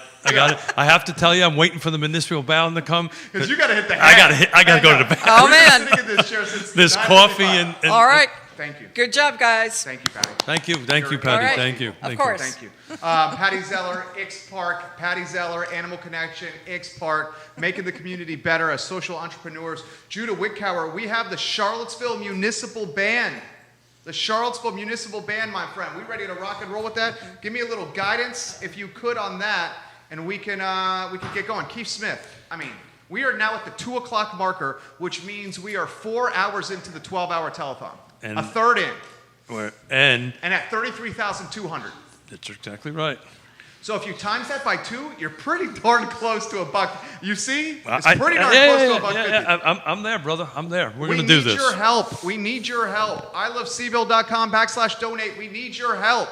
J Dubs, what are you thinking, homie? You want me to count you into that? All right. Charlottesville Municipal Band. I guess I should set the stage for the You municipal should band. set it. The Charlottesville Municipal Band, and I got this lovely package from our dear friend Susan Steinmart. We have multiple producers. The Charlottesville Municipal Band. Did you know that the Charlottesville Municipal Band, with their diverse repertoire and various ensembles, has been providing the soundtrack of our community since 1922? Even now, in consideration of COVID guidelines, the Charlottesville Municipal Band is able to perform at socially distanced programs and outdoor activities like our Time Machine Telethon.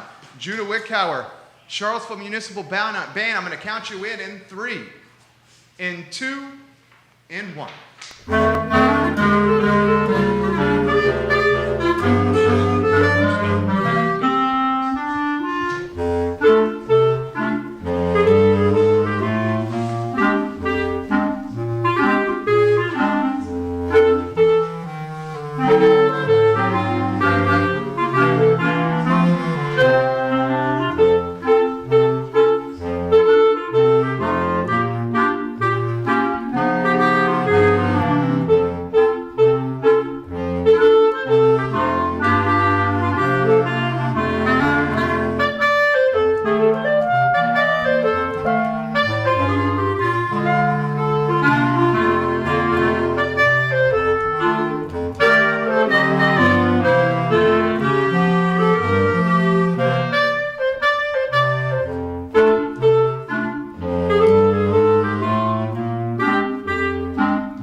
My name is Fred O'Brien.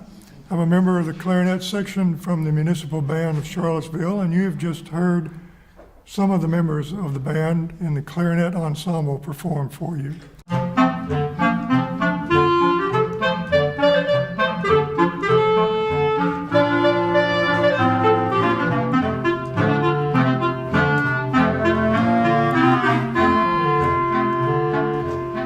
I've been asked this evening to say a few words about why affordable housing is important for artists. And it's important, affordable housing is important for everyone, actually. But for artists, oftentimes the income stream is maybe not as secure or as much as one would like. And you really need some opportunity to be able to have decent housing and still pursue that kind of a career.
My name is Bert Marks.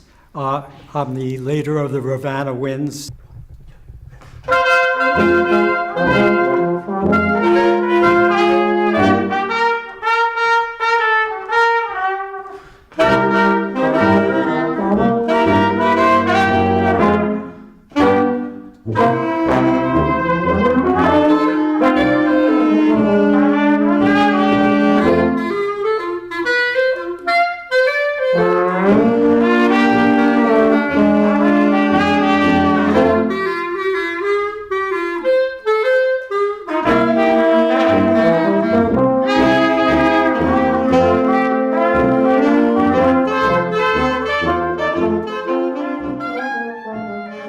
Dixieland group. We started off as a German band several years ago and found that more people wanted swing music than German music, so we picked up a lot of Dixieland numbers, and that's our main thing now. We play Dixieland, some ragtime, some marches, some novelty tunes, and occasionally a polka.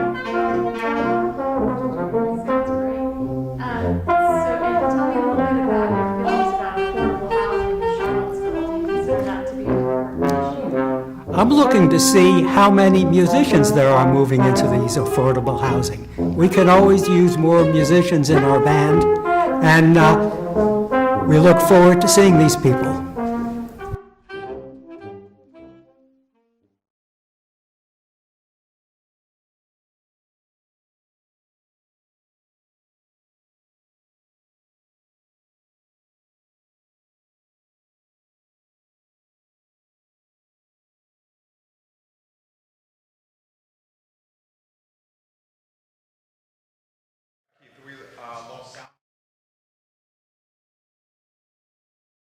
Let's do it. Let us know. Count us in.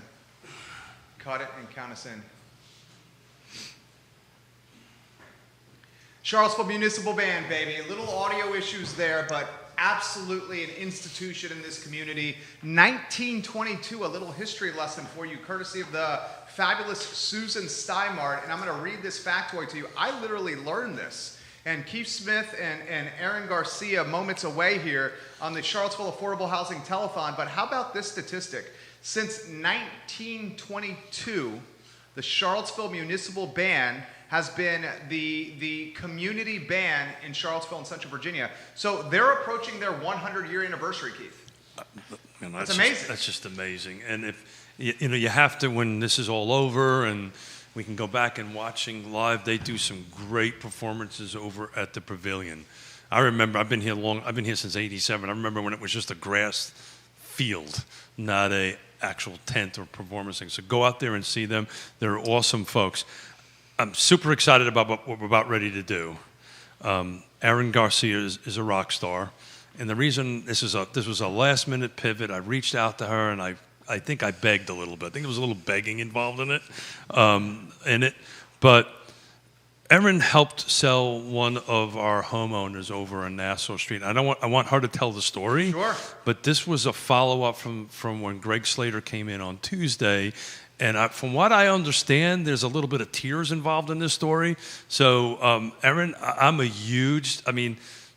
if you play Lassie or something like that, or any Shirley Temple movie, my daughters will tell you that. It's it.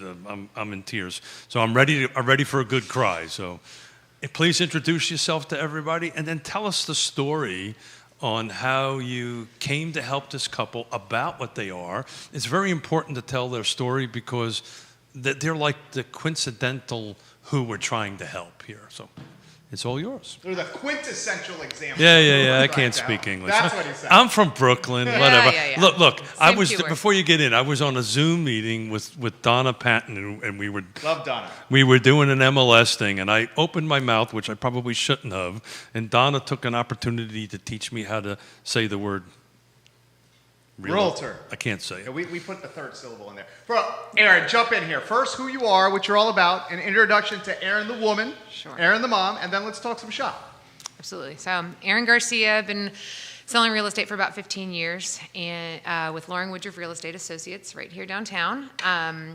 Love the work that I do, and grew up here, so I think there's just a grounding as far as I don't have to sell the area because I believe in it, and have loved raising a family here. Live in the Fry Springs neighborhood with my husband and 2 kiddos who are 11 and 13, and I've gotten the opportunity to learn the land trust through, man, so many wonderful people who have made that that project happen. That would be Greg Slater was a big leader on that one. Oh, right? yeah. I mean, I know that Greg is one of many who made that happen. Bramante Homes doing the project themselves. And Christopher Brement, who I believe is watching now. I hope that he is, Yeah. absolutely. Really? And so, yes, I actually did not know the land trust model very thoroughly prior to starting with this family of 4 kiddos, refugees from Burma who've been here for many, many years. She cleans for the UVA facilities, and he works at a restaurant, and they are salt of the earth human beings. And so when they came to me and they said they wanted to buy a house, pricing is limited, and affordable housing is limited, as we all know, in this city. And so the move toward more affordable housing with a model like the Land Trust was the only way these guys would be able to buy a house. There's just no way. They were living in a super small area, taking their laundry to the laundromat, balancing not having transportation, using city transportation, grinders of jobs for sure, and then getting their 4 kids to where they needed to be. So I can definitively say without the land trust model, they would have never been able to do this. As Keith is referring to these tears I shed, I'm not a huge crier actually, but seeing the process happen for folks who are so deserving was just unbelievable. I remember at our final walkthrough, them going upstairs and seeing that they had a washer and dryer in their home that they would be buying, where they were taking their clothing to the laundromat every week for as long as they've ever known. They've never lived in a property where they had a washer and dryer. So just an honor to be a part of that and to see that whole thing from start to finish as far as the process goes. Don't you love what the aspects of your job when things go right and good people benefit? I mean, it makes the parts of your job where it's like brutal, and we all have aspects of that, like tolerable and worth it. Absolutely. Can you put that in perspective? Oh, all day long. Because real estate's not an easy game. No, it is not. Absolutely. And, I think that for ourselves as realtors, and I'm sure many people who you've spoken to over the years, our job is to get sellers the highest and best price for their home and buyers the best deal. And that can be in conflict often with what you're trying to do as far as affordable housing, in those different models. And so to be able to have things like the land trust to work with so that we can get good deserving people in a property, it's pretty remarkable. So I'm excited. So to talk about how this needle was threaded, right? We have language difficulties, right? The daughter was helping translating, but you did something pretty awesome. You brought in a translator, right? Didn't we? Brilliant. Is that true? There was no other way to do it. We did not want, the oldest daughter was 15, 16 years old. That's that was exactly right. The weight of that transaction for all of that to happen. That's too much for a kid to do as far as being responsible for all the legal language and that sort of thing. So yes, there was translation at a big round table with children everywhere. I mean, it was just But I'm trying to paint the picture that this real, and this may sound a bit cliche-ish, but it's true. It took a village to make this happen, right? You had translators, you had the daughter helping them. We were able to get a family that their native language or tongue isn't English and get through that. And I'll talk it from a little personal experience and the tears I had in it. Greg handled your end of this thing. My role was to put back on my developer, realtor, builder hat and go through that. So I really was not too engaged with the owners until the very end. And just at the very end, I think it was after the walkthrough or some point just before closing, the daughter and the family were just expressing such gratitude and love. It was amazing and that makes 2,700 hours. That makes all the time you put into, because you put in a ton of time. I know that for a fact. But how, in your thinking, how important it is to what we're trying to do to make the homes permanently affordable, because they were actually, that rocked their world, that they can help somebody else. Can you tell me a little bit how your thinking is on that? As far as the affordability and maintaining the permanent affordability. Sure, absolutely. Of the model. There was lots of talks with the bankers about how all of that would go, different kinds of financing, and we probably don't need to go into that too much, but a big piece, as you know, was the net zero piece of the energy, right? So these guys know they'll always be responsible for the utility bills, and so to be able to tell them astronomically low bills, if any, that they will have because of the solar panels that were put up, that in itself, for folks who are on limited income such as these, every $5 means so much. And so we were working with the numbers and know that was a huge part of that for them. So I don't know if that's where you're going, Keith, but I was going for more for the fact that the conversation that I had with them at the end of it was that it blew their mind that they can help somebody else, maybe in the future, because the homes have to be sold to somebody else in their position, Absolutely. right, at the 80% AMI. And what I was trying to take away from that is every one of those owners got the model better than I did. Oh, absolutely. And how much important it was to pay it forward in the future. They'll be able to capitalize on the sale and make some money, and which is they probably would have never done in the rental environment. I know they would have never done it in a rental environment. But what really rocked my world was how important it was to them to say, oh, I can help somebody else in the future. And I just know Absolutely. that's how that conversation ended. And it always touched my heart when I heard that. And that's kind of where I was going. Absolutely. So many people will, if they were to say something negative about the land trust, it was that you won't actualize all of the money at the end when you go to sell it. These guys don't care about that. That's exactly right. Because they're going to get a portion of it, but that's the fact that they will be, when the time comes to pass it to the next person, they're just thankful they had the opportunity in the beginning and they know where they're coming from. Yeah, and most importantly, it's the cash flow opportunity in real time. Sure. It's the real-time cash flow opportunity, right? Because when you're going into this ownership model with the land trust, your monthly overhead is dropping. Correct. Well, in these particular cases, you have $7 or $10, whatever it is, for your electric and heating. And your mortgage is going to be less than the rent, The mortgage most likely. was definitely less than that. Yeah. So I mean, it's just this. I call it permanent affordability, right? And other models necessarily don't have that. Yep. But we surely do, and that's what really makes us, the silver buckshot pellets, right? Not the silver bullet end of it. It's a different, and one of the reasons I actually come in here, it was that conversation I had with them at the end about this paying it forward to other folks, not about themselves, about helping others. Just was like, okay, I'm in. I'm continually going to be in. So anything else in your conversation with them that you could share that might help tell the story about what we're trying to do?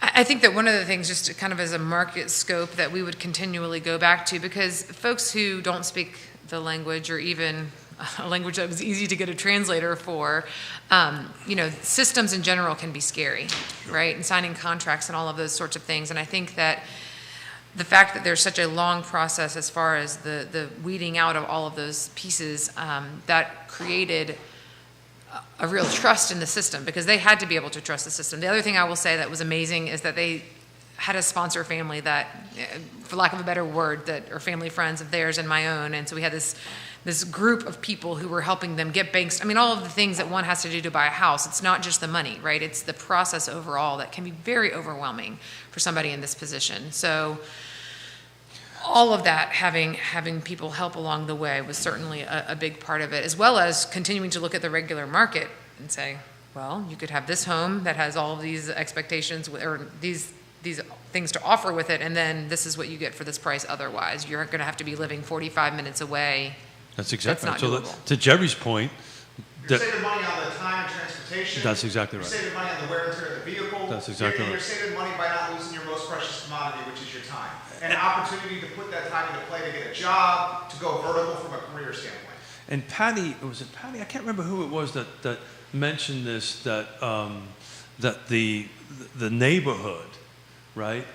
And you drive by there once in a while, and you see the four houses. The kids are playing in in the street or in the backyard, actually, in that end of it. So that's a great thing. 20 seconds here, and then we're going to go to the front porch again. Michael Guthrie, welcome to the broadcast. Michael. Thank you for the kind words. And Michael Guthrie, thank you for your generous donation here The man, to the the myth, the Charlottesville legend. Affordable Housing Telethon. Get us out of here in about 30 seconds. A message for everybody that's watching here in Charlottesville and Central Virginia. How about a message of hope? There you go. Oh, it's my favorite. Last year was brutal. It was a rough year, and we saw a lot of difficult things and ugliness that came out. And in the midst of it all, I think that humans are rooted in good.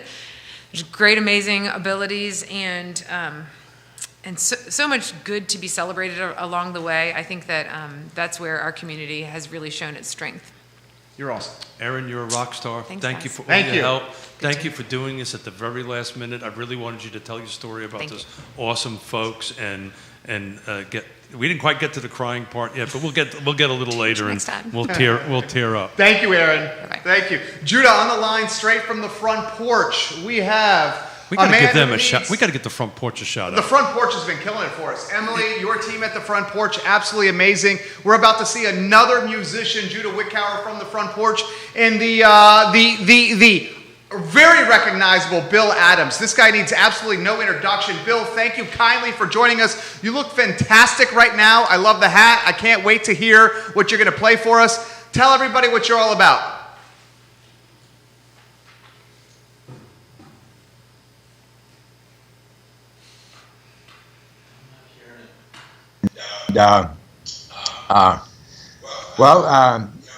My background is largely in folk music, and I love the old country blues, and I kind of roll all these influences into the set of music I do. I'm not much of an originalist when it comes to songwriting,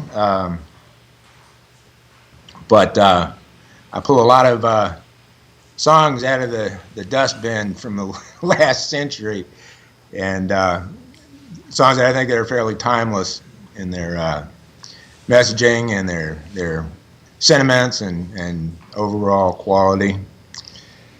Well, I'll tell you, Bill, I just got a text message, a Facebook message, and a tweet at the same time. This guy is a phenomenal musician. Let him play some music and stop talking, Jerry. That's what they said right here. So I'm going to follow what they say. Bill Adams, I think the listeners and the viewers have spoken here. Okay, so this is a Robert Johnson number called Kind-Hearted Woman. And so this is a mix of Robert Johnson's performance of it and a little bit of Muddy Waters rolled in. I like me some Kind-Hearted Woman.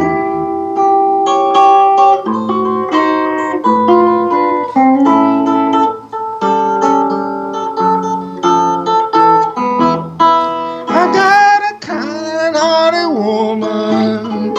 She'll do anything in this world for me. Got a kind-hearted woman. She'll do anything in this world for me.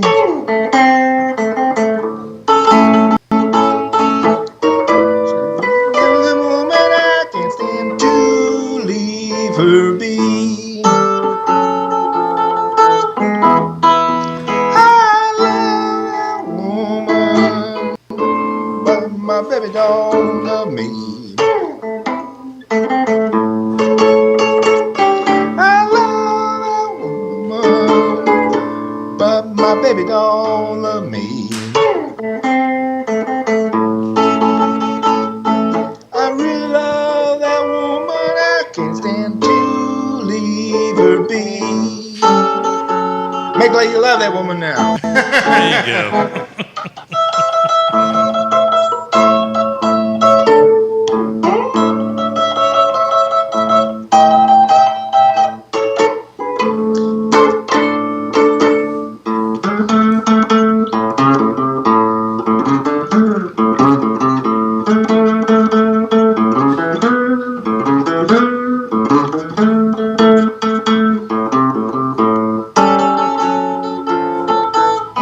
Now there ain't but one thing that makes my mind break. Just worried about you, baby. My heart begins to ache. Oh, babe, my life don't feel the same. It breaks my heart when you call out another man's name.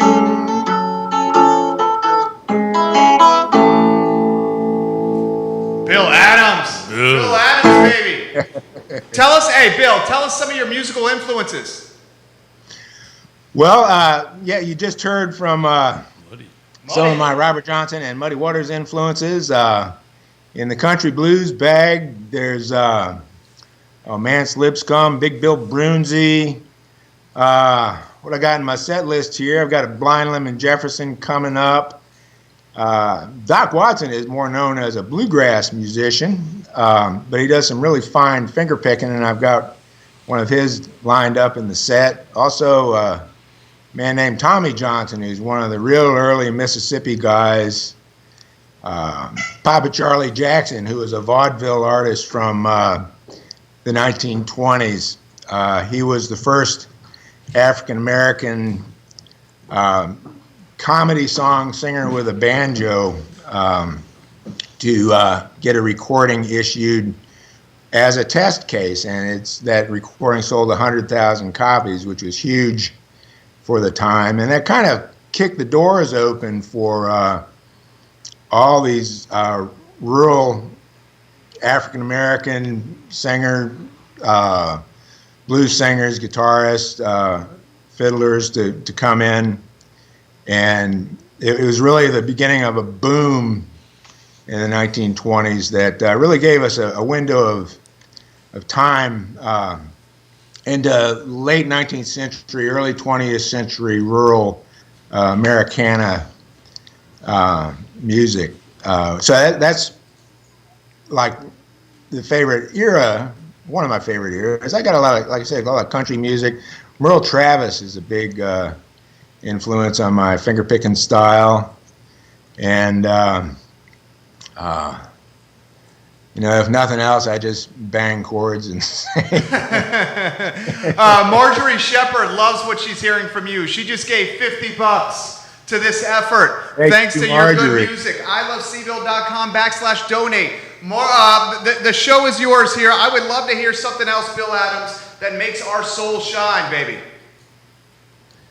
Okay, well, speaking of Merle Travis, this is a guitar rag, also known as the steel guitar rag. First recorded in the 20s by a guy named Sylvester Weaver, and then taken up by Texas Playboys. And Merle Travis wrote these lyrics to it. So this guitar rag.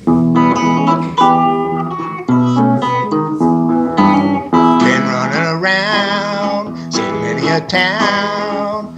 You may think I'm the kind of guy to brag, but listen to me and see if you don't agree. No melody rolls like that old steel guitar rag, 'cause when he slides that thing across the strings, it sounds so doggone heavenly. You can hear the angels sing. Your heart will beat, your feet will too, in rhythm. That old steel guitar rag. Now you may be kind of choosy about the kind of songs you hear. You may like songs that bluesy makes you cry right in your beer. But if you like the kind of songs that drive away your tears, make happy your soul to that old steel guitar rag.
like songs that's bluesy, makes you cry right in your beer.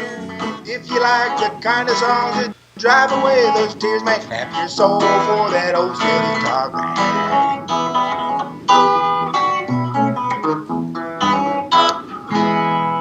Yeah, Bill.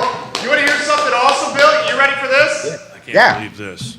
We just got a $6,000 anonymous donation while you were playing that second song. Whoa. Dude, Excited. you've played 2 songs and we've raised $6,050 since he's come on. That's the biggest donation we got all day, my friend. We're at $38,142 right now.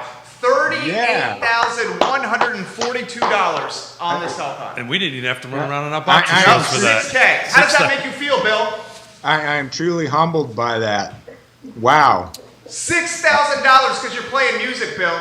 I think that may be the biggest donation that's ever come on my watch for anything I've ever done.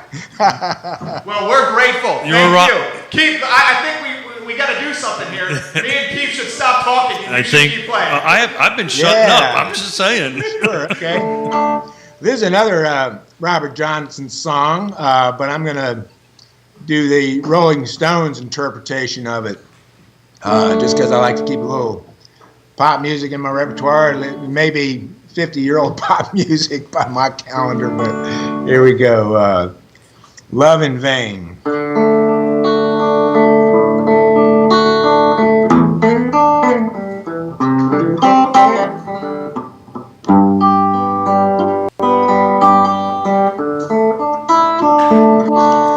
Well, I followed her to the station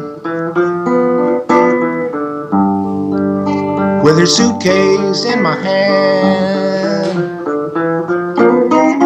I followed her to the station with her suitcase in my hand.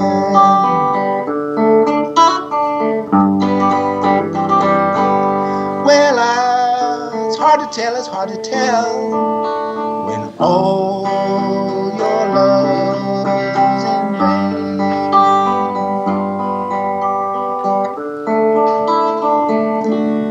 When the train pulled in the station,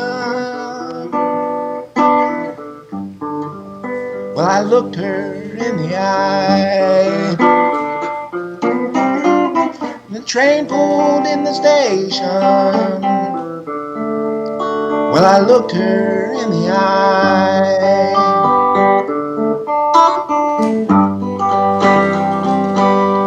Well, I felt so sad and lonesome, I could not help but cry.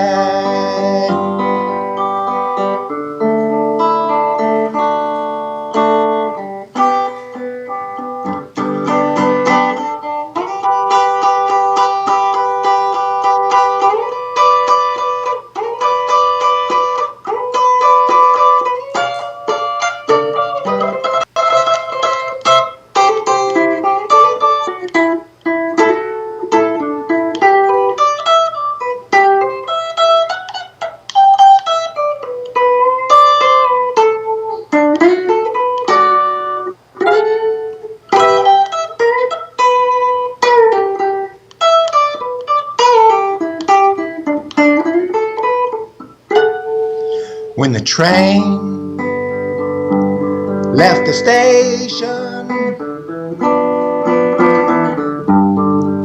there was 2 lights on behind. When the train left the station, there was 2 lights on behind.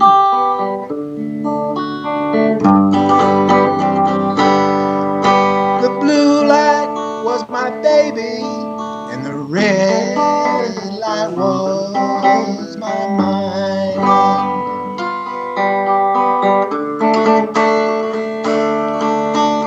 All my love in vain.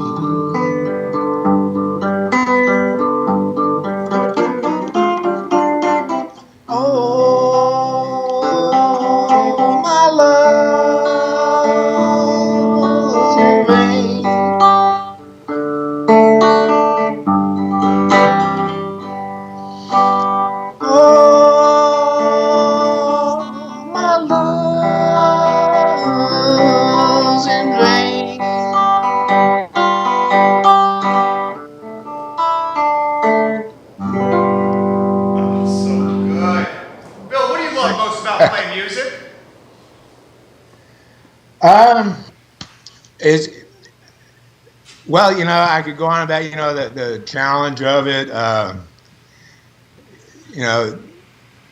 trying to, master and learn music. I mean, it gives me something to keep me sane. Interesting times, I like to call them. But I think what really motivates me really is the feeling of being in it. And I really regret that I couldn't be here today with my band, Blue Sunburst Band, because none of us have, have that protection yet about being out in public together much. And but the real joy of playing music with friends, either as an organized group or just getting together to play fiddle tunes, sing whatever songs is just really, it's uplifting. Sometimes I get into these old time jams and I feel like the whole jam just kind of levitates a little bit and floats around the campground and then comes back and settles down. You're gonna love it. You want to hear this? You ready for this, Bill? Yeah. When you started, you got $50 from Marjorie Shepherd. Then you started singing, and everyone was captivated, and we were listening. Then you got $6,000 from an anonymous donator. Now you got Arlene Yobbs kicking $125, and Jason Krigler from Crown Mortgage. Jason Krigler from Crown Mortgage doing another $150. By my back of the napkin math, that's $6,000 plus 50 plus what? That is $6,325 since you started singing right there at the front porch. $6,325. That's the math I came up with. How's that make you feel? How's that make you feel? I think we need to keep on playing. We need more money. I guess that's the other part of it I didn't mention.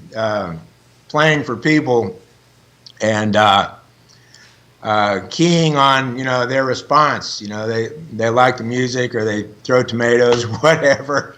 It's all in. I don't think anybody throws tomatoes at you, my friend. Yeah, no one's throwing tomatoes at you, Bill. They're throwing 6,300. Yeah, they might be throwing underwear at you, Bill, but they're not throwing tomatoes at you, Bill. Where tomatoes I can make spaghetti with, but we're now at Judah Wickower. Make spaghetti. $38,442 raised from the telethon. 7 states watching the program. Here's a phenomenal statistic for you. Are you ready for this? I'm ready. I can tell how many times this telethon has been shared on Facebook. Oh. How many times do you think it's been shared? Oh my! This is out of my pay grade. It's been shared to 307 Facebook pages so far. 300. And we're not even halfway through the telethon. 307 people have shared this on Facebook already. Share the telethon, guys. Please. Share it, please. Bill, the show is yours, baby. Keep playing for us, Bill. Okay, so this is a rock and roll number from late 50s, early 60s, I think, by Buddy Holly. Ooh. And this kind of song, I kind of took to it because it's got that finger picking style in it I like. It's called Blue Days and Black Nights. Bill. Before you play this song, no pressure. Before you play this song, another $500 just came in. Another $500 came in. Give us the best version of this song you have ever done, please. You got it, Jerry. Coming at you. Blue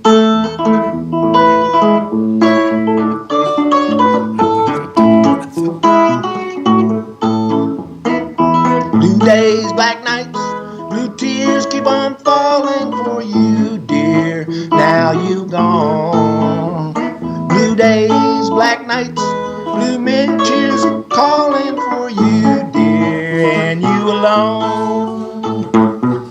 Memories of you make me sorry.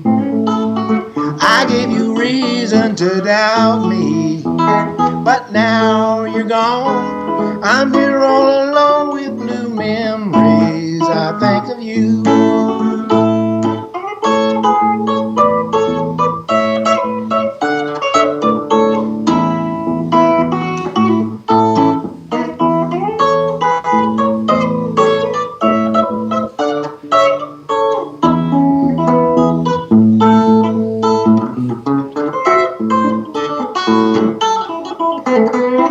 Blue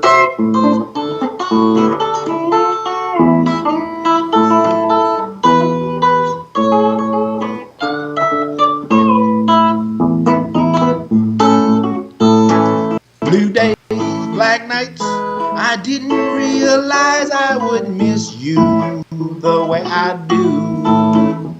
But now somehow I know I must pay for the times I have made you blue.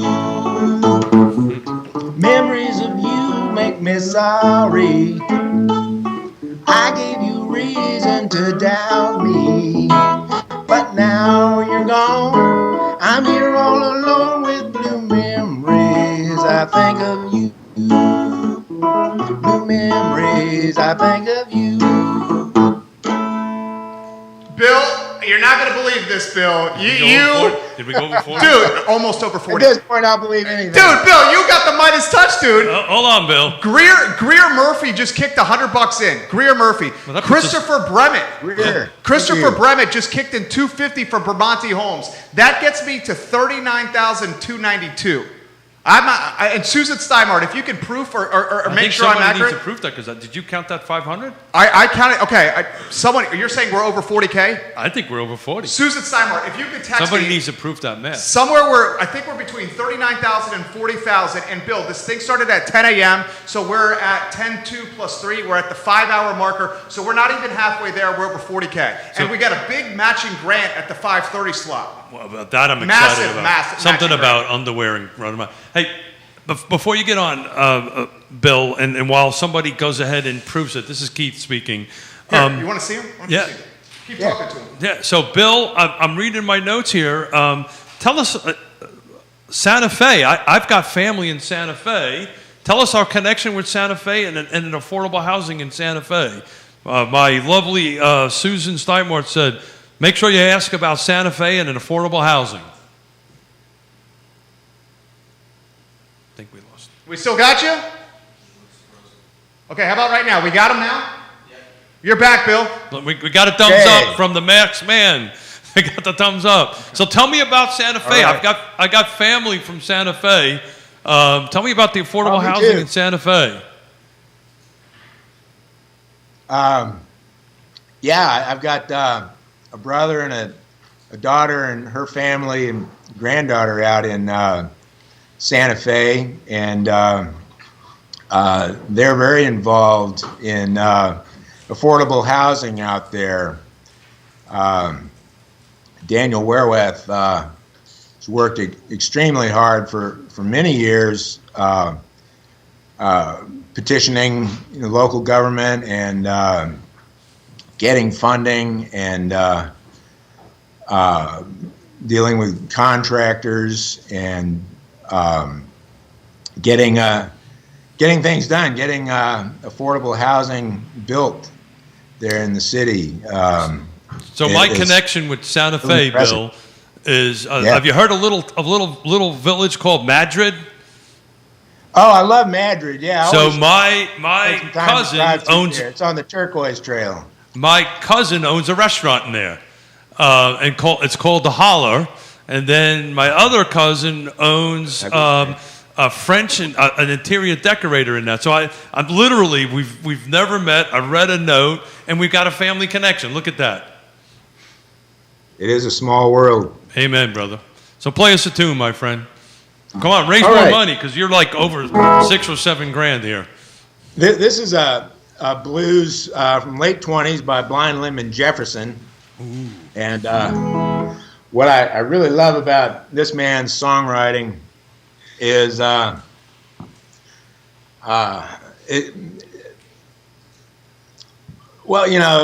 it's got trains, it's got robbers, it's got Jesse James, and it really is an early country song. Country music owes so much to the early blues. All of pop music owes homage to the late 1920s. It all has roots there. So this is One Dime Blues, Blind Lemon Jefferson. Not use that. Yeah, do it right.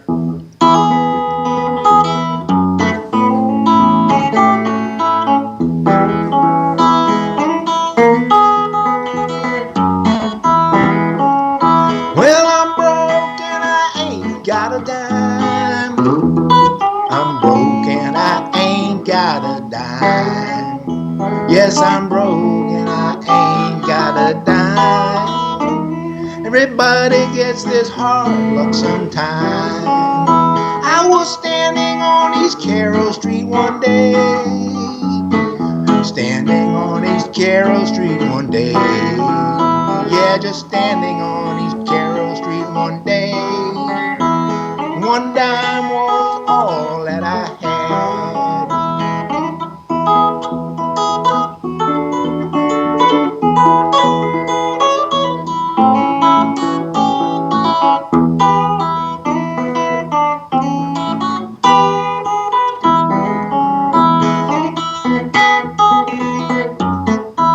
Well, now, mama, don't you treat your daughter mean. Mama, don't you treat your daughter mean. Yeah, mama, don't you treat your daughter mean. Well, she's the meanest woman I believe I've ever seen. She wants her friends to be bad like Jesse James. Wants her friends to be bad like Jesse James. Yeah, right. She wants her friends to be bad like Jesse James. Excuse me while I rob this passenger train.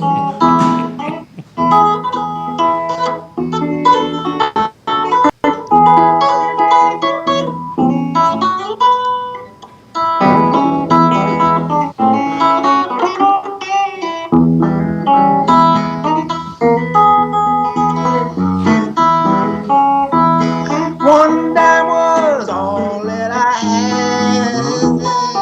One dime was all that I had.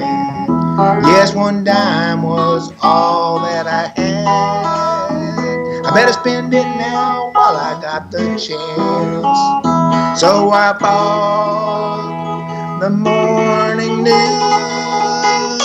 I bought the morning news. I bought the morning news. A cigar too.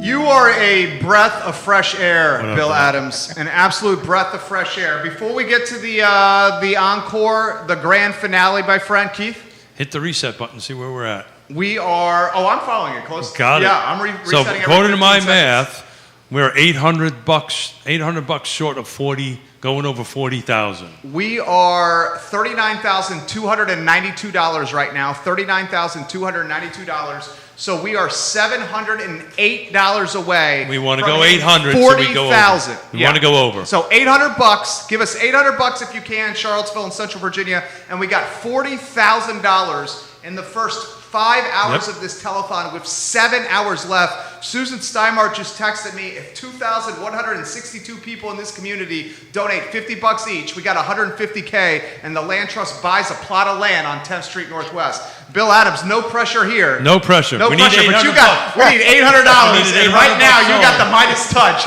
So if you can play the song that got you the ladies, got the bar tab covered, and got the next gig set up, $800. please play that one, Bill.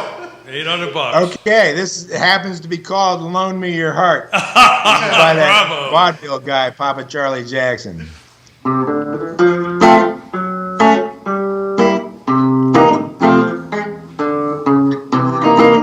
Pardon me, ladies, but there's something I'm going to ask you to loan me.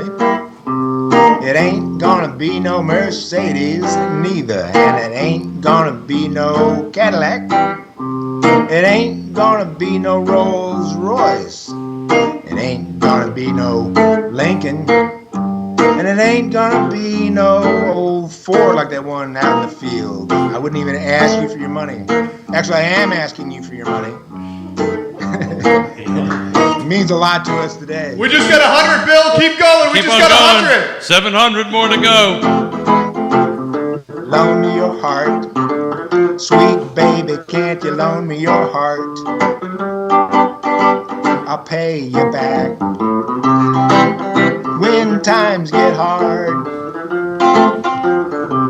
Now you know, baby, you know it's true. I don't love no one but you, so I'm gonna tell you just what to do. And Nest to loan me your heart. Now, baby, can't you loan me your heart? I'll never see the day that we'll ever be apart. And you know, baby, right from the start, all I want you to do is just to loan me your heart. So loan me your heart. Baby, please loan me your heart. Dee-do-do-do-do-do-do. And $700. Do-do-do-do-do-dee-dum-dum. Ba-rum-ba-dee-do-do. Dee-do-do-dee-dum-dum. Dee-do-do-do-do, dee-do-do-do-do. Dee-do-do-do, dee-do-do-do-dee-do. Dee-do-do-do-do-do. Dee-do-do-do-do-do. Dee-do-do-do-do-do. Do-do-do-do-do-dee-dum-dum. Ba-rum-ba-dee-do. Do-do-do-dee-dum-dum. Right before we start, all I want you to do is just to loan me your heart. So loan me your heart. Baby, please loan me your heart. That's what I'm talking about, baby. Bill, I've never met you. If we were in person right here, I'd buy you your favorite beverage of choice. I'd shake your hand, I'd give you a hug, and I'd say, thank you, sir, for helping this telethon raise. Is it nearly 7,000 in his segment? I'm counting 7,000. Yeah. I need you to hit the refresh button. But hey, let's let folks know how they can get more of Bill's music. Oh, yeah, Bill, how can we get more of your music? Well, I do have one CD called Banty Rooster. It's about 12 years old, and at this point, you pretty much have to buy it from me directly. So hopefully, in the warmer seasons, I'll be able to get back out and be playing gigs. So come on out where you see either my name, Bill Adams, or my band Blue Sunburst playing. I'll bring some CDs along, but you know, you can listen to our songs. Also, I'm a radio host for WTJU in town on Sunday nights, Walking Blues. That's not my music, but you can certainly hear a lot of these rootsy country blues recordings that I draw so much from. So I've been a volunteer up there for 25 years, give or take. And so that's my passion. That's where you can find me. Hey, we're grateful. We will listen. We will follow. You have talent, God-given ability. We're truly grateful for your time. $7,000 since you got in front of that microphone with that guitar in your hand. You have a great day. You too. And let me tell you again, I am humbled by the response and so happy to be here. So happy to be a part of it. Thank you, thank you, thank you, thank you, thank you, thank you, Bill.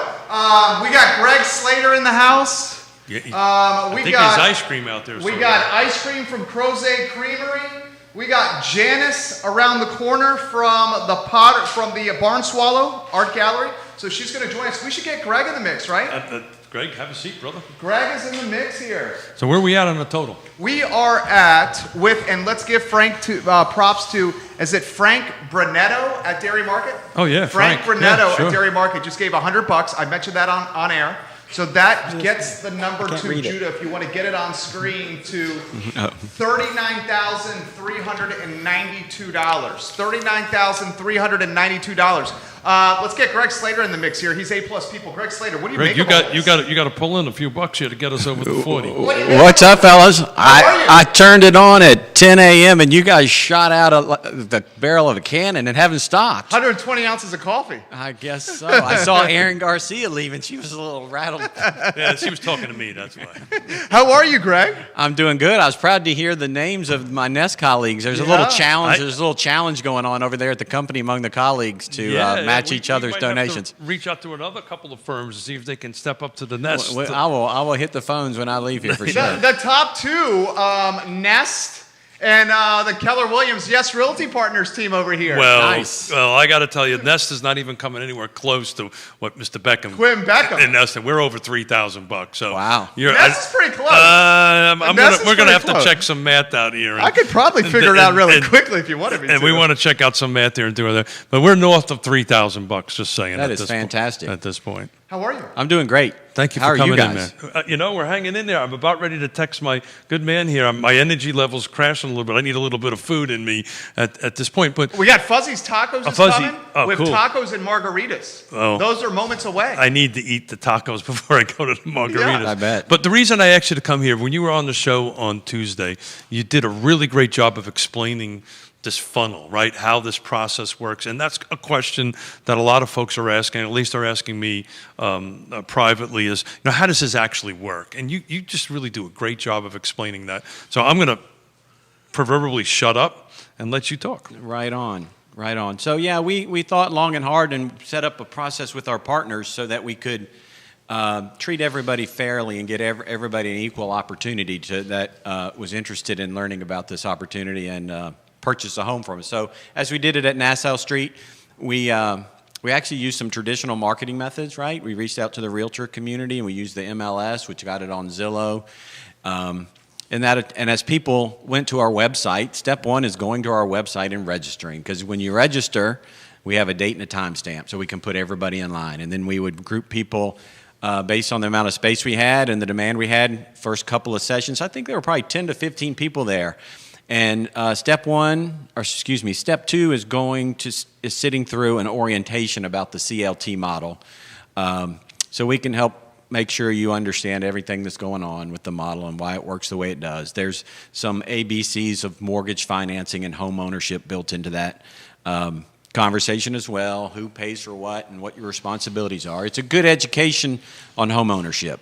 And once that process is complete, we have step three is meeting with two other partners, right? We have an intake form filled out from Piedmont Housing, which is basically a mortgage application. It's a documentation of your credit history and your financial situation. The primary role of Piedmont Housing is to verify income, all income sources, and make sure that adds up to less than 80% of our median area income based on your family size. And when that box is checked, we hand that information over to Julia Roberts at Fulton Mortgage. Fulton Mortgage was great enough She gave $500. Yep. Awesome. Yeah, Julia herself. That's wonderful. Yeah. Fulton Mortgage became a very important partner when they created a community land trust loan. In years past, like when we helped Paolo Christie that was interviewed, one loan officer in the entire Wells Fargo organization who was qualified to do their one product for us, and we had to work with a loan officer out of Seattle. It was challenging, to say the least. But to have Julia locally with Fulton Mortgage, she takes that intake information, and then we start qualifying the credit worthiness of our buyers to make sure they can, there's two things. You've got to have the credits that helps you borrow the amount you need to borrow, but then we have to figure out how much cash you need. And then we really twist the Rubik's Cube to the point we find how we get you closing cost help and down payment assistance if you qualify for that and it's available. So once that happens and we get the okay from PH and the okay from Fulton Mortgage, you're officially next in line to buy one of the homes that we have available. How about this? So before we just got a massive donation. You want a massive donation?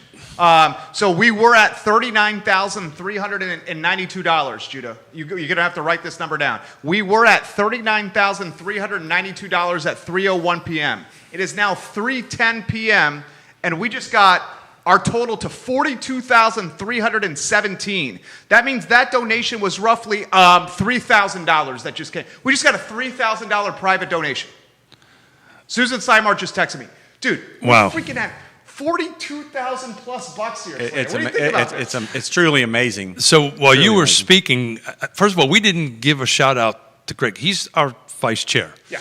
Right? He's just a good dude. It's just a good dude, but we didn't really do that. And I was trying to find on my phone, our nickname is Bert and Ernie, and that's what I was trying to find. I was trying to find a picture of Bert and Ernie to send it to Judah so we could put it up on the screen. That had to be worth at least $3,000 is what I was pushing for. Talk to us about, you mentioned Paola. When she was telling the story on this show, dude, I started crying. I was watching. I thought to myself, we got to keep you in the suit. We can't have you out there helping homeowners. You'd never get through the I process. started crying. My wife says you have the emotions of a stone, and I was crying with Powell. Yeah, I get it. It's easy to connect. It's easy to get to the point where you get a little teary-eyed over this stuff. There's no doubt. I mean, the impact, as a realtor of 25 years, even outside of affordable housing, you can see the impact, stable home ownership can mean to someone's family and their life. And so when you help somebody who otherwise maybe didn't think it was possible achieve that, it's special. There is no doubt. And it was special for me I haven't talked to Paula since the day we crossed that threshold on closing day, to be honest with you. And so to see her be comfortable enough to tell that story and talk about that experience as eloquently as she did and as thoughtfully as she did, I think we'll play that video a few more times in the future. Well, we were talking about that with Erin Garcia, right? And when we closed for her clients, and at the end of it, like I gave you a shout out. You kind of handled that end of it. I handled the development building side of it. But literally, they were in tears. Absolutely. At the closing, and just a shout out. I'll leave a name out of it, but I had a phone call before I came in from one of our homeowners and their family, and they said thank you. Thank you for doing this. And I kind of walked in here verklempt. In case you don't know what that means, I was tearing Teary-eyed? up. I was tearing up, in case you didn't know. Your colleague, Angela Dotson, just gave $50. There you go. From Nest There you Realty. go. $50 from Angela Dotson. The game's not over. Somebody needs to do a little math here and find out where we're at. I mean, it's like Nest and Keller Williams. We got to do a little. over there. We got to do a little math here. I think it's either that or running around. Did you hear the whole boxer shorts running around? I missed that. I had to drive over here, so Oh, I had to. we agree that if someone pledged... No. We didn't I agree. agreed for him that if someone pledged $10,000, we would run around the block in our boxers and nothing We else. started the negotiations of that. I don't Dude, think you should see some of the stuff I've done in my life. This is nothing running Well. around a block in my boxers. Well, we just need to get Lloyd over here because somebody's going to have to bail us out. But we were talking about running around the block for, what was it, 10 grand? 10K. If someone does 10K, you would do it, right? You would do it. I would do it. Sure, 10 grand. I will do it. Well, I got to tell you, we had a 6,000. We had a 6K. Yeah, I think we need to up our 10. I think that number needs. Greedy pigs get slaughtered, my friend. There you go. I Okay. learned that the hard way. Okay, I'll take. $42,367. Trying to walk my way out of it. Greg Slater. $42,367. That's phenomenal. It really is. You guys are keeping it going. We're trying. Yeah. We're trying. Real estate in this community and what it means to you. This man is an entrepreneur. Not only is it associate broker, I'm an associate broker. not only sure. associate broker. Well, at I know Nest, where you're going with this. One of the owners of Crozet Creamery. Yes. And yes. we have Small family Crozet business. We have Creamery in ice the cream? house, right? I got ice cream Hey, for well, you, go but get it was it. melting while you guys were listening to left it in the music. snow? I left Well, that go outside. get some. I need a little bit of sugar. I'm fading fast Well, here. we shouldn't have Greg get it. He's doing the interview. Oh, he's We going to need somebody get it. else. He's going to get Okay, it. thank you. You got a spoon in there? I need a There's- little there's sugar, bowls, all right? There's a scoop, there's spoons. I need a little sugar. Come you on, got let's three go. flavors Pass here. The something one over I'll here. point out is, we have a couple of Girl Scout troops in Crozet, and we buy just a ton of mint cookies. There's a Girl is there a Scout mint Troop one in there? 246 mint chip in there, Ooh. made with the cookies. That's where Oh, I'm going to go. Tell us about Crozet Creamery. I Tell don't us need cups. Just give me the damn pint. I'm going to eat right Raspberry now. sorbet, raspberry sorbet, right there. All right. Tell us about what you love about being a member of this Central Virginia community. Yeah, it's fantastic. I have to start by telling people I'm a Hokie that loves Seaville. I went to Virginia Tech, and my roommate was from Charlottesville. And within 2 years of being out of college, he invited me here. Who was that? His name was Josh Goldschmidt. Okay. Oh. And immediately I was working two jobs, one for a real estate company and moonlighting with a home builder. So I kind of went from the ground up and did every job you could have in the offices of both those types of businesses, and fell in love with the real estate side of things. I took a divergent path to managing brokerage for a while and wasn't as actively selling. You like that? This is freaking Yeah, awesome. that's Crozet Creamery's the bomb. So This is that's awesome. dairy free. We have to keep the dairy free flavors for folks that are a little lactose intolerant. So there's always some of those in there. Kelsey, you want some of this? Should I throw it to you? Oh, You're need- good? Oh, yeah, she'll this get is so it. darn Throw it good. to So Crozet Creamery, how did that come about? So the gentleman, Drew Holsworth, who built Piedmont Place and started renting those spaces out, kept a space for his family to own the Crozet Creamery. So they actually opened it and started running it. And quickly thereafter, he realized he had bitten off more than he could chew at that point in time. And his portfolio of things he was trying to do, and he came to Jonathan Kaufman and I of Nest Realty and said, I need you guys to help me sell this business. And we took one look at it as Jonathan is actually an ice cream connoisseur, buff. He goes all over. Every time he travels, he's looking for the best ice cream shop in that part of the world, and he's a connoisseur for sure. And so, but we just kind of got our wives in the conversation and decided we would like to own a small business in Crozet and create first-time job opportunities for all the wonderful high school talent in that community, and make really good homemade ice cream and have fun. It's a fun job. I mean, I can go in there and hang out and just watch the little kids come in, stomping on the little things on the floor. I mean, 3 to 5 year olds on the way for ice cream, man. There's really nothing better than that. My soon-to-be 3-year-old loves your spot. Yeah, Literally. it's fun. And we get the ice cream at Crozet Creamery, then we go and sit at that cool little nook area, that kind of like common area overlooking the windows. Yeah, then you got the bottle shop right next door with all the good wine and beer and stuff. They bring in from all over the country. So my mother and I, we haven't done this since COVID because she tells me she's 35, but I'm starting to doubt that she actually is 35. But we go to your creamery, and that's our date. I know you do. Literally, Thank you. we do our mother-son date, and we have an ice cream, and we sit there and chat. And I can't wait until this thing is over, and we hang can't out either. and eat ice cream. And You know, I'll tell you 2 stories. First story is within a couple of months of owning that business, my wife looked at me and goes, "We're not in the ice cream business."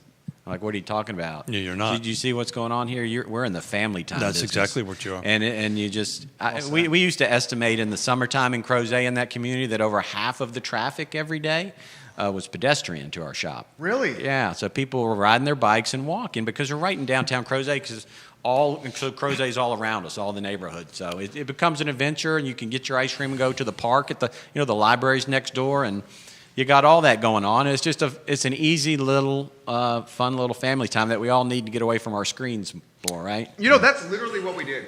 My wife and kid and I, we went to Far Downers for brunch.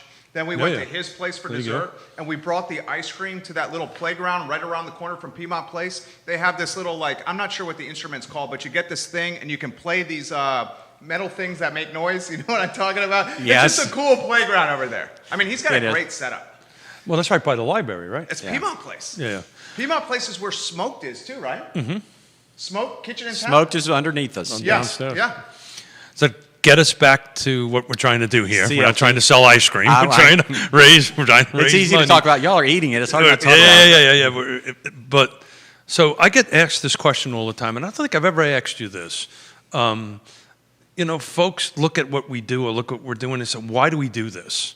So it's quite, why do you do this? Why does Greg Slade? Because I know how much time you put in. Because we're Burton and Ernie in it all the time. We're on the phone all the time. Why do you do this You know, for? it's evolved over time, but it started with, getting to a point in the path I chose to be more successful than I ever thought I would be, right? I exceeded my own expectations for what I might do professionally. And at that point, you mature and you think about how you can give back to your community and how you can give back to those that made everything possible. And my expertise is real estate.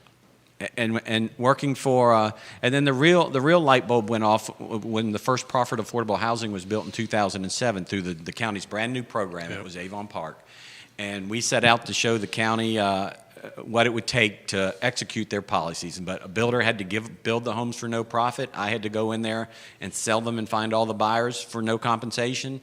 We had to get, just like we did in Nassau Street, to get the subs and everybody to pitch in a little bit to get the prices to where they needed to be.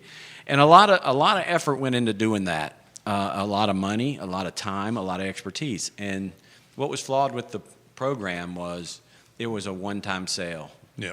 And these folks, now mind you, they could have stayed there as long as they wanted for whatever reasons. Most of them have sold, and then those affordable opportunities are gone. And it was shortly thereafter during the recession I learned about the CLT model, and I knew right away that model was going to be a real good solution to our problem, because our biggest problem in this cost of land. is the cost of land. And what do we do? What do we do by keeping it affordable over time? Even actually, it gets more affordable over That's time exactly when the market's right. appreciating. So I think just like people are putting their money up now, it's nice to invest your charitable contributions into something that's going to keep giving and giving over and over. And that's a theme that came up at Nassau Street. That's One exactly of the right. benefits each of these owners cited as why they are excited about becoming homeowners under our program is because they knew when they graduated from it or were done with it for whatever reason, that somebody else was going to get Well, that was it. the exact conversation we had with Erin Garcia and her client. That wasn't about how much money they may make in the future, right? This was about giving back and handing this opportunity off to somebody else that could achieve the same goals. And that's the key, or that's what excites me about this, is this forever. It's going to happen forever. It's going to go family after family after family after family, and it never really goes away. But I just took a quick note.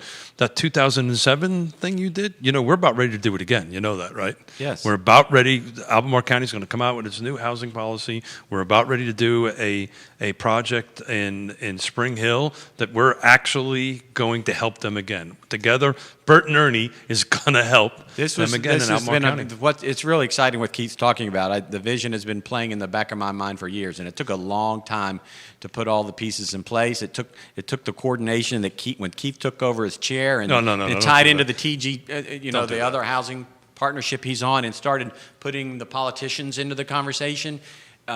It was a big learning curve for them to understand how our model could solve their problem. Because honestly, we lost a decade of affordable housing to proffers that were never fulfilled because it was mathematically impossible. Well, are you saying because the money went to the slush fund? No. So what happens is, take a community like Old Trail, for example. The proffer was written that you didn't have to build the home. That's exactly You right. had to market the home for an affordable price for 90 days. And if nobody bought it, it was free and clear from the proffer, and you could do whatever you want with it. Interesting. And so, I didn't know that. Actually, Old Trail's never had an affordable home built and sold there under any program. So when that conversation comes up, which it does all the time when we have a conversation with Crozet in Albemarle County, that's the real reason why affordable housing, and for whatever reason, that's what happened. That policy will change once it gets adopted, and they will now have to perform. They will have to build, and that's where this model. So what we're talking about, of course, is 10th and West, but what we do is much more regional than that, and we're moving over from Charlottesville into Albemarle County, and particularly the rest of the counties floating around that surround Charlottesville. Excuse me. So we're about ready to do it again, my friend. Yes, with the funding to help us acquire some land.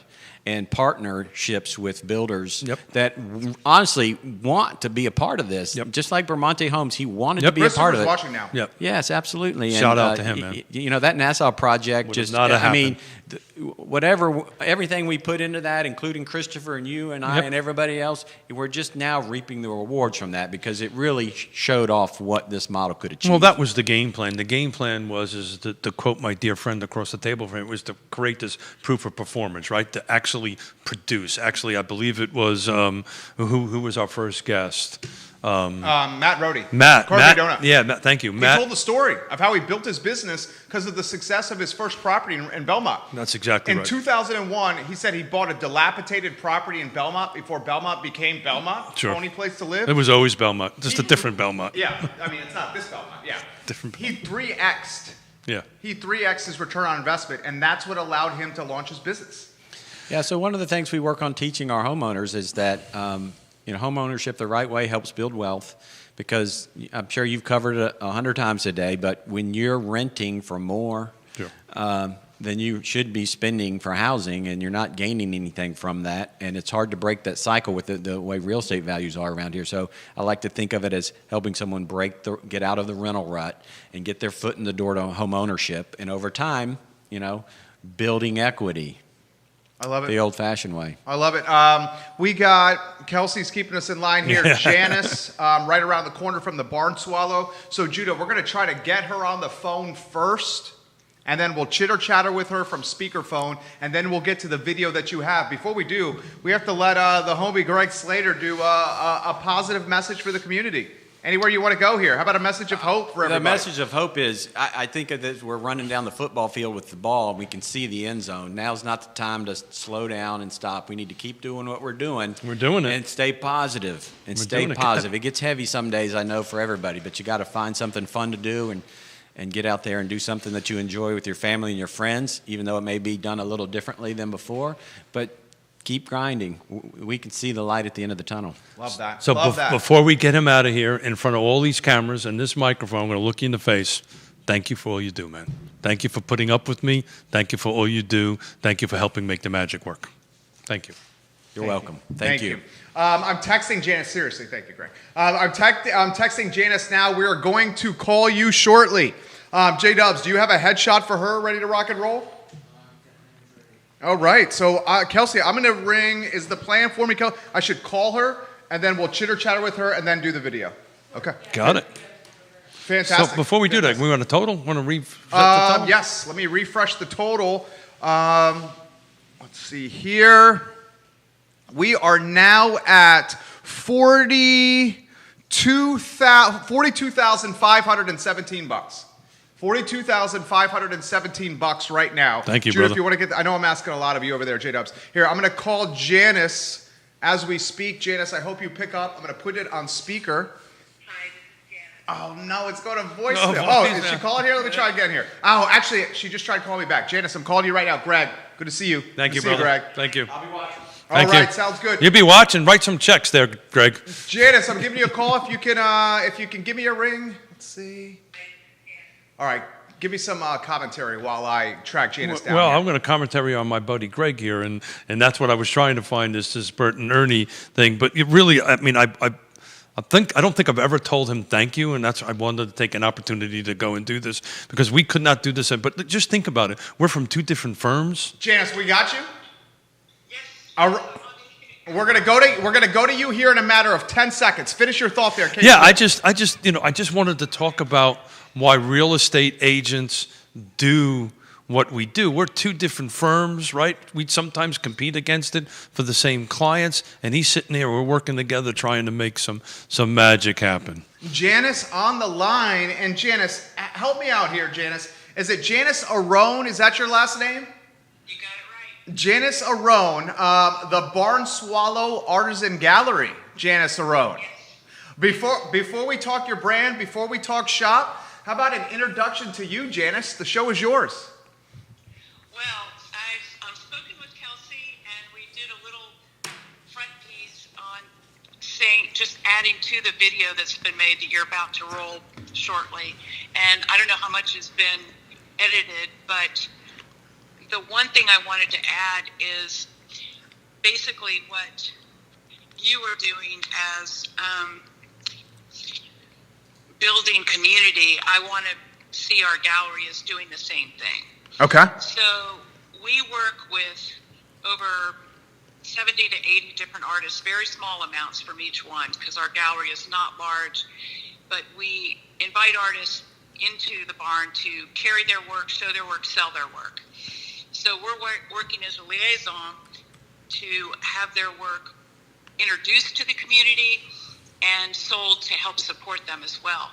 Not only that, they're able to at times have the opportunity to do demonstrations and just set up and show what they do, how they make what they make, and in turn give workshops in their own spaces and sometimes at the gallery as well, so that budding artists who are considering going into the field themselves can try out what they do and see if it's a good fit for them.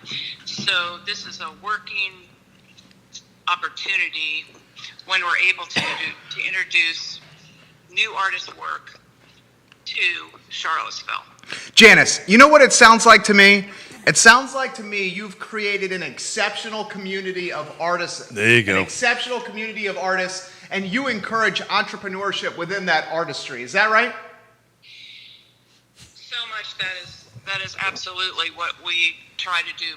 Both Marianne Burke, who is my business partner, and I both are entrepreneurs, and we started this gallery 20 years ago with the idea that we would sell our work in this space, but it became so much bigger than either of us even would come to know. And it was the help of the county who encouraged us to have longer, bigger hours during the week. That was very supportive. So they're understanding that businesses in our area are vital to a community, being a community that you want to live in, that you want to go to, that you want to support. And this kind of outreach to have artists show their work there has been nothing but expansive for us to see a gallery grow, to grow it ourselves, and to hopefully be seen as a resource that's giving back. And that's what the telethon's doing. That's what you're doing. You're trying to help the community live within its realm, to have people be able to live where they work. That's, to me, is critical. So this is a leg up in reaching that goal. I got a question for you, Janice. You ready for this? Maybe. We got a fantastic video that you've done. Here's the question, and Judah, this is a question for you. Can we roll the video that we have and show it on screen while Janice is talking over that video? Is that possible? Okay, all right, so Janice, this is what we're gonna do.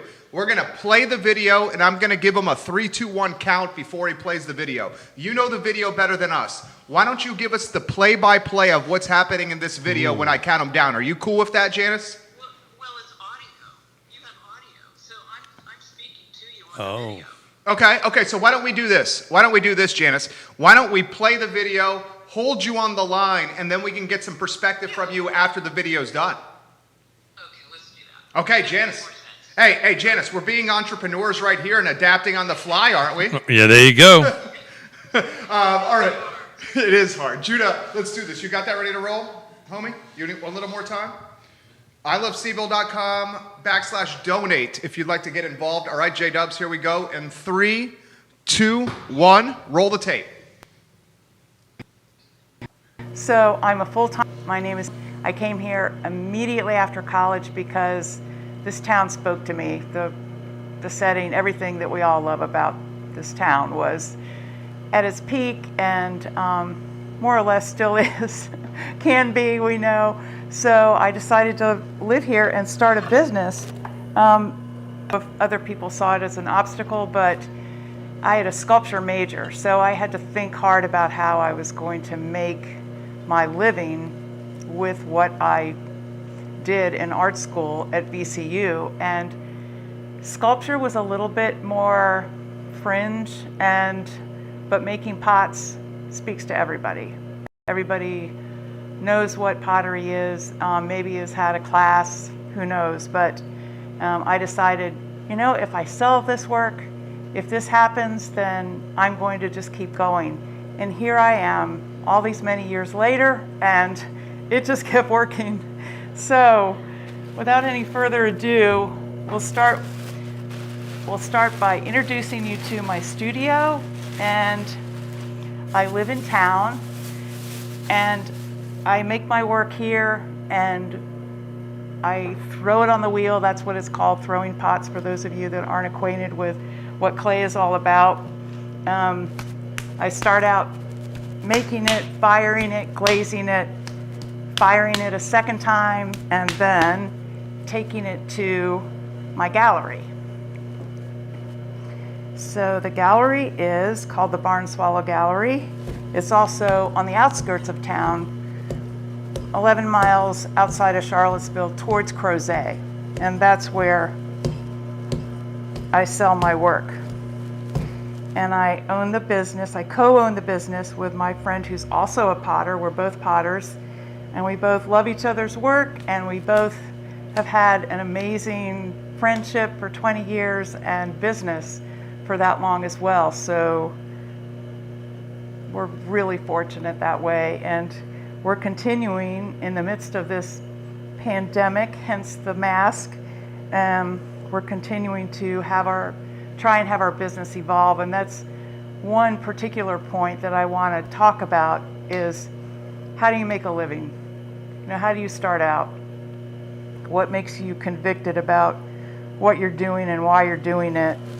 And I think just knowing that I loved what I learned to do and I wanted to make what I learned to make, that started out being enough. And then it was testing, how can you make that happen in a community?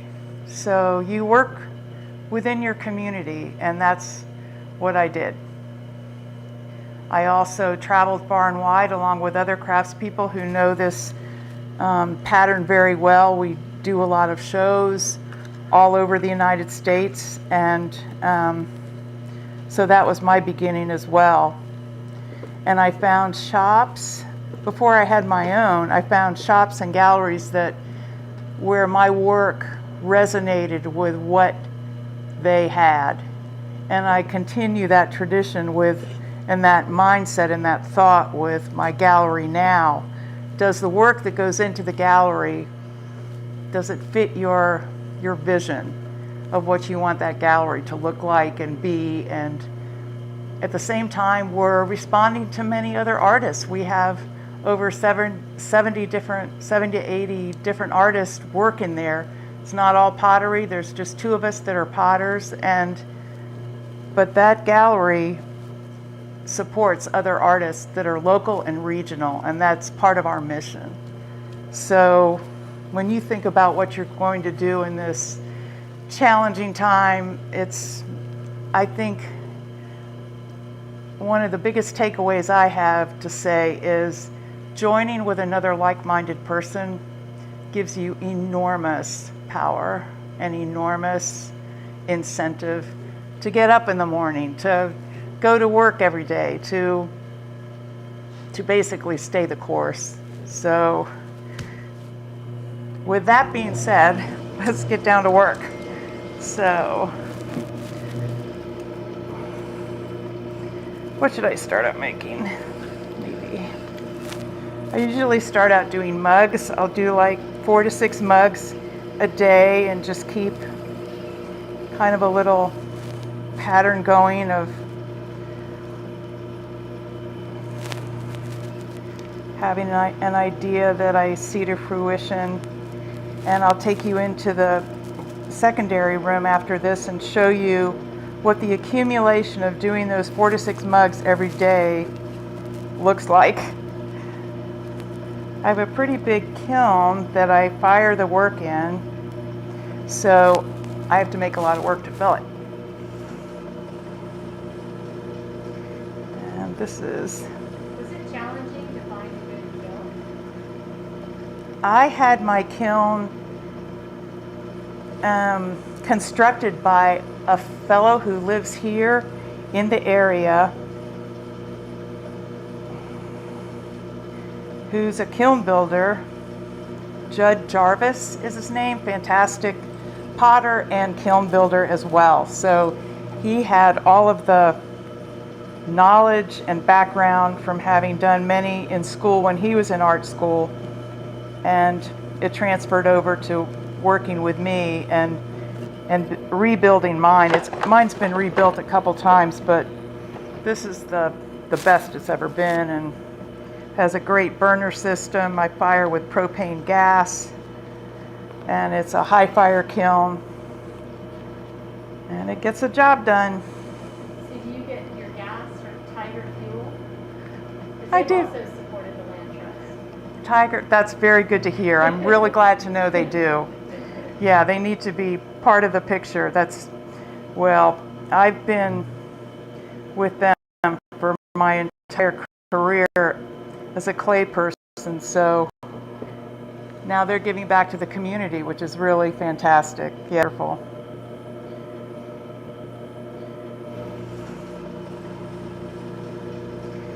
Okay, so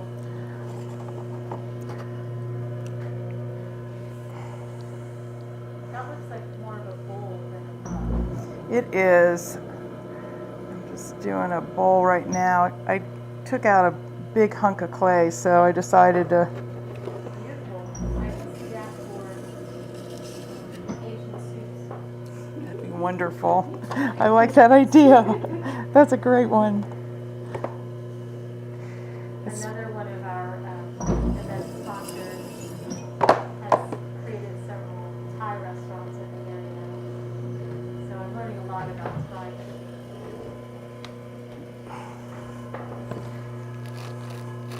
Maybe we'll do a tea bowl now. Yes. Since you're going to have tea. Oh, is that what that? Yes. Is this the tea bowl? That is a tea bowl. Yep. Yep.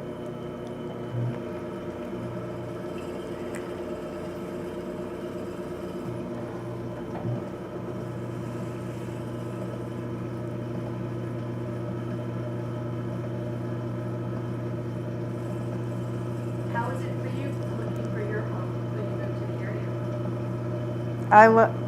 How is it to work in my home? No, how is it to look for your home for you? When you first moved here, how did you find your home? That's a great question. It was a big challenge because I needed the stability of having a place that was more than a rental, because to have your business in it, you need to have a place that's going to stay there, right? And isn't going to get changed on any level if you can help it for the time being. So I was on the hunt, and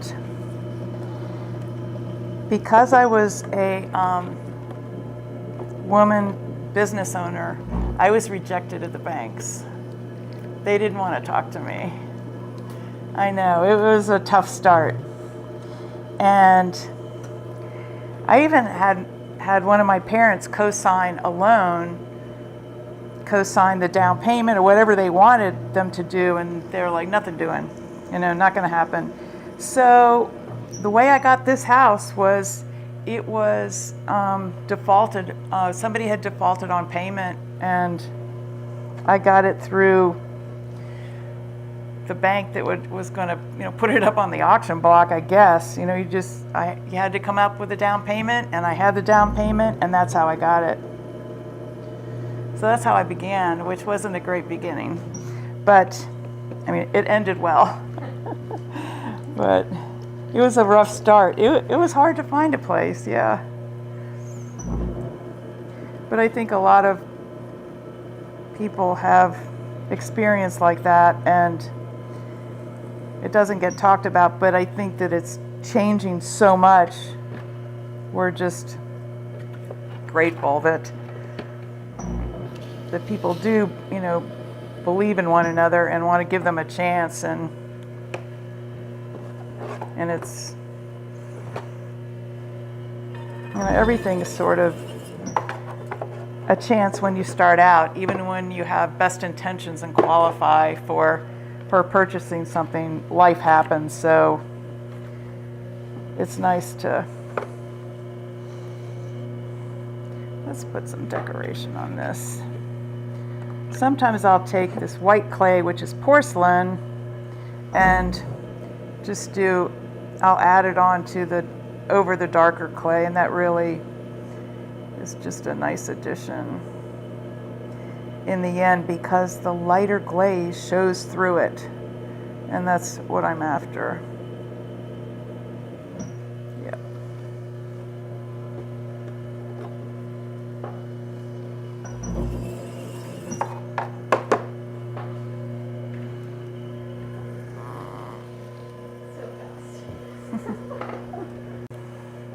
Well, I think we should continue and give you the rest of the tour.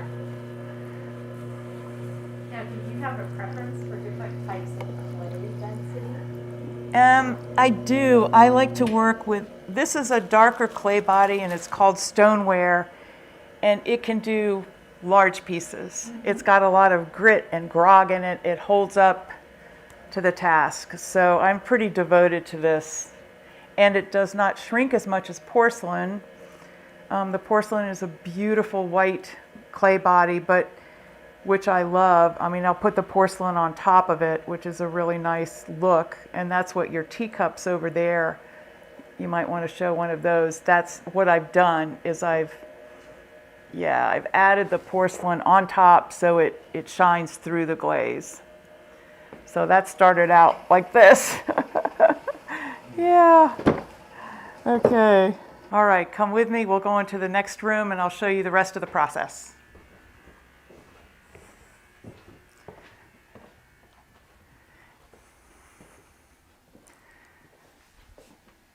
This is where the work accumulates. So it's called greenware. It hasn't been fired yet. It's going to go through 2 firing processes.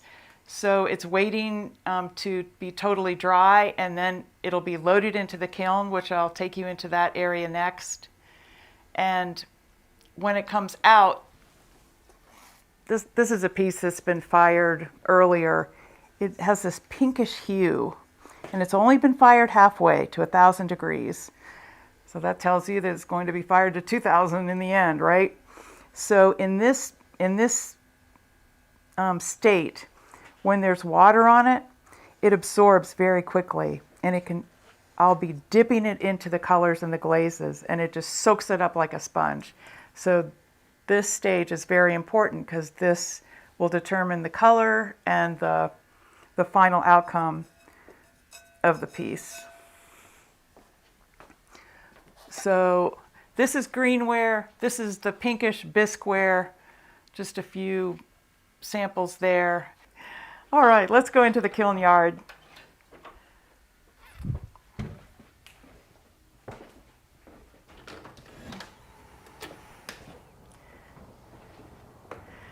So this is the kiln where everything is fired and loaded, and it's a big deal. It's a 65 cubic foot kiln, so it holds all of that work that you see in there will all fit.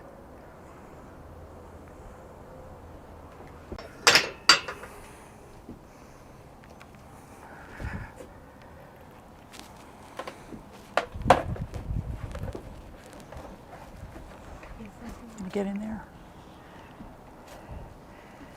And that's where it all gets loaded.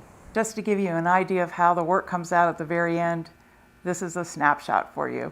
After the work's removed from the firing, we take it out. It's all priced and packaged up and taken to the gallery, the Barn Swallow Gallery, which can be found online. We have an online shop, thebarnswallow.com, and I'll see you there.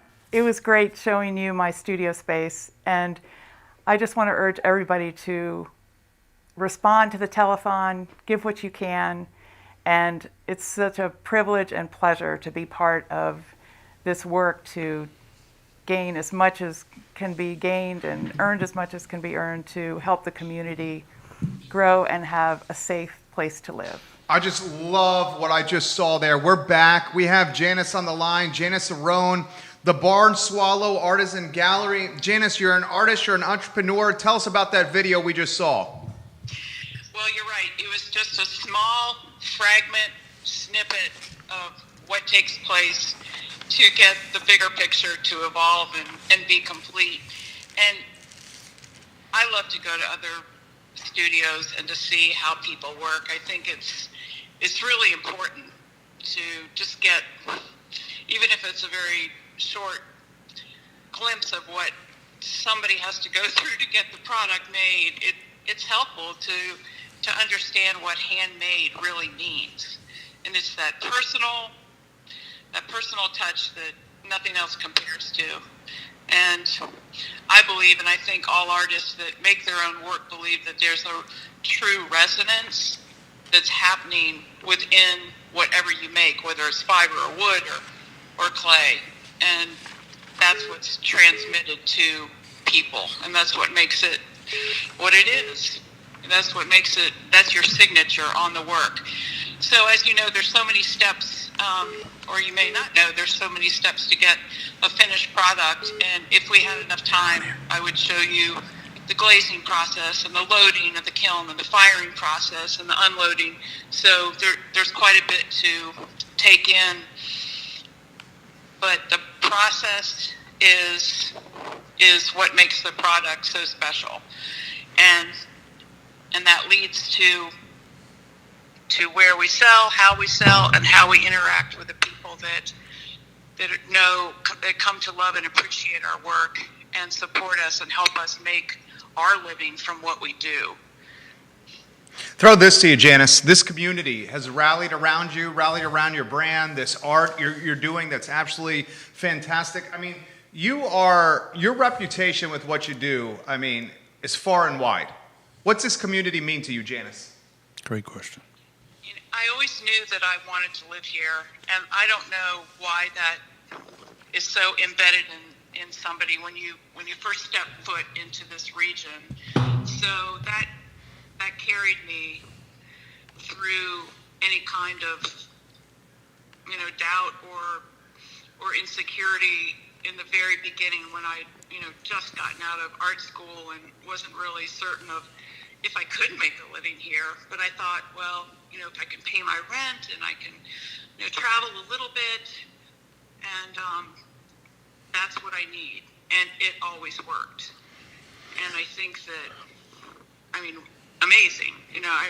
I'm still amazed at that and try not to take it for granted at all, what this place has given back to me. And at first I did travel outside of Charlottesville more than I stayed within Charlottesville, but as you can see now, all my eggs are pretty much in one basket. So it's interesting to rest a little bit more within a community and to still strongly participate. I'm going to throw one question to you here before we let you go, and you've killed this. Since you've come on air, Janice, the starting total was $42,367. We'd raised $42,367 when you got on air. You know what we're at right now, Janice? I have no idea. $45,100. Oh my gosh. You have helped because of you, $2,600, Janice, to this telethon. Because of you, Janice. Oh, this is a. Let me say that I hope and believe truly that it's what art brings to a community, and it's the fabric of a community, just like belief systems, all the different religions that take place here. They're the fabric of the community. The artists are the fabric. The musicians are the fabric. So we're all, working together to be cohesive and to just exist strongly with one another. And that's what you're feeling. So I'm so grateful for the response, and I really pray that it'll be utilized truly well and carefully, and I think you're on your way. Congratulations to you. You. Thank you for your help. Lori Mistrell from Nest Realty, thank you for donating. Martha Campbell, Nest Realty, just donated. I'm going to throw this to you, and let's close the interview on this note. You got a little emotional when we were talking about art and this community and what it means to you. I'm gonna outline a couple things for you. Every artist wants to make art the way they pay their bills. You have figured out how to do it, and you're doing it in a community that loves your gallery, your brand, and you as a person.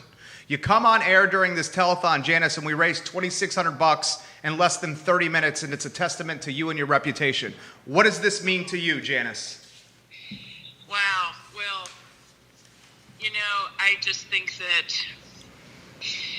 we're all listening, and we all want to be able to understand why we're here and what we're meant to do and what we're meant to make. So I think that's how the gallery evolved. That's how each artist evolves as a person.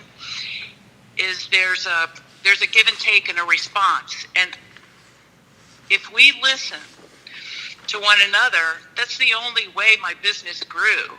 Was, you want me to make you a bathroom sink? I'm listening.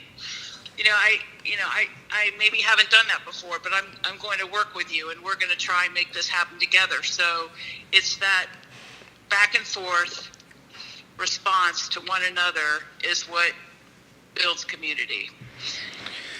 Janice. What this entire housing project is doing. That's what this is about. So go forward. You're choking me up over here. My eyes are watering. Gina Barefoot just kicked in $56.54 from Gina Barefoot. Janice, you are A-plus people. Since you've come on the show, we've done nearly $3,000. Oh my gosh. Congratulations. Thank you for your time, Janice. Thank you for your time and your huge heart. We are all the beneficiaries of that in this community, Janice. You have a good day. You're so more than welcome. Take care. So we have prizes we have to give away. We definitely do. How about that? $45,000. $45,150. And we've got about 4 minutes left till we hit the Halfway mark. past the halfway mark. So we are $45,100 past that. And just listening to that interview that you just gave, it's why we're doing this. It's what this community is about. It's just absolutely awesome. But I think we got to give some giveaways. We do. We're giving away, and I'm going to ask for the drum roll over there from my favorite percussionist, Keith Smith. We're doing a giveaway here. This giveaway is absolutely fantastic. This prize includes $125 to Animal Connection, a $50 gift card, and $75 of merchandise. Gift cards to Tiger Fuel, Dairy Market, and Fuzzy's Fuzzy. Tacos. Drum roll, please. Fuzzy. Robert Hedrick. There you go, Robert. Hedrick. Well done, sir. Robert Hedrick have won this prize package. Robert Fuzzy. Hedrick, Love me some fuzzy congratulations, tacos. and thank you for donating to the Charlottesville Affordable Housing Telethon. What a prize right there, Keith Smith. I love me some fuzzy tacos. Love me some Tiger Fuel. Those are excellent folks. Excellent folks. Love the Suttons. Suttons are unbelievable, and of course, we're always in love with the Dairy Market folks and Chris Henry and Jody. Jody's answering. Jody donated. Chris donated. Yeah, sure. Team members at Dairy Market donated. That's exactly right. So this is. I used this word earlier. It takes a village, and that's really what this is.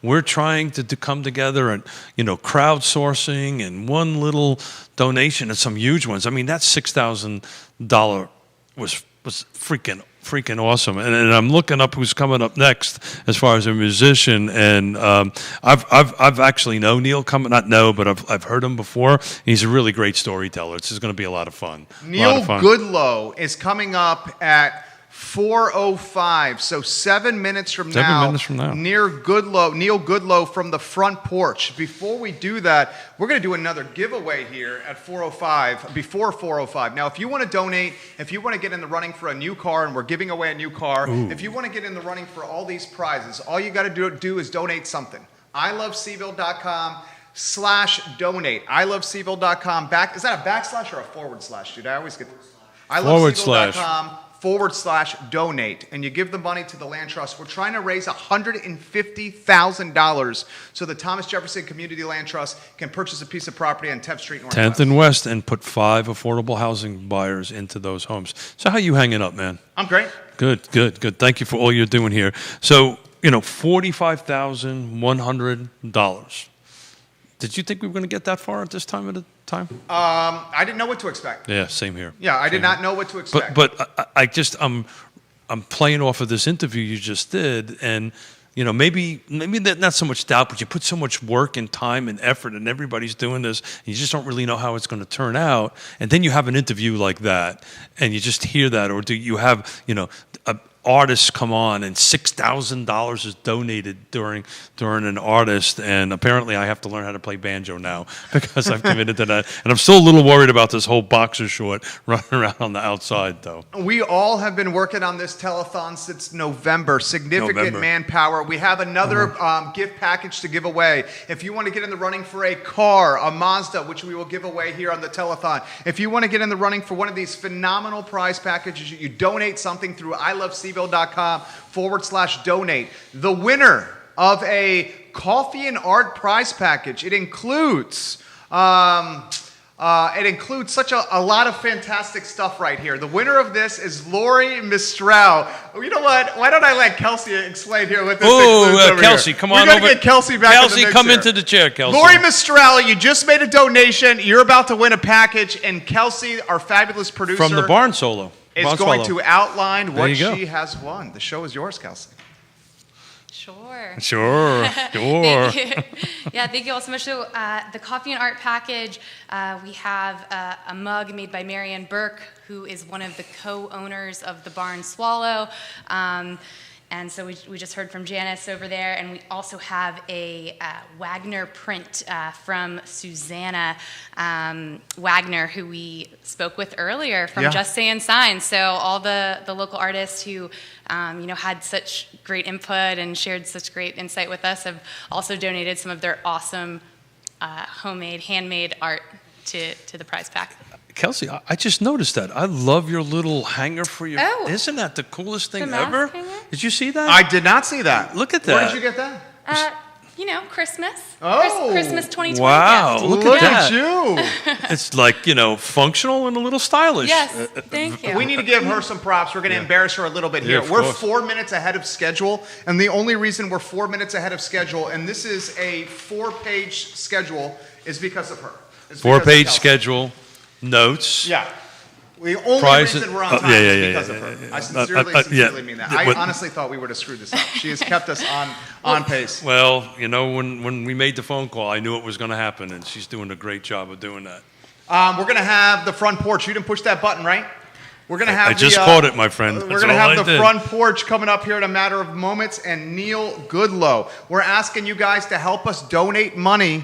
To this effort of purchasing a piece of property on 10th Street Northwest. We are sniffing $50,000, and we need to get to $150K. Help us get there, please. iloveseville.com /donate, and the money goes to the land trust. I guess we should reach out to Marshall now and see if we can get Neil Goodlow from the front porch.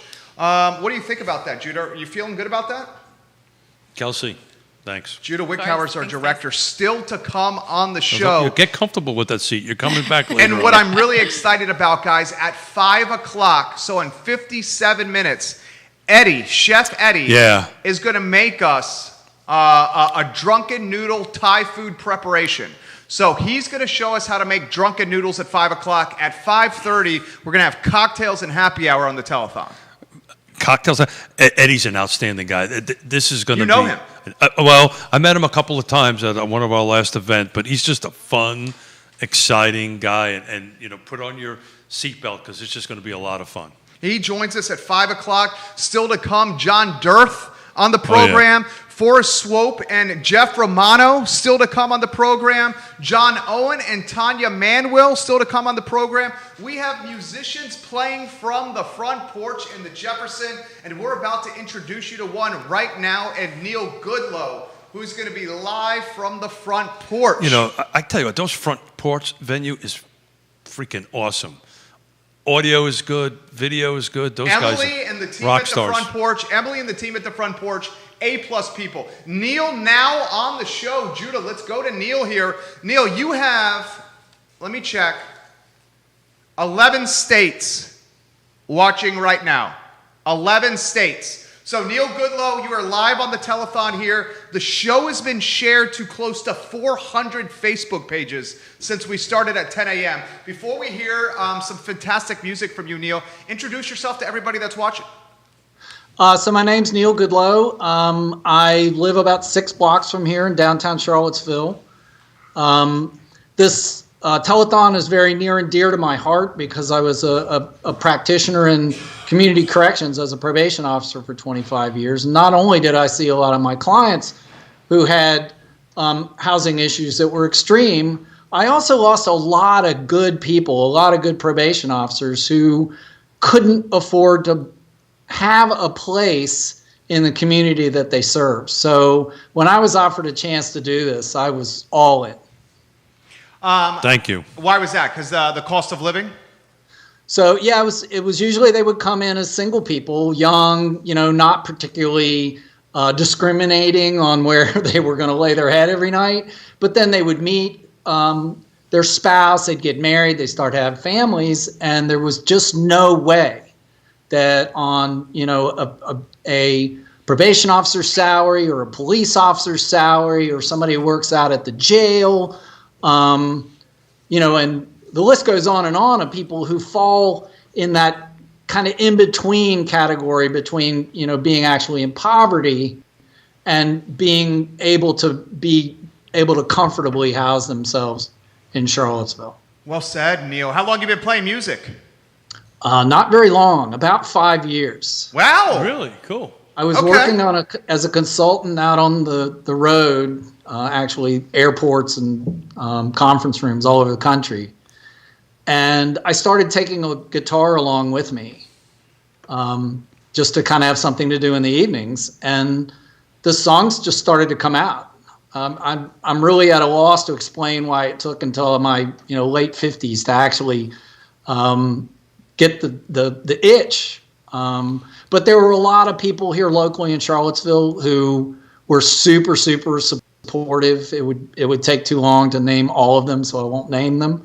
But we have a really awesome singer-songwriter community in Charlottesville, and they are very encouraging of people who are just starting out. Well, great answer, Neil Goodlow. You just got $50 donated by Emily Cox. Emily Cox, thank you for donating to the cause. We're going to hear some good music from Neil Goodlow. Please donate through iloveseville.com/donate. Keith Smith. I was just thinking what Neil was saying. I'm kind of in the late 50s, and maybe there's hope for me, right? I'm knocking on 60. Maybe there's a little bit of hope for me. A 60-year-old with an 18-year-old's heart. Then come on down here to the front porch. That's what this place is all about. We'll do. But right now we're busy till 10 o'clock tonight here. Do it, Neil. Give us the best song rock you and got. roll, The brother. show is yours, our friend. Okay, so I'm going to set this song up just for a second. This song is an absolute lie. It's called "I'm Not Watching the News Anymore," and I just wrote it after becoming so exasperated at how I felt after watching the news every night. Of course, that's going on as we speak, and so I cooked this little tune up. Okay.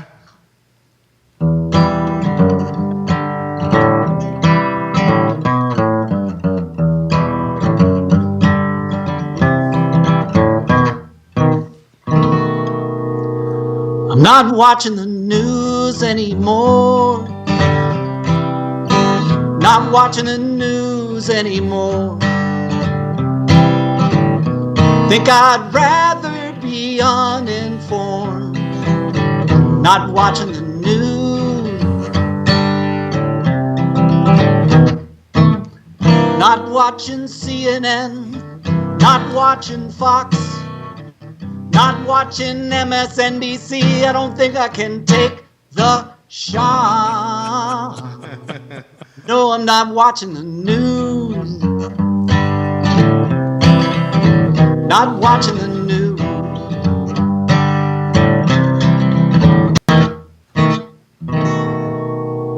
Not watching the news anymore. Think I'm better off when I ignore the steady stream of doom and gloom at my fingertips. Not watching the news.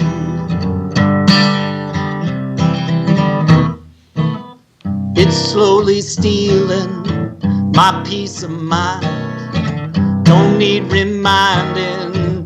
Bad things happen all the time. Oh, I'm not watching the news.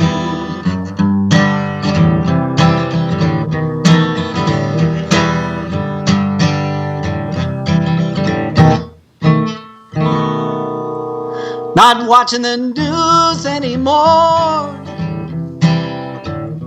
I don't wanna know what the future holds in store. Not reading the newspaper left at my front door. Not watching the news.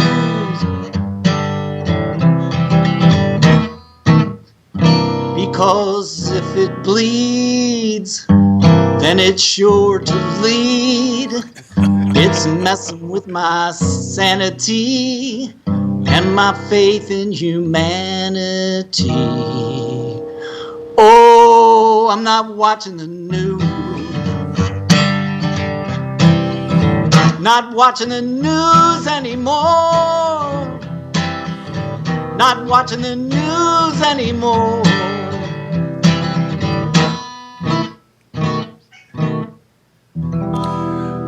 Nicely done, Marshall. Nicely done. I think we need to post those lyrics. Neil. Nicely done, Neil. Excuse me. We need to post those lyrics somewhere.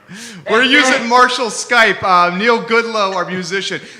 He's right. We need to feature and spotlight those lyrics somewhere because let's face it, Neil, the news can be a little depressing. You think? But hey, look. You want to watch the news when things about the land trusts are on. Yeah. That's when you want to watch the news. Everything else, forget about. That's CBS 19 is going to be airing this telethon at 6 o'clock, 10 o'clock, and 11 o'clock tonight. Neil, give us the inspiration behind that song, baby. I'm tired of letting things that are outside of my control There you go. just chew away little bits of my peace of mind, just little bit by little bit, giving away the most precious thing I have. And I have control. I mean, I can actually turn it off. That's true. Music. What's music mean to you, and how is it an outlet for you that helps you maintain quality of life and that consistency we all need to survive this thing we call the world? Wow. Wow. Well, I've been a consumer of music for a long, long time. You know, I went to college here in town, and there were a bunch of great bands in Charlottesville back in the late 70s and early 80s. You know, the Skip Castro band, I remember the Skip. Casuals. Oh, yeah. And, you know, they were a part of my life just about every week. And what's terrific is a lot of those guys are still in town and they're still playing. And it's really amazing to go to a party or go to a bar, 45 years later, and you're still hearing the same people playing music at a super high level. For me personally, part of what I've missed most about COVID is the fact that I can't be around my friends playing music the way I want to be. And over the last 5 years, that's become a big part of my life, and I've met a lot of friends that I didn't even know 5 years ago through music. So I really miss that. I can't wait till this space, the Front Porch venue space, which on a usual Friday night a year ago would have been packed with about 100 people in here listening to amazing music. I am so looking forward to coming back in here and being able to sit and listen to really amazing music just blocks from my house. Amen, brother. You and me both. Thank you for doing that shout out for the Front Porch, Yeah. because that's. Oh, wait.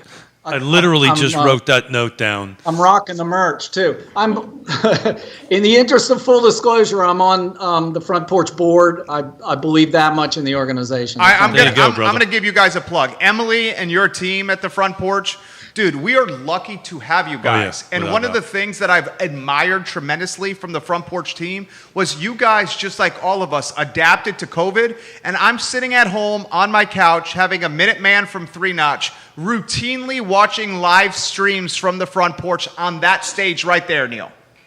Yeah, that's really been a positive thing for my mental health, knowing that I can go online and see live music, a couple nights a week, perform, right where I'm standing. You got folks in West Virginia saying they love not watching the news anymore, watching the show right now. What are we doing for song number 2, Neil? Tell us the story of it, So, brother. a lot of my songs appear out of thin air. I'm a distance runner, and I'll be out running, and there'll be this little thought bubble that'll come across my head, and this thought bubble said, "Which way is heaven?" Right? Why does it have to be up? Ooh. And then I started thinking, is there actually a place in heaven? Is there a place in the United States that's named heaven? Because I started thinking about a song about using my GPS to find heaven, and it's in Arkansas or it's in Arizona. Well, I went on Google Maps. There is no heaven in the United States. There is not a single community in the United States that's named heaven. Isn't that crazy? That is crazy. Is that true? It's true. There's not a single community in the U.S. If you type in heaven on Google, it does not find any town or city in America named heaven. You just got $50 from Kathy Markwood of Nest Realty. Oh, there you go. She just offered $50. She loves what you're doing here. The show is yours, Neil. Show is yours. All right. So this song is called "Which Way Is Heaven." Okay. By the way, there's a hell in Michigan. There is a hell in Michigan? Is that true? Not America.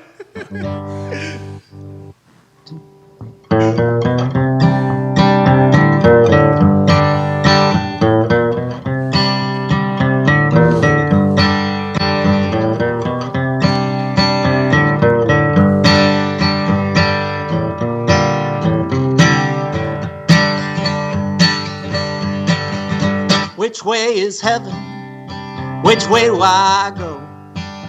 Do I take a left at the next light? or do I head straight on? I've been looking for a sign. Which way is heaven? Running out of time.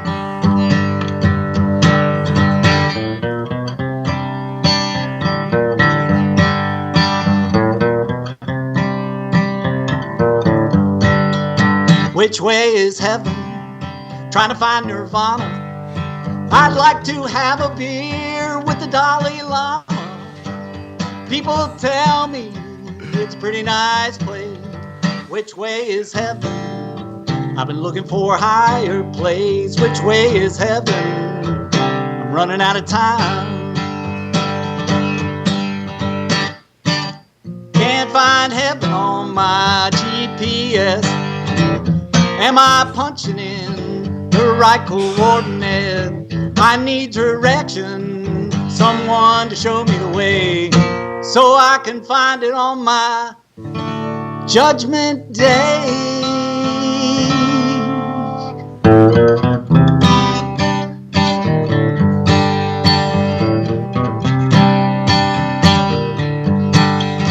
Which way is heaven? Is it in a bottle? Is it in a church or at full throttle? And how will I know when I get there? Which way is heaven? I've been looking for it everywhere. Which way is heaven? I've been looking for it everywhere. Which way is heaven? I'm running out of time. Outstanding, Neil. Outstanding. So good. Hey, I'm going to pick up on this conversation of towns, right? And this. And Jerry might know this, and maybe you might know this, but my wife is Austrian. And one day, Google the Austrian town. It has a four-letter word that starts with F. And there's an actual town in Austria that has that four-letter word. Wow. Just saying, use your imagination, but it is a real place. The other thing that excited about me while you're tuning yourself up there, I'm a recovering distance runner. I ended up kind of hurting my knees and my hips and all that stuff. So what are you running? Tell me what distances are you running? I was a marathoner for a number of years. Wow. And then the last 5 miles started not being very fun. Oh, amen. And then they started becoming a real drag. Yep. And then I retired from my first career in probation and parole and realized that the running had actually, the incessant, crazy distance running was actually a stress relief mechanism that I didn't need anymore. So I stopped running crazy distance. I'm your typical 5 to 6 miler guy now. Yeah, I used to run at least one full and about a half a dozen halves every year. I just wore myself out. But my dear partner sitting to the right over here, Quentin Beckham, turned me on to biking about 2 years ago. And so I made the switch. And I have to tell you, if you have an opportunity, you haven't given that any consideration. I know we're trying to do a telethon here, but I can't pass up distance running or anything like that with a fellow gentleman that, let's say, we're approximately the same age. Yes. Switch over to it. So tell us about your next song, brother. So there is a bar that I play in quite frequently, and this bar has an open mic every Monday night, but the rule is you can't play a cover. Ooh. Every song you play has to be original, so everybody tries to bring a new song in every week. Is that the local? Is that the local? That's the local. I love that. Yeah. The Monday night open Mike mic Clem night. runs it. Mike Clem has been awesome for Charlottesville musically, but he's been terrific to me personally. Yeah. And I was listening to another performer's song about some clown, and there was a line in there about a can of gasoline, and I turned to the guy beside me and I said, "Oh, nothing good can ever come from a can of gasoline." Ooh, there's And a title. That's the thought There's a that ended title. up in my head. And, a week later, out came this song. It actually has a message, so there's a message in here. We're going to listen for it.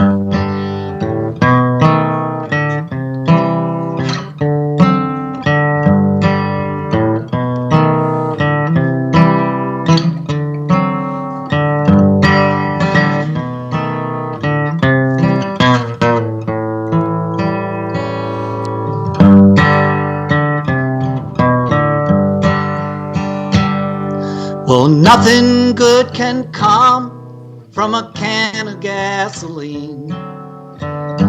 This is something that I've had to learn, that nothing good can come from a can of gasoline. When all you want to do is watch things burn.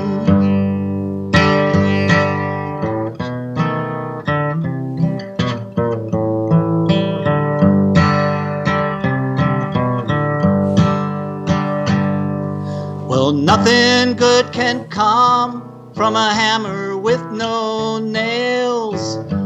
This is something that I now know. Nothing good can come from a hammer without nails.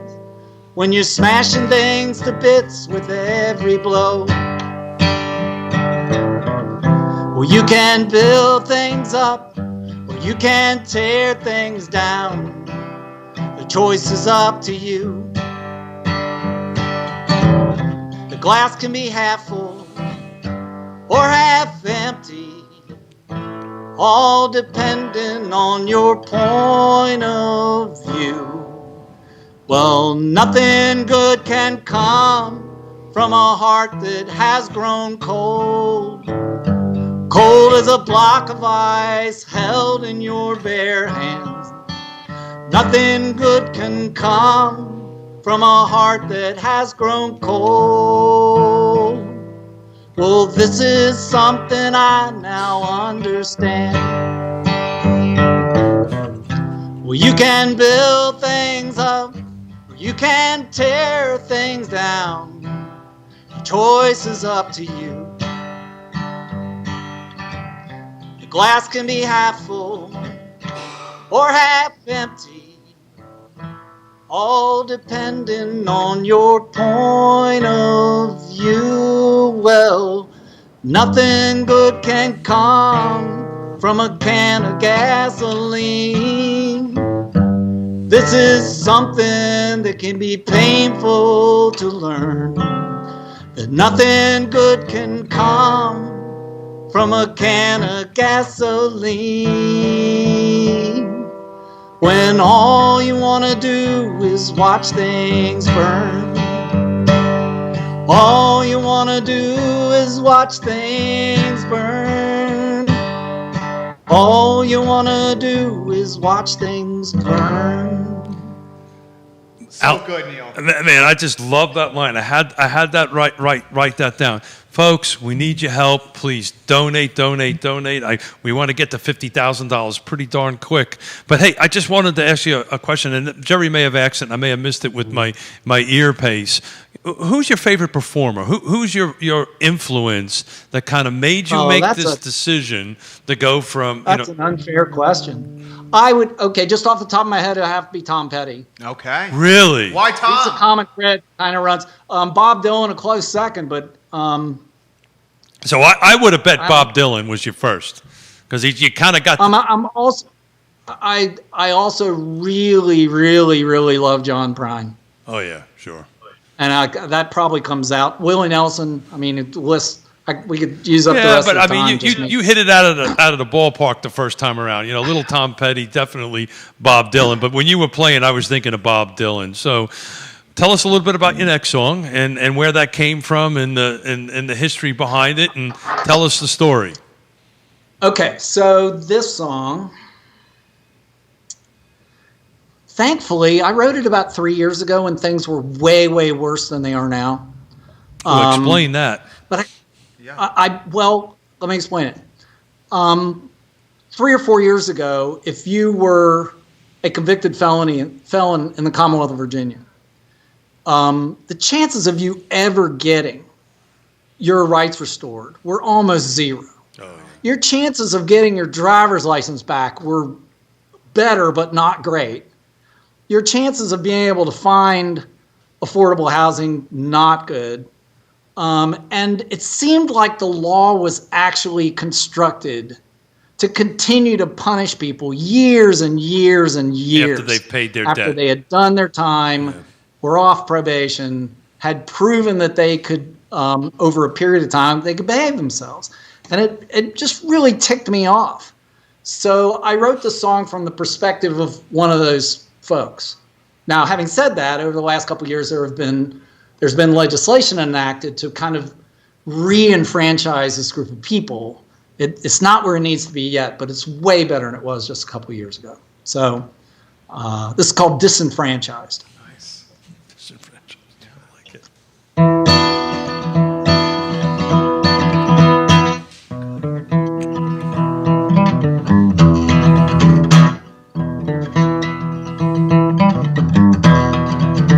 Well, I got in some trouble long time ago. Put me in the jailhouse down in Henrico. Well, seems although I did my time, I'm still having to pay for my crime. Disenfranchised, find it hard to survive. Disenfranchised, they won't even let me drive, and I can't vote. Try to change the system. Disenfranchised, won't somebody listen?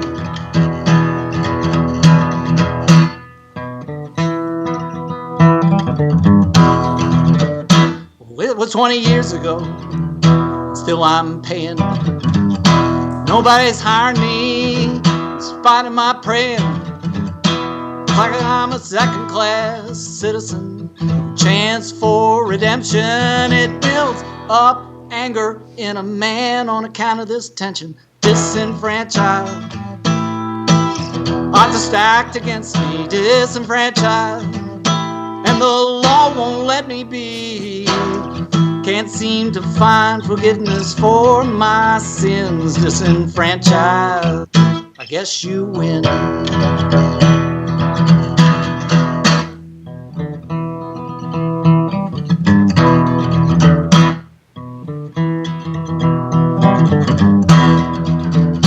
It's a stain, can't wash away. No matter how I scrub, it's there to this very day.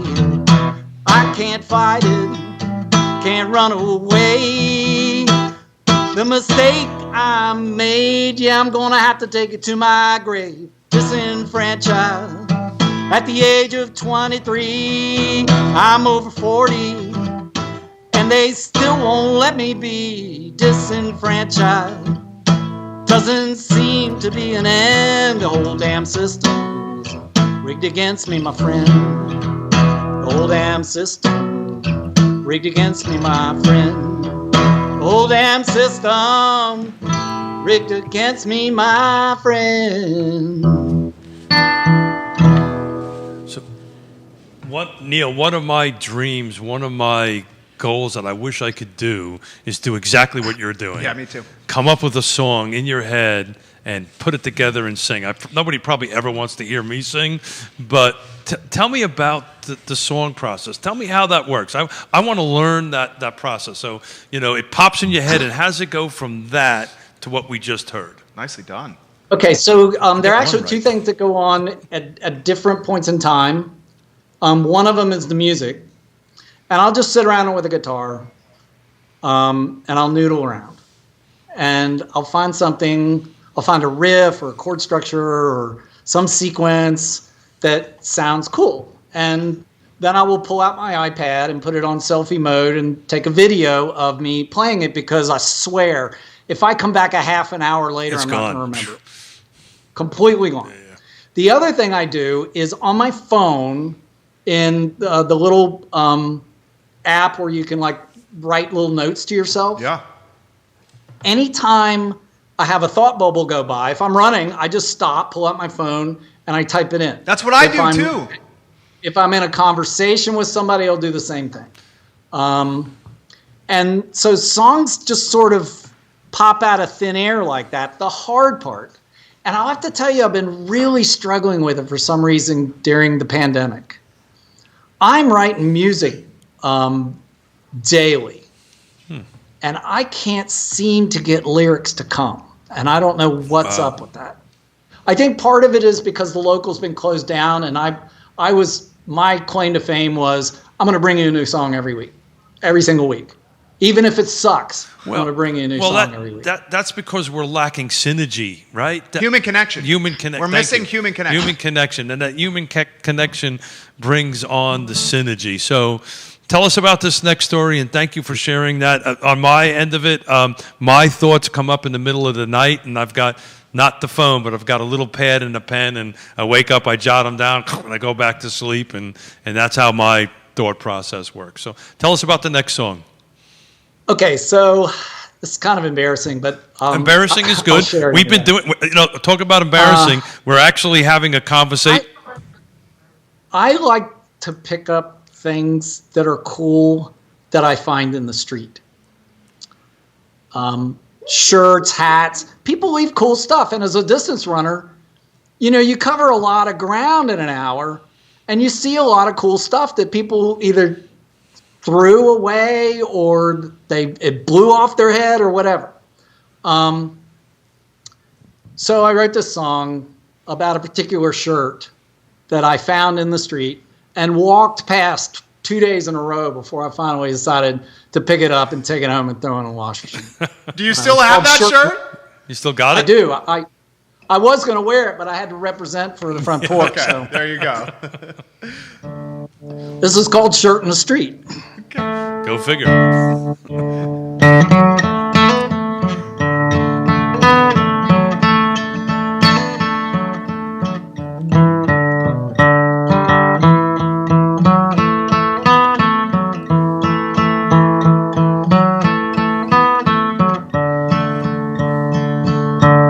Well, I saw a shirt in the street, a shirt in the street.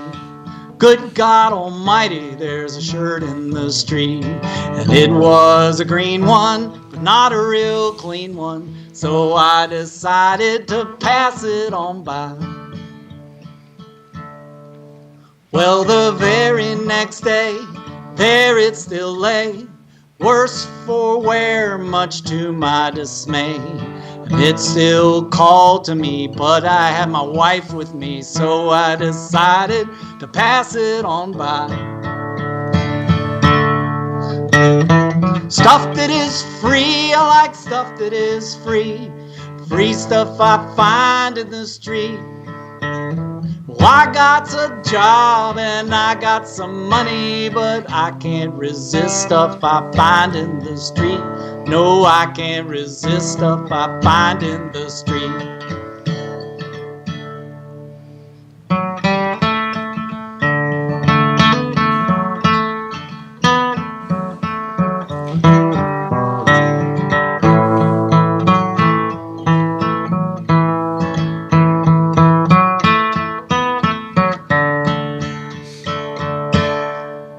Well, the next day it rained, and oh, what a shame.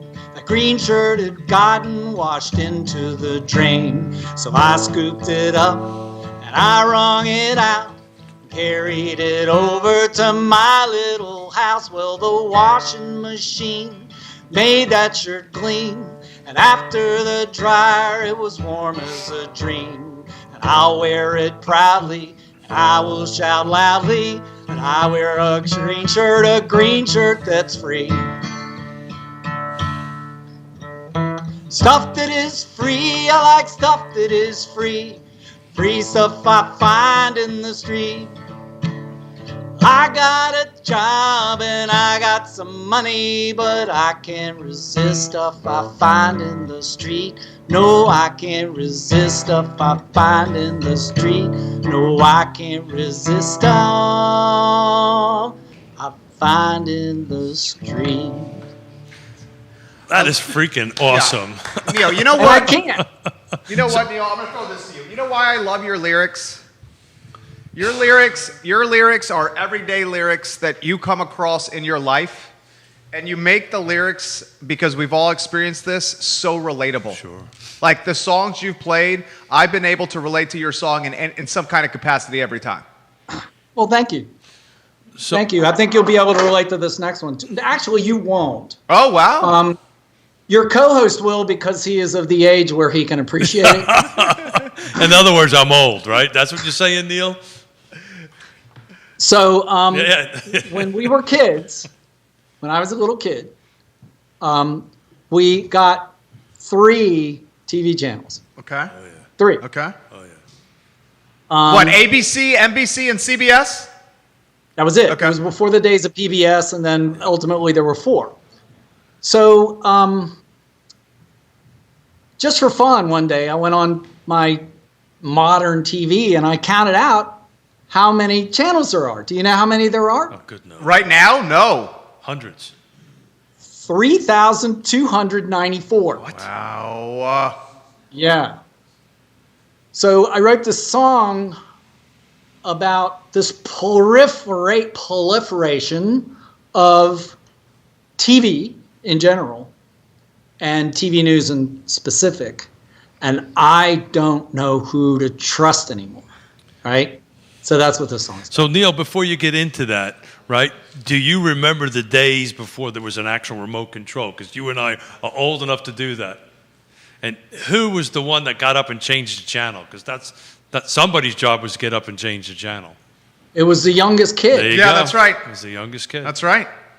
It's only fair. That's right. I agree. Pay your dues, darn it. Neil, I love you. By the way, can you guys put me down for 50? Oh, thank you, really? brother. Put me down for 50. Can I say Yeah, something? As soon as I get off here, I'm gonna Okay. go on. Okay. I'm gonna go on Facebook. I'm gonna shoot you 50. You are amazing. He just did 50. You And I want want 100 people to match that out there. You want to hear something awesome, Neil? Valerie Long just kicked in $102.40.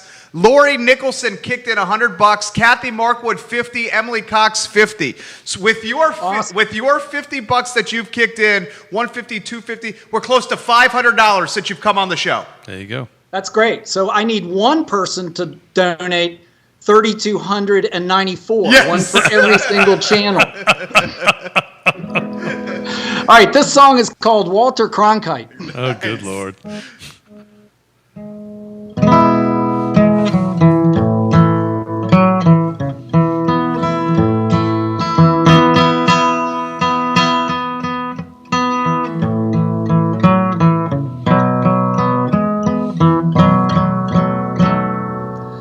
I got 3,294 channels on my TV,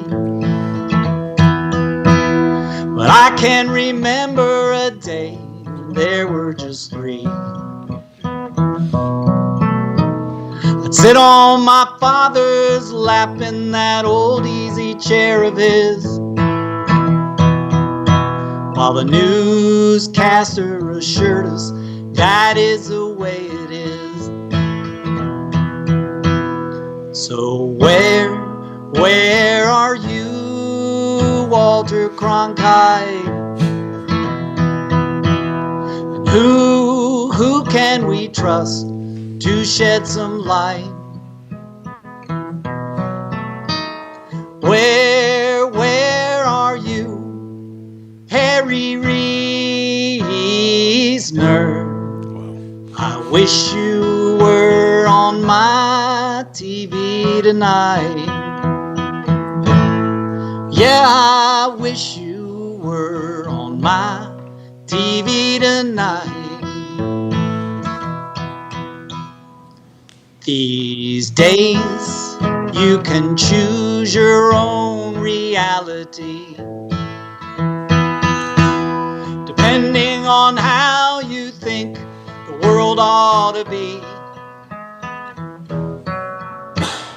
Facts of the matter depend on where you tune in.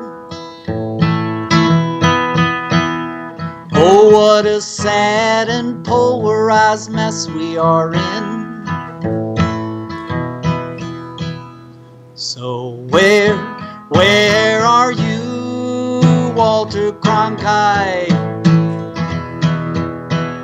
And who can we trust to shed some light? Where are you, Huntley and Brinkley? I wish you were on my TV tonight. Yeah, I wish you were on my TV tonight.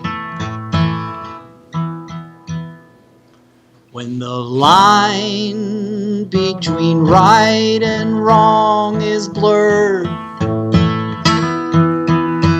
and the difference between fact and fiction is obscured,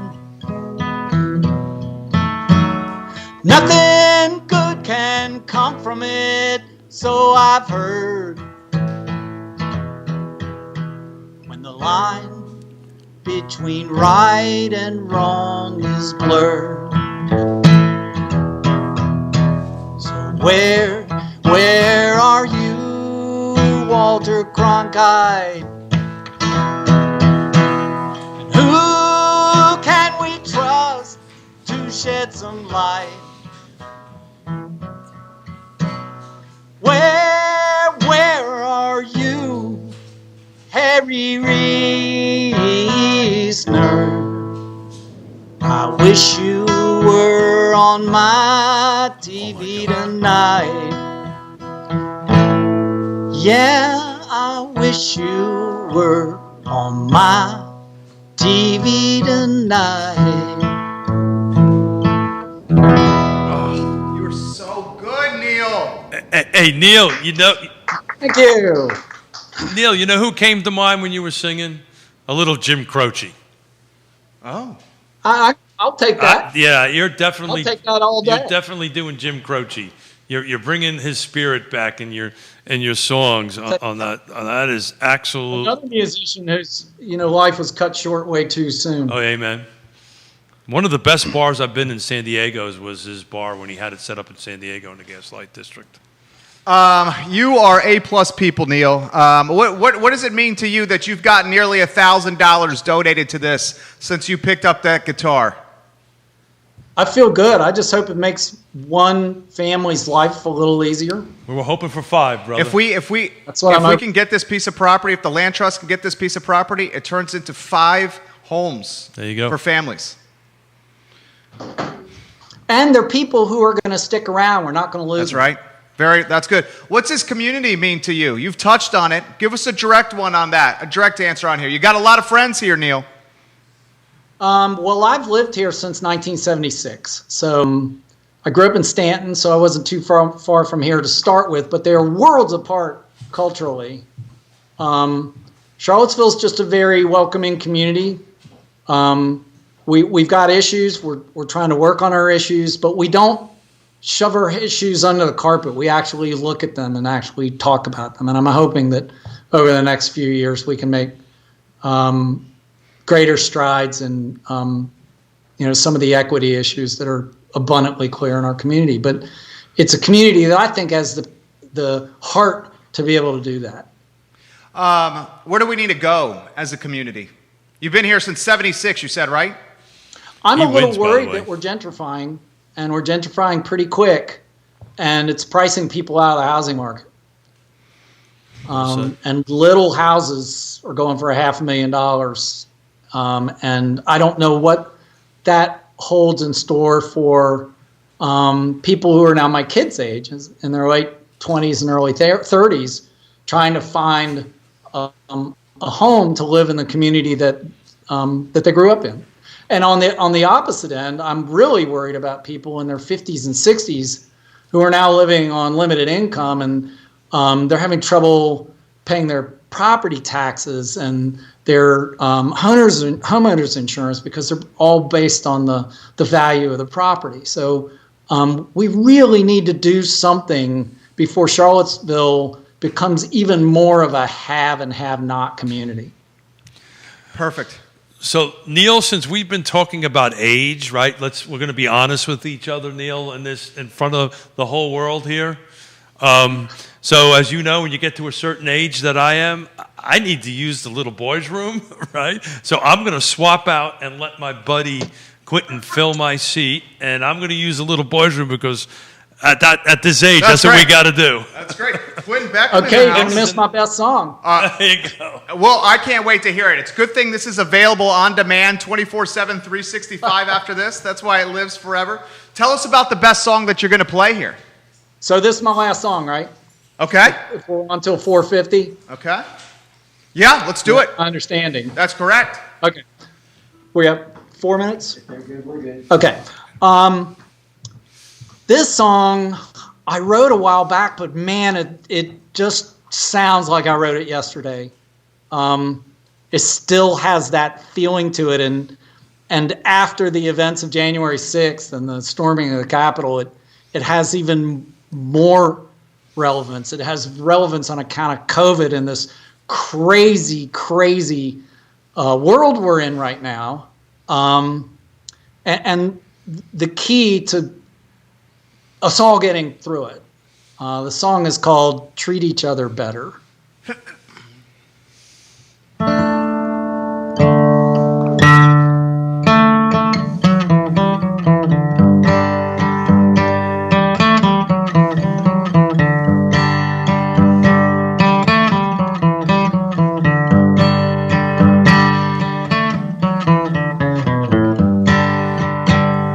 Everywhere I go, people are worried. And everywhere I turn, civility is on the run. And everywhere I go, I'm sensing anger. Seems like things are trying to come undone. Oh, why can't we treat each other better? Why can't we try to be more kind?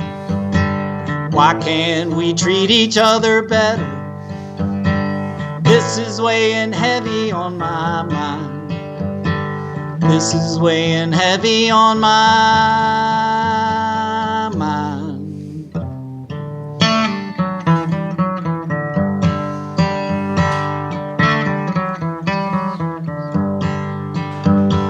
Well, I can't even have a conversation with someone from a different point of view without it getting heated and divisive. What on earth are we supposed to do? Why can't we treat each other better? Why can't we try to be more kind? Why can't we treat each other better? This is weighing heavy on my mind. This is weighing heavy on my mind.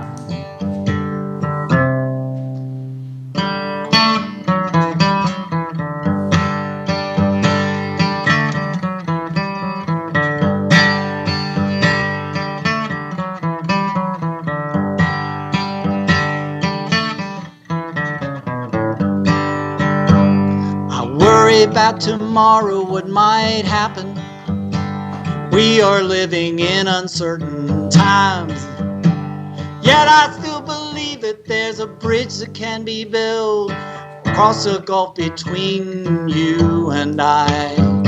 Oh, why can't we treat each other better?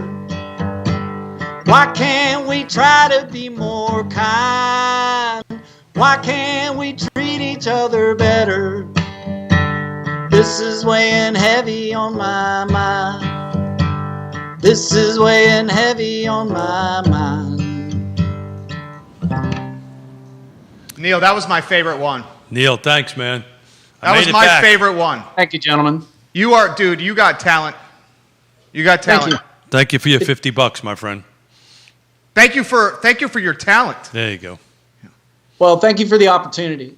Yeah. I'm still a little wet behind the ears, and I'm trying to push myself to get out in front of people and play my songs. It's actually pretty terrifying, and most performers won't acknowledge that, but it's scary as hell, and you just have to keep at it and just do it. You just got a $50 donation 5 seconds ago from Cynthia Viejo. Oh, Cynthia. Cynthia Thank just you, gave Cynthia. $50. Hey, all the best to you. You made everybody's life brighter today. Neil, Thank love you, your Neil. songs, Fantastic. man. Keep it up. You got Thank this. you guys for hosting. Our pleasure, Neil. Thank you very much. Thank you to the front porch. Neil Goodlow, just a tremendous musician, guitar player, and storyteller, Keith Smith. There's hope for me. And we got to get our friends over here in the house. I'm smelling it. We got how do we want to do this, QB? My stomach is rolling around. It is happy hour. There's also lasagna. Ooh. That's what I'm smelling. Because of Mangionis. Well, you know where my priority is. I know where Elena's priority is over here. Thank Keith, you. where's your priority? Well, since I'm half Italian, I'm going with the lasagna first. Can we get the fabulous I Elena think so. I'm trying to figure Mangione? out. I'll tell you what I'll do. Why don't you go eat? And I'm gonna go grab. Why a don't bite. we both? How about Bert and Elena? You here? You stay here. Why don't Keith and I get up? Can you carry it? You feel good with this? We will keep talking. Okay, so we're gonna head out. We're gonna grab some food, and then Bert and Elena Mangione are gonna come here on studio. Mangioni's on Main, one of our favorite Italian restaurants in the world. One of the things I love about Elena Mangione, on top of being a spitfire, on top of being someone who enjoys a little mischief, she likes to wet the whistle from time to time, and she makes some tremendous Italian food. So she's going to be here. I have yet to meet Bert. That's Bert right there, right? Yeah, I hear many, many good things about you. They are setting up, and then Keith and I are going to take a break, wet the whistle, and have some food. Keith, how you feeling right now? I just got a text message from Susan Steinmart. We are now over $50,000. I mean, We're over 50K. I'm trying to keep track of it. It's just unbelievable, absolutely unbelievable. But I want to give a shout out. My wife and I had dinner at your restaurant, and I am a lover of all things pasta, and you guys cook it just right. So thank you. Chef Mick. You know how to finish it off. You finish it off in the sauce. That's the way to do it. And So- they're going to come on set, so you're about to see them here. Elena, you got a haircut. I did. I like it. Thank you. Short and sassy. Well, just like Short and sassy. Who, me? All right, so Keith, we are going to exit this way, and then Okay. as we exit this way, they're going to come in. Elena, why don't you sit in this chair here, Bert in this one. As we're getting up and walking, QB, you got to carry here. You're carrying a QB. Okay, no pressure, QB. Okay, but I would like a drink. There is Manhattan sitting there staring at me. Their glass is right behind you. That would be awesome. So, little known story about Bert and Elena. I was talking earlier about the charity bike ride that I've been doing for a while. Bert and Elena became members of that group on the board of directors and have provided food for us for how many years is it now, Elena? 15 years of breakfast, lunches, and dinners for upwards of 100 bike riders while moving cross country. They have done it and donated all of their time and their services. And as they have come to be Charlottesvillians, we've also been the beneficiary of their charitable works here and their interest in the community. Personally, this is my favorite charity.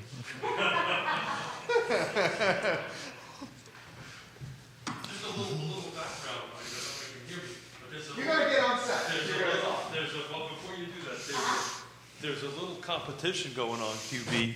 I'm getting texts from Greg Slater. I'm just saying. Really? I'm just saying. And what is Mr. Slater up to? Mr. Slater is saying, I don't have my glasses with me, but I believe they're a little over $2,000 in what Nest is raising, and we're at $3,000. So just going to kind of throw that out. Oh, so there. we're still ahead of them by 50%. We're still ahead of them by 50%. I'm just saying, but they're rallying. Not that up I'm here. keeping track. Yeah, they're rallying up over here. Not that so- I'm keeping track. Hold on a second. Well, Let if me- there's one thing I know about Keith Davis, it's that he's not competitive. So I'm sure that him Yeah, and Greg. sure. Hold on a second. Hold on. I got to put my He's glasses. as competitive as all get out. Who, me? No, Davis. Oh, I think the keys are 23. That's the number. 2,300? 2,300, yeah. All right. Just saying. So we still have a healthy lead. We have a healthy lead. We still have a They're- healthy they're lead. trying to ramp it up. So I'm going to swap out. Are you going to take the seat? Yeah. Okay. Let me get past everybody. Go ahead. And Quentin, make sure you do that call to action to donate.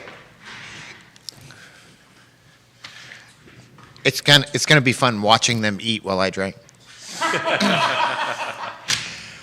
So, Bert and Lena, thank you. What like tripped your trigger to bring us food and drinks? Well, I've been following the week leading up to this event, and then when you couldn't come to me this afternoon, I came to you.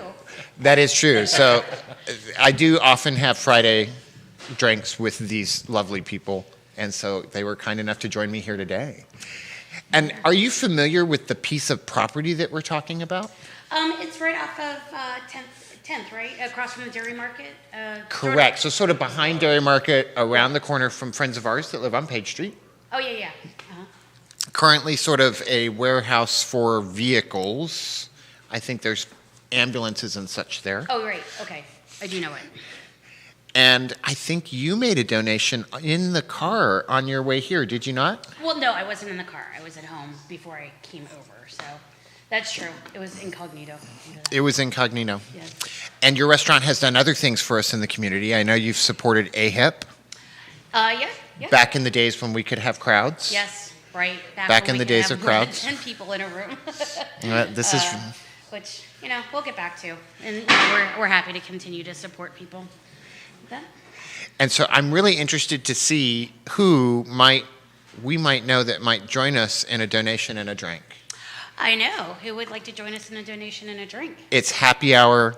There is the potential to help new homeowners, 5 homes on that lot in the 10th and Page neighborhood, which we're very excited about, and very, very affordable. When you look at the last 3 years in and around Carr, the number of homes between $200,000 and $300,000 that have sold each year has stayed flat. Homes cheaper than that have gone down, mainly because they've gained value and probably moved up in price, whereas homes more expensive than that have gone up in terms of closings. And so we're really excited to add homes to that middle bar that has gone flat. Right. I mean, I'm constantly looking at the pages, and I never find anything in that sort of price point. So that's a really great opportunity for folks. And particularly at a location that's close to Preston, close to Dairy Market, places of employment. There's a bus stop right there. You can walk to UVA. You're right. I think that's clutch too. It's just because it's it's in that market where people that maybe can't go out and live on the big places. See, I was thinking there was a brewery there. There is a brewery around the corner from there, so it has all of life's necessities. Bert's priorities. It has all of life's necessities. You know who's never been on the show before? This is the first time I've been. Bert, welcome. Bert's a first timer today. Welcome. He usually makes me the face of the restaurant. So that's true. Well, it is named after you. it is. Yes. It is named after you. One of the things that I also know we've talked about is the number, we have friends that live on Page Street, and the number of houses that have been flipped on Page Street, and their sale prices that are way higher than the amount we're talking about. Yes. And, there's a lot of conversation in the city about gentrification. I'm not sure I really have a good definition of what that is. I suppose it depends on who you're talking to and what neighborhood you're talking about. But gentrification or no, certainly who I think of as our average worker, some of these flipped homes that are now $400,000, $500,000 in 10th and Page seem very unlivable. I agree. Or unattainable, I suppose is a better word. Well, I think unlivable is sometimes the case as well. That could be, depending when you on... look at them from sometimes they don't look like they're, it's about location and the fact that this opportunity from the Land Trust is coming up to make something in this prime location with all of the amenities available to whoever moves in there is an awesome opportunity. We get an opportunity to work with so many nonprofits as realtors, and of course they're all associated with housing in some form. Erin Garcia, that was here before, works closely with Habitat. Roxanne Carter-Johnson is on the board for PHA. She's an agent that is also working with us in the association. And there is AHIP that Rachel Burns, myself, and your restaurant has supported. And one of the things that I also really like about the homes that are being put on these lots is the efficiencies that are put in the homes to keep the bills of living there low. A lot of the money we spend and a lot of the projects we do through AHIP is to refit older homes so that utilities stop rising, that air conditioning is less expensive, appliances are more efficient, and things that these homes would come with out of the gate. Right. So that when persons did buy, they not only got the advantage of fixing their cost of living for the amount of time they stayed in the home, not only the advantage of gaining some value in the house, but also this good build that keeps their cost of maintenance, their cost of living low. And if you have not donated, we would like you to go online. It is, I think, iloveseville.com/donate. And that is right there on the screen for you to take a look at. Thank you, Judah. What else is important to you, Elena? What else is on your mind today? I'm going to give you 5 minutes and push it your direction because you have a new haircut. I know. I had a haircut for the first time in, well over a year, possibly. And it may be Bert's first time, but you're old hat at this. You've been on this show I've been before. on a few times. And Jerry's been really kind to invite us on. He invited me and Mick on, and that was fun. Yeah. And we ate. And then, had a couple beverages. So, I don't know. You're the restaurant. Well, the restaurant? It's funny. I've been seeing a lot of commercials lately, which has been amazing, about support your local restaurant. I mean, I'm going to do a little plug there, but yeah, I mean, that's the restaurant's hanging in there. There's been a lot of support. Last time I was on was to give a shout out to utilities and to Jason Ness. And so the Office of Economic Development has been doing a really great push on seeing what we need, not just as restaurants, but as the entire community and small businesses in the community. So, every time something like this sort of happens, like with the land trust and this opportunity for housing, for what the city has done for us, from grants and some helpful perspectives. I love Seaville. I'm happy to be here. It's been, it is really a true sense of community. And so this is a really great, another great way of showing it. So Jerry, kudos to you and Judah and everyone else for doing that, Quentin. I'm just an extra but here. We're doing this telethon because, I've been watching leading up to it. So that's, it takes a village, and it takes a village. Here we are. Just under 51K. Just under 51,000 is the new total, I'm being told, from the desk over there with a mouthful of lasagna.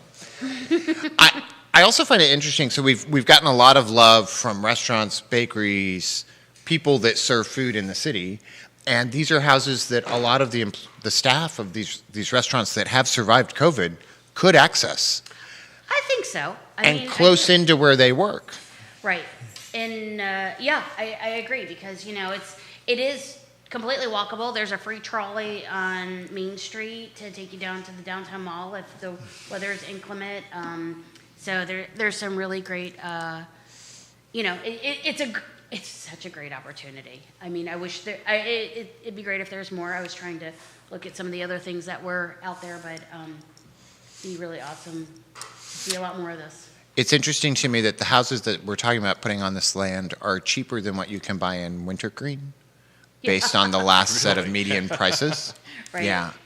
And so that's kind of a big deal. I know affordable housing means different things to different people. It does. And certainly we need more.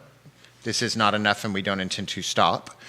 And we do need more, but just when you look at our medians and what we're planning on putting these houses up for, it's really exciting. Definitely. Really exciting. Well, I know there was that question on everybody's mind. What bourbon are these Manhattans made with, Bert? This is just Knob Creek. Just Knob Creek? Just Knob Creek. Well, there's other things in it. It's the Burt's Manhattan at Mangioni's on Main. It is the Burt's Manhattan at Mangioni's on Main. So that Knob Creek, sweet vermouth, and rhubarb bitters. That's that little bit of sweetness in there. Adding a little different flavor. And that is the Burt's Manhattan at Mangioni's. It's excellent. And if you ever get invited to Bert and Elena's house for dinner and Bert's cooking, anything, you should say yes. I have never once been disappointed. I am surrounded by friends and close people who are amazing cooks that invite me to their homes, and so I never have to cook. I have not learned how because so many people have so much talent around me. Well, we missed you for family dinner on Sunday. I apologize for that. The dental injury sort of took me out. I tend to tolerate a lot of things very well, but tooth pain, I am an enormous wimp for. And it just does me in. It's not something I can tolerate. But hopefully you did get meatloaf. Mark did drop it off. I did. It was excellent. Right? And the mashed potatoes were very easy to eat. I'm often reminded by people on this show about how old I am, and nothing makes you feel old except needing soft food. And I love you for saying that, but that just means I'm really old since I'm older than you. Well, Thanks, Quentin. but we could also talk about mileage. There is yours and then there is mileage. And they're not at all the same thing. I don't know. We've been running the same miles for the past 15 years or so. So we are a bit over 55,000. I believe that we have a presentation coming up on drunken noodle preparation. So appropriate at this point in time. Oh, well, I'm so glad that you were able to take a break for some food. Thank you. That was much needed. I was getting close to being hangry. I don't know how you let Judah eat, and I'm sorry I don't know her name. But Kelsey. I don't know how you let them eat some of this food. You're welcome. Thanks, you guys. We got a little fantastic lasagna from Mangione's on Main. Mangione's on Main. Phenomenal family-owned business. Bert and Elena do a hell of a job. If you like Italian food, Mangione's on Main. Lasagna. This is Bert's special recipe. Bert's specials. What is this called, Bert, at Mangione's? Bert's Manhattan. There we go. Bert's Manhattan. It is Bert Bert's Manhattan. Manhattan. Cheers, everybody. Cheers. It is darn good. Cheers. Guys, we need your help. We are trying to raise money for affordable housing and the purchase of a piece of land on 10th Street Northwest. We need your help. iloveseville.com/donate. Judah Wickhauer, I'm being told we have Chef Eddie ready to rock and roll You're going to love him. on the show. So we're going to do this on the fly. Judah, you ready to go with that, my friend?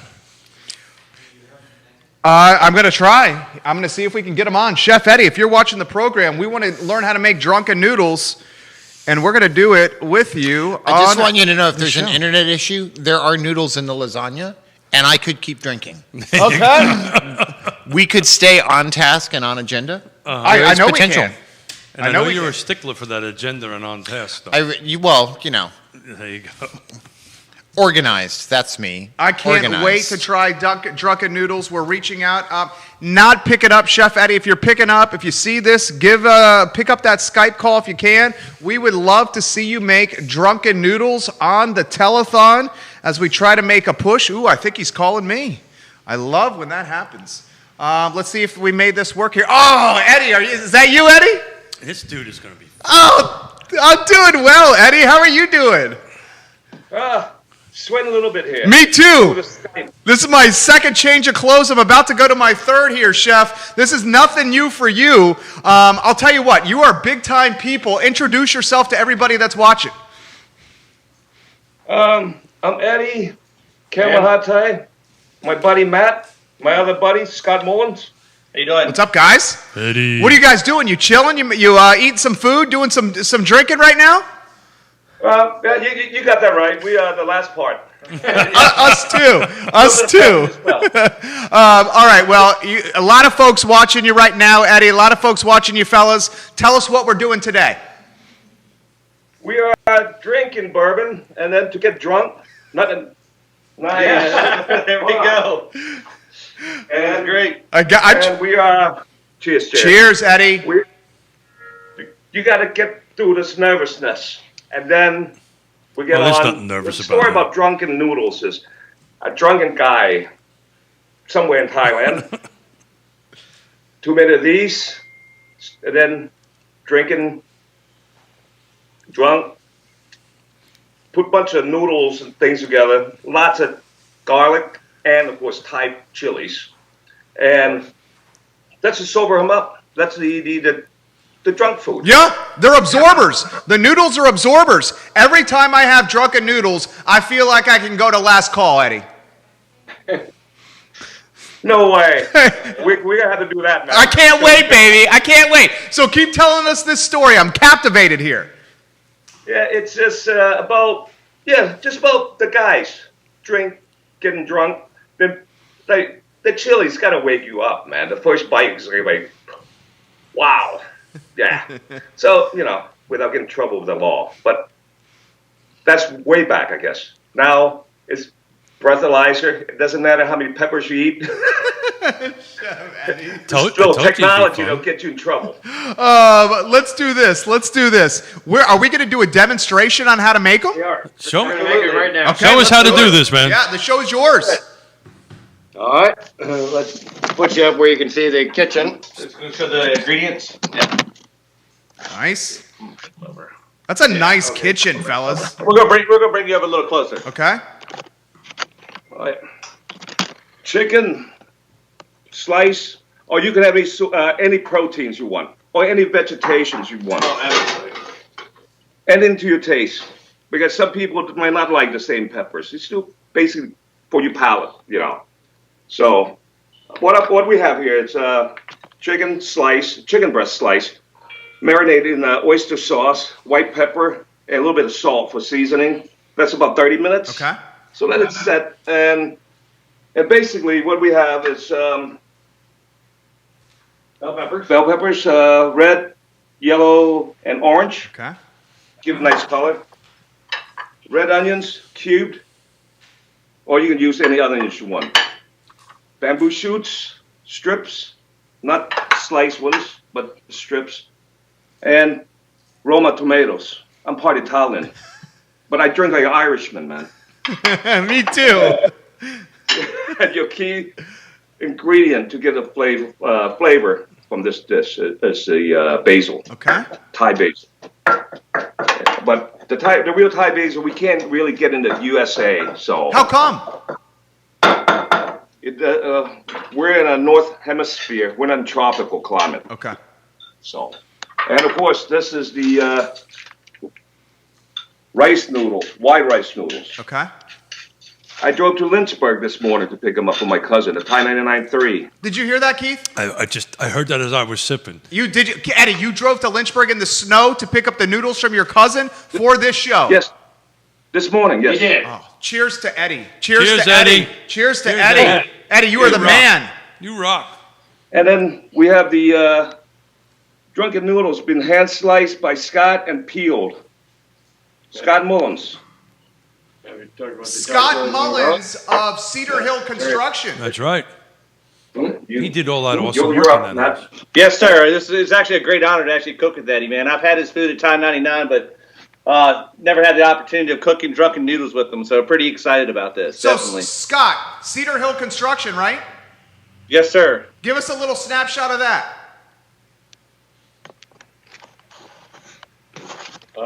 The Cedar Hill Construction. Yeah, tell us about Cedar Hill. Oh, I got you. Oh, I see what you're saying.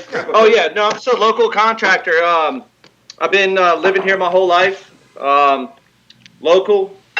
Been in business now. Just starting out my new company. I've been in business for about 2 years, so it's still fresh. I built the kitchen that we're in right now. Wow. Okay. Oh, yeah. These Yeah, guys, Jerry, built this kitchen for me. It's beautiful, Eddie. That you just recently finished. We took down some walls and added some nice, nice bar top right there. Recessed lighting, the Countertops done by Albemarle Countertops. They did an amazing job. It's The wall gorgeous. just cut out. Used to be a wall right here. It's gorgeous. Added some nice pendant lights. It was great. Recessed can lighting in the kitchen and dining room. And this is my bar, my idea. I love it. I love it. You guys want to hear The something bar cool? cabinets. How about this? How about this, Eddie? How about this, Scott? Fellas, listen to this. Since you guys have come on the show, Oh, I'm ready we've for it. raised $325. Since you guys that's have come great. on camera, $325 have been donated. Look at that, Eddie. ILoveSeaville.com/donate. Guys, the show is yours. We'll stop talking. Give us the play-by-play. tell them about the car, because they could buy a ticket for the Yeah, car. there you go. That's right. Why don't you tell us about that, Matthew? Yeah, you tell us about the car. You're the car guy. Well, yeah, the car is donated by one of my customers. I made it drivable and dependable for it was already drivable, but I've maintained the car for the last 5 years. And one of my great customers donated the car to me, who I then did what I saw needed to be done for work, and I donated to this great organization, and they're doing $55 raffle tickets for the said, I think it's a 2005 Mazda 6 hatchback. So anybody who wants to win said car, good luck. That's right. There If you you go. want to win a car, make a donation to the telethon. So that's a Mazda 6, isn't it? You said 4-door? It's a 2005 Mazda 6. I love it. 4-door. Yes. Four It's a door. 5-door. It's a 4-door hatchback, which There is you go. rare. Cool, cool. Yes, you can put a lot of stuff in the back of it if you want it. Eddie, I got a message for you. Very Eddie, good, good looking car. Eddie, this is from Laura, who's watching in Fry Springs. She's in her kitchen right now, and she's going to cook your meal as you're telling her what to do. So we've got to get to it there, let's Eddie. do it. Let's go. Yeah, so the All right. show is yours, Eddie. She Thanks, says, Laura, I for all have the those years. food. All right, let's do it. We'll do it fast. Can we? Vegetable oil. Yes, I got it. What for serving? Tablespoon. All right, Chef. What do you want me to do? I need the chili, the Thai chilies mixed with garlic that Matt did. Pesto mortar that we have. Well, it was for Matt's birthday, last birthday. And we're going to turn on the hood. So we'll get smoked out. Yeah, I do. Right, just so they can hear it. Yeah, this is just like, you know, spice your taste. Yeah. Marinated chicken. Throw that in there. For serving, I don't know, as much as you like to eat. Proteins versus carbs versus vegetables. So, I wish you could smell it, Jerry. Oh, I can smell it on sight, baby. Next is red onions. Get that salted up. Yeah, I might need a cup of water. Hey, Eddie, let me ask you a question. Who's the how, sous How chef? do you know when it's ready? How do you know when it's done and ready?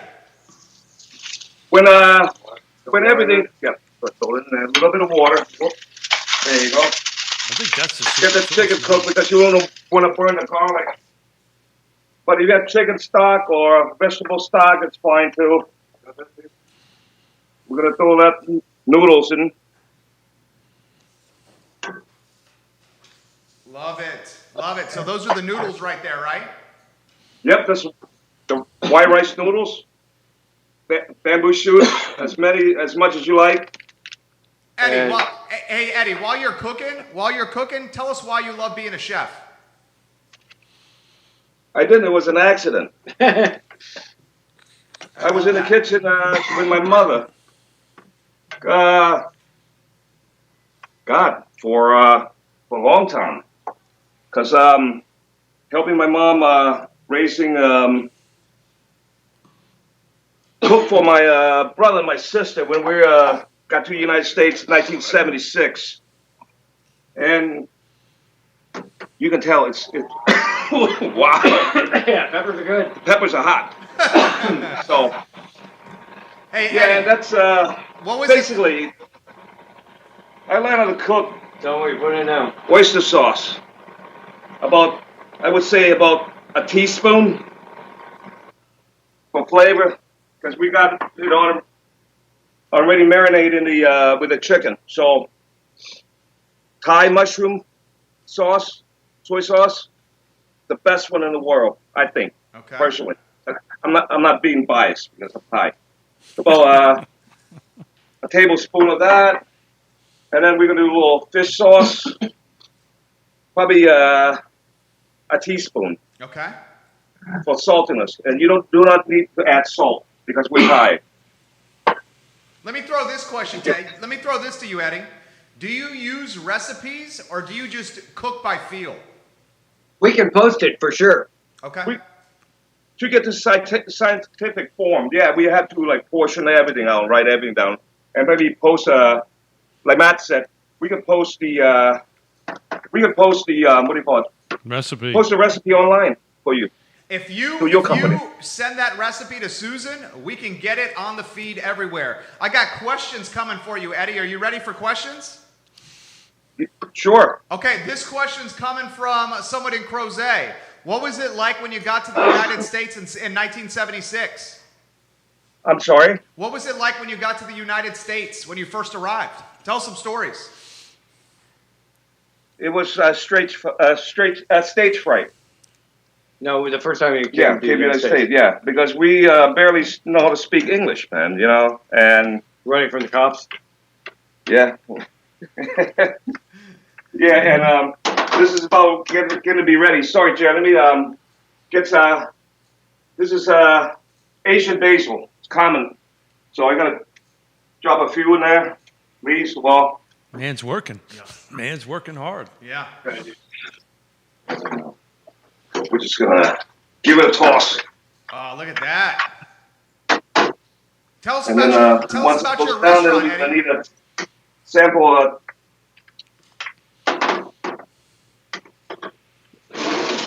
Looks delicious. Chicken's done. Get the basil in there. Turn it off. And we don't have to overcook the basil because they're leaves. So of course everybody knows that. Yeah. How's it taste? I'm learning. Bad. No. No. I forgot sugar. No. Okay. A There we go. teaspoon A of little sugar. It'd be brown sugar, but yeah. Sugar cane, brown sugar cane. But in Thailand, we use palm sugar. Palm sugar you can get it anywhere at the Asian store. Okay. What's your favorite part about being a chef, Eddie? I'm sorry. What's your favorite part about being a chef? Yeah. Put a smile on people's face. There you go, man. Great answer. I go everywhere to the house, anybody's house. And Ed, you in the kitchen? I say, sure. You got a good bourbon? Yeah. Good vodka? Yeah. Gin? Yeah, that's it. Yeah. So basically We can tell it's we're after done. 5 o'clock, can't we? And Matt, Scott here. Are you? Oh, yeah. You guys Definitely gonna want to trust eat it? that. Oh, you need to eat it. There he goes. The chicken is good. Yeah. That's a good choice on the chicken, Scott. Tell me about. We were tell, trying hey, to do fellas, fellas, tell me what you're tasting here. Give me the play-by-play. It is a good heat. Very, this is what I would call a mild. Nice garlic, nice texture. Probably one of the best drunken noodles I've ever had. Wow. It's delicious. I wish you guys could taste it. Oh, look at that. Look at the branding right there. Bangkok 99, baby. I love it. I love it. Yeah. Eddie, you know what's up, baby. I love it. Eddie, tell us about the restaurant. The restaurant, I'm retired. My mother passed away 5 years ago. So, Jerry, I retired. I have the heart to go back into everywhere I go in any of my restaurants. I seen them, I've seen her. So I said, you know what? I was in the food industry for 22 years, so I was going to do 3 more years to make it 25 and done, retired. But I took an early retirement. Just don't have the heart to do it anymore. But Matt, Scott, and I, good news is we're going to have a Thai food truck. Want to be the first one in Charlottesville. Yeah. That's coming in this spring. Good for And you, Matt already man. fixed my fuel pump. No, fuel pump. Yeah, We're already trying to put our heads together for a good plan for it. yeah. That's brilliant. Can you tell me about the food truck? There's the man right there. It's an old U-Haul food truck. What's it going to be called? It's going to be RV Thai. So look for R- RV Thai. I and love it'll it. be, there's a website you can go on to food trucks, and once we get it up and running, I'll get it built for him, and then he'll run it. And great chef, and great. Anybody can get in that truck. It's between our friends. And can I use your truck? Sure. Go ahead. Yeah, Make I your would money. Eat his food while that guy fixes your house. Both are just, they're phenomenal people. This is, you know what? This is the beginning of a beautiful Little friend. business. A beautiful business that's launching right here on the Telethon. Throw this to you here, because I could tell she meant a lot to you. What did your mom mean to you, Eddie? A lot. She's my God. She is. She's my God. Good for My you, man. everything. Eddie, Before she I've passed always away, liked you. Out of 3 kids on a deathbed, I know you're a black sheep of the family. You like to drink, you like to smoke, you like to go to bars, coming home at 3 o'clock in the morning, but you miss America at 1 o'clock. So Yeah. So yeah, she's my world, and I am her favorite child out of 3. You believe that? She said that to me. I cried. I cried like a little girl. Dang, Eddie, you're making me cry. Yeah. No, that's true story. You don't believe me? If you ask my son, he cried too. Really? Yeah. But it's been and I grew up in Charlottesville. I just want to say thanks to everybody that has patroned all the business that I had, and I don't know how to say more than that. They mean the world to me, and there was continued, and thanks for continued support when I stole the other restaurants out to all the Thai people that owns restaurant, and I thanks. It's not about competition for me about Thai restaurants, how much money you can make. It's about basically camaraderie. If the Chinese can open up a Chinese restaurant 2 blocks away from each other, and they don't get in a fight, there shouldn't be any. Just business. Everybody take care of their own family. By the end of the day, we're done. I love you, man. I love your style. I love what this guy's all about. Keith Smith's got some questions for you here on the show. I don't have any questions. I just want to share a little love with you, Eddie. Eddie, I've always loved you, brother. I'm a mama's boy. I'm the oldest of 5. Supposedly, I'm the favorite. That's what I'm being told. But, that little thing about your mama, I love you, man. That was just right from the heart.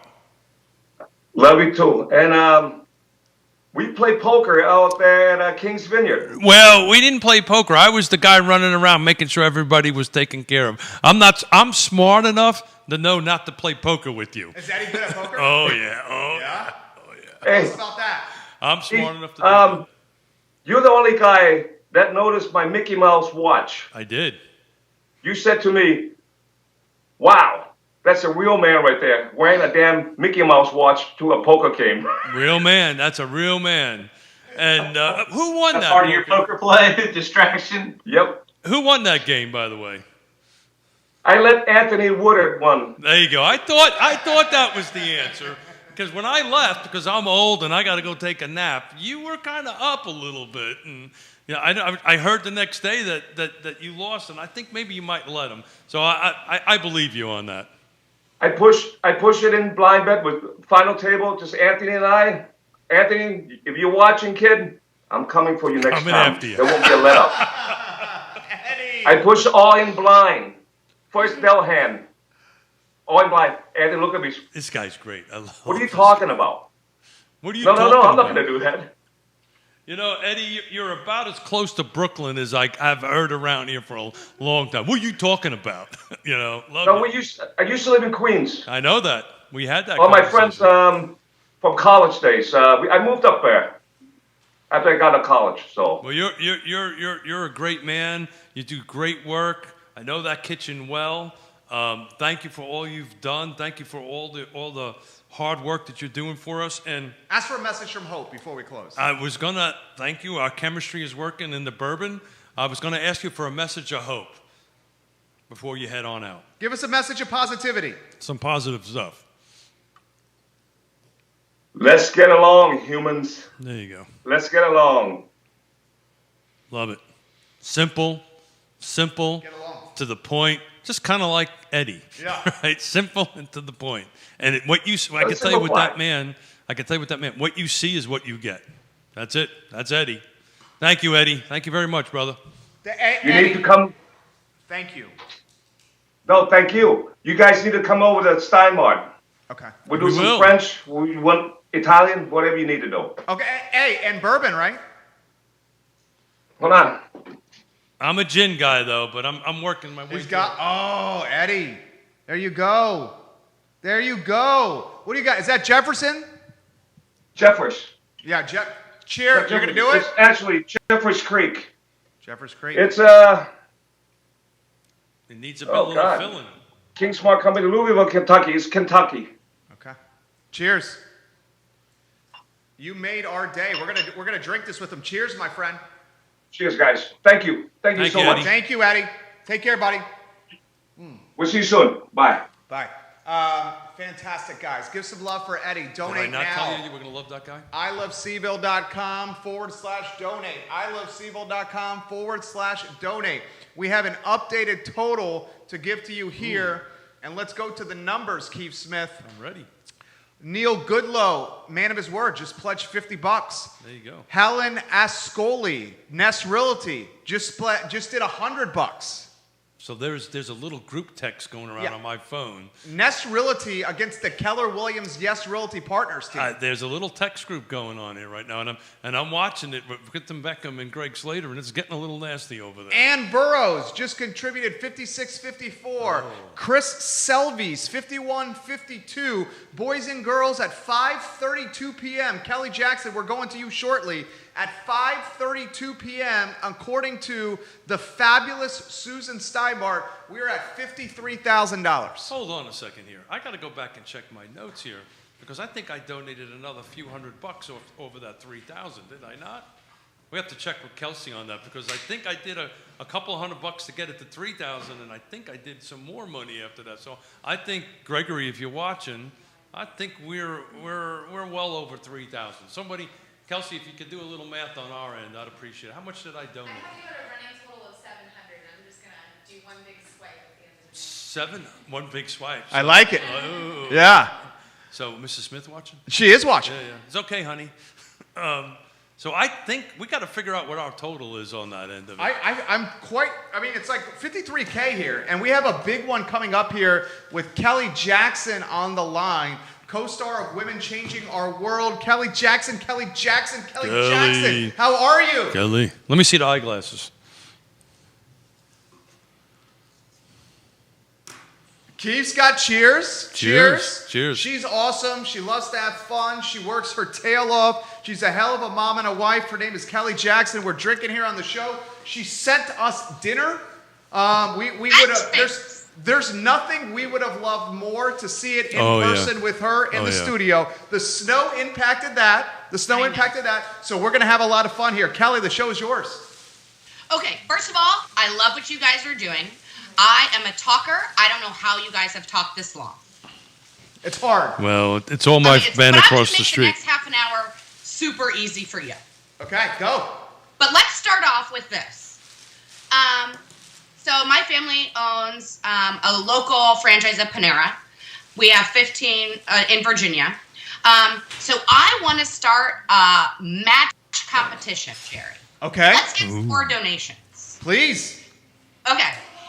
Let's try to get $500 in the next 10 minutes, and I will then donate $500, and I will keep giving $500 as long as it's matched up to $2,500. Oh, did you say $250,000? Kelly, you got me a little excited. Okay, are you sure you didn't say that? Kelly, you got me excited. Okay. So you said $2,500. I heard 200. I don't know. I heard 200. 500 increments until we get there. I love it, Kelly Jackson. Kelly Hold on, Jackson. before we go any further, love the eyeglasses. Yeah. Well, how many pairs of glasses you got? Who knows? God knows. Of my glasses? Yeah. I think I have like 25 probably. That's good. Looking Oh, good. and I just ordered more. So She accessorizes. All right, KJ, guys, iloveseville.com/donate. iloveseville.com/donate. She's matching up to $2,500 in the next 30 minutes in $500 increments. So we've got an opportunity to make $5,000. Well, I'm going to say this right now. Are you ready for this? Yeah. Okay, I'm going to put me down for another $250. So I'm in for $500 right now. There you go. Okay? Yes. Put me down for another $250, $500 total for me. This is probably a good time if you want to do something, Keith. No pressure. Keith, no pressure. Oh, I don't know. I'm already in higher than you two guys, so you got to catch up to me. Okay, so right now we're doing a matching campaign with KJ. Tell us about the telethon. Hey, my dad just texted me, said he's going to donate $500. Rick Postel just donated $500. $500 from I'm Rick. keeping a track here. $250 from me is $750 plus KJ $750. We've done $1,500, KJ, in 90 seconds. About 90 seconds. Yeah. $1,500 in 90 seconds. Susan, that pushes us over $55,000. We've raised $1,590. Susan's in the house. KJ, let me throw this to you. What does Charlottesville and Central Virginia mean to your family and your parents? Sure. So we moved here about 10 years ago. Fell in love with Charlottesville. We have our business is obviously here. We love it. We built a house here. My parents built a house here. My kids obviously go to school here. We are here to stay. No reason to leave. We love employing people in the community. And we really love being philanthropic and helping out Charlottesville. It is literally the best, smallest big town that I've ever lived in the country. How about a family business, KJ? How about the trials and tribulations of a family business, amigo? Oh, we know that feeling. Well, I mean, I can't get too personal because obviously my parents are watching.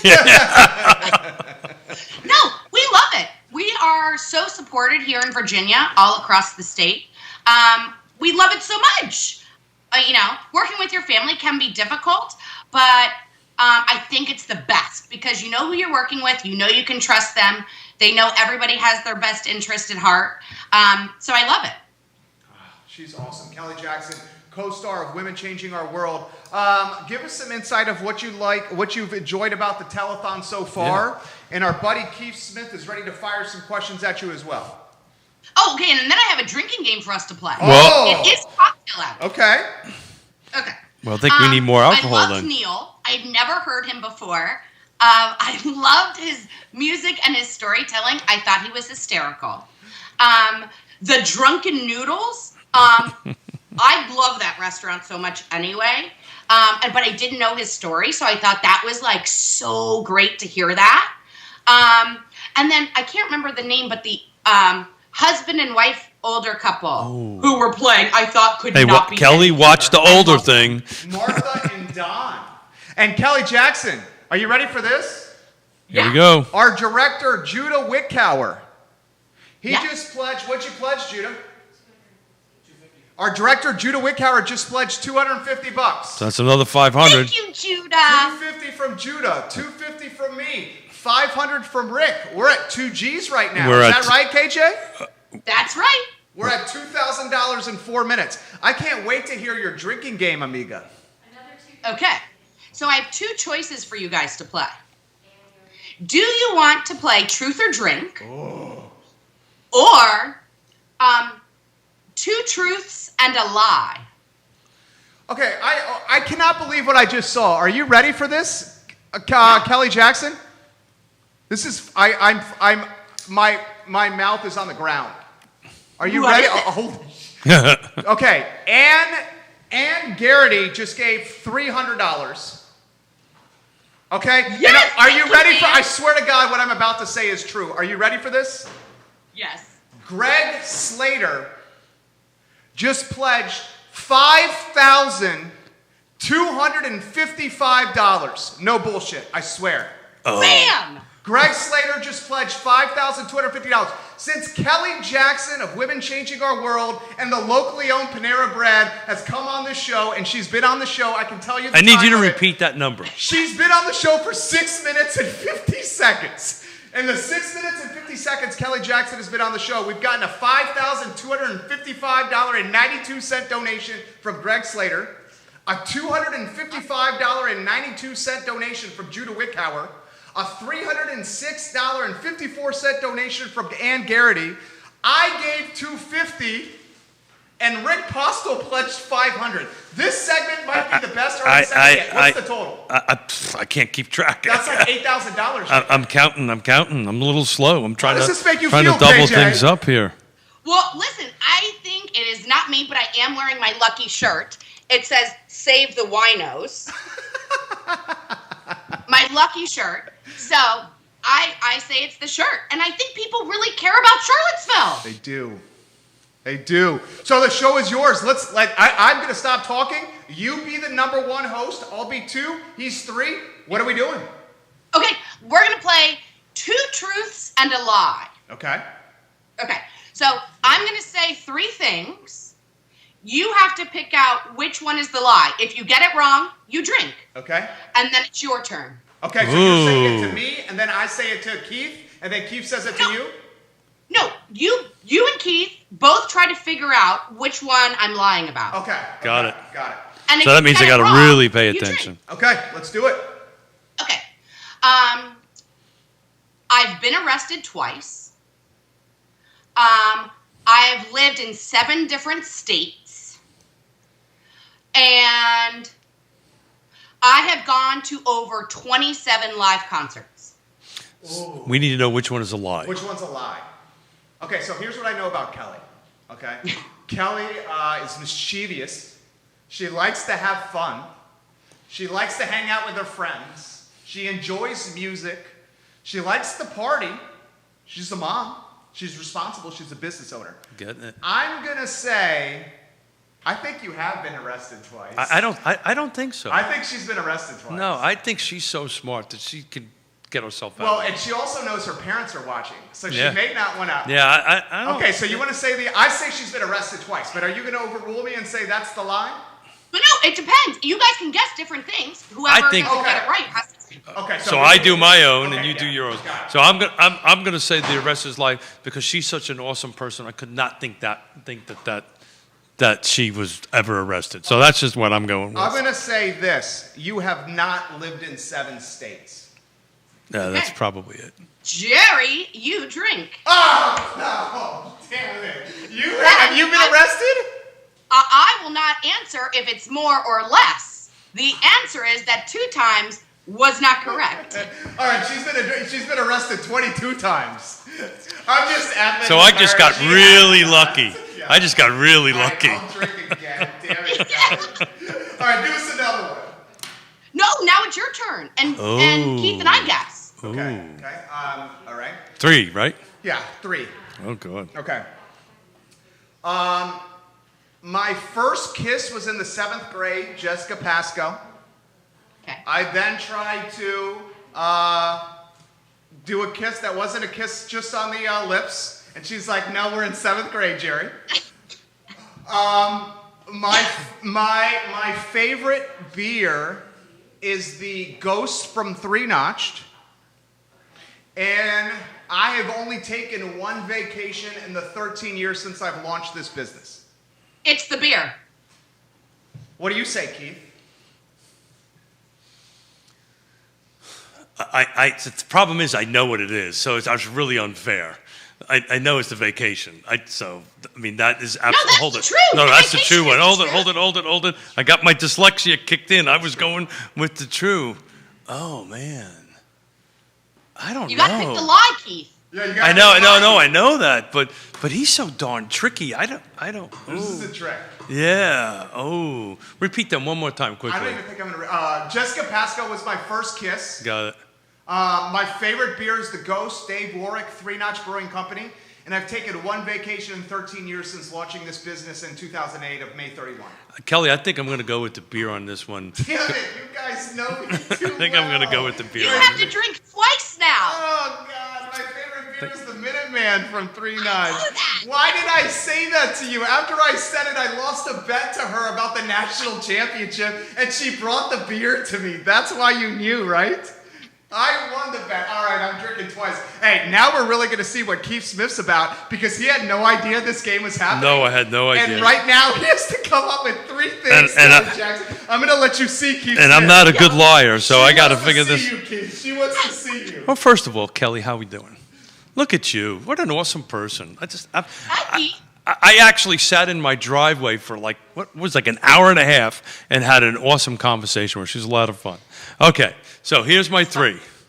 Okay. I've dressed up as a woman before. That's true. Maybe not. I've once dated 5 women at once. And I've lived, my wife and I, since 1987, has lived in 4 homes. Which one of them is a lie? So I dressed as a woman before. Okay. I've lived in 3 homes. Since 1987. Since 1987. Okay. I've had 5 girlfriends at once. Okay. Prior to Yona, prior to my wife, prior to Yona. prior to Yona. I'm going to get myself into trouble prior to meeting. Actually, no. No, I'm going to keep my mouth shut. Those are good. I think I know this answer. Kelly Jackson, do you know which is the lie? I'm going to say it's the houses. I'm going to say it's the houses too. You moved to Lake Monticello in 1987 and you have not left that house? We've only lived in 2 houses. And you lived at the lake since 87? I've lived in the lake since 87. Okay, so we got you, right? You're going to drink twice, Smith. Somebody needs to get me more alcohol. KJ's turn now. Donate. What, nobody wants to talk about me dressing up as a woman? Well, really? Tell us how you dressed up as a woman. There's a story. I mean, it's not surprising. It's not surprising. Why Thank do you you, say Kelly. that? Why Thank do you, say Kelly. that, Kelly. I saw your Halloween show. Oh, yeah, no kidding. Yeah, we were wearing tights. Yeah. Right. It's a pretty that interesting wasn't a story, stretch. actually. I'm not so sure it's going to bring a lot of money into Telethon, but it's a very interesting story. It involves me being 18 years old and lots of alcohol and my mother deciding to dress me up. So, Keith Davis, Ness Realty. What'd you do, Keith? Pledged $56.54. KJ, we've eclipsed $2,500 in 12 minutes. Let's keep playing Truth or Drink. Let's keep going. Okay, and let's do this.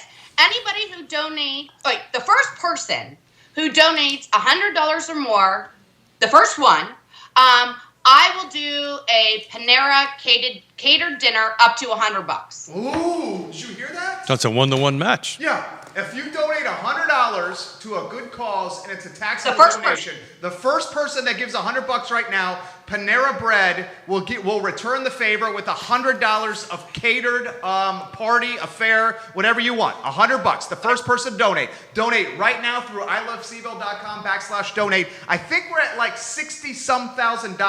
Susan's going to give us that heads up. I'll let you know when that donation comes in. We should get KJ, Susan's. the show is yours. Okay. I'm Oh, this is hard now. I have to think of live things. Okay. My favorite thing to drink is a vodka tonic. Okay. My least favorite thing to drink is gin. Okay. The thing I drink the most is wine.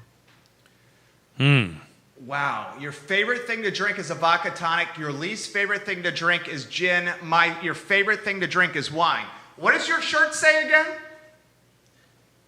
Save the winos. Okay, so I'd say your favorite thing to drink is wine. I think I know this. I'm gonna say she does not like gin. How about you, Smith? I'm going to go with the vodka tonic. You go vodka I think tonic? she actually likes gin. You think she does? I think Okay. she's a gin lady. What is it, KJ? My favorite thing to drink is wine, not a vodka tonic. Okay, your favorite. So, what was the lie? The lie was my favorite drink's the vodka tonic. Oh, got it. It's wine. It's wine. I won. Yeah, you did win. I did win. You did win because I said she But didn't like gin. I still don't have alcohol. We need to get this man a beverage over here. You got to come. Why don't I get you a beverage? You're gonna have to come up with the next 3. Okay, I need some. And I sent you guys huge margaritas. Did you already drink them? We do have the margaritas. Oh, That's okay. what Well, these are. that solved that problem. Oh my God. Nobody talks to us, Kelly. Thank you. Jerry, I am not sending you soda. Oh, look at this. What do we got? There's a bottle in here. Holy sh! I sent you double margaritas with a topper. I gotta make it to 10 p.m. I can do it. Kelly Jackson is trying to get me into trouble over here. I told you she was mischievous. First person to donate $100, guys. Panera Bread is gonna return the favor with a $100 match. Keith Smith, do you have your 3 ready to go? All I know is at the age of almost 60, I'm going to be jumping up quite a bit to use the bathroom here for the rest of the show to come out that way. Oh, look at that. You show. There is a surgery for that. Oh. Oh, there's a pee-pee surgery? Really? Yeah. What's that surgery? Where, to help you stop going to the bathroom, Kelly? Yeah. I thought it was a diaper. No, you can have a surgery and you'll pee half the time. Okay, Kelly, we're moving on. Do you wake up in the middle of the night? I do. Yeah. I do. Keith, get the surgery. Okay, Kelly, got it. So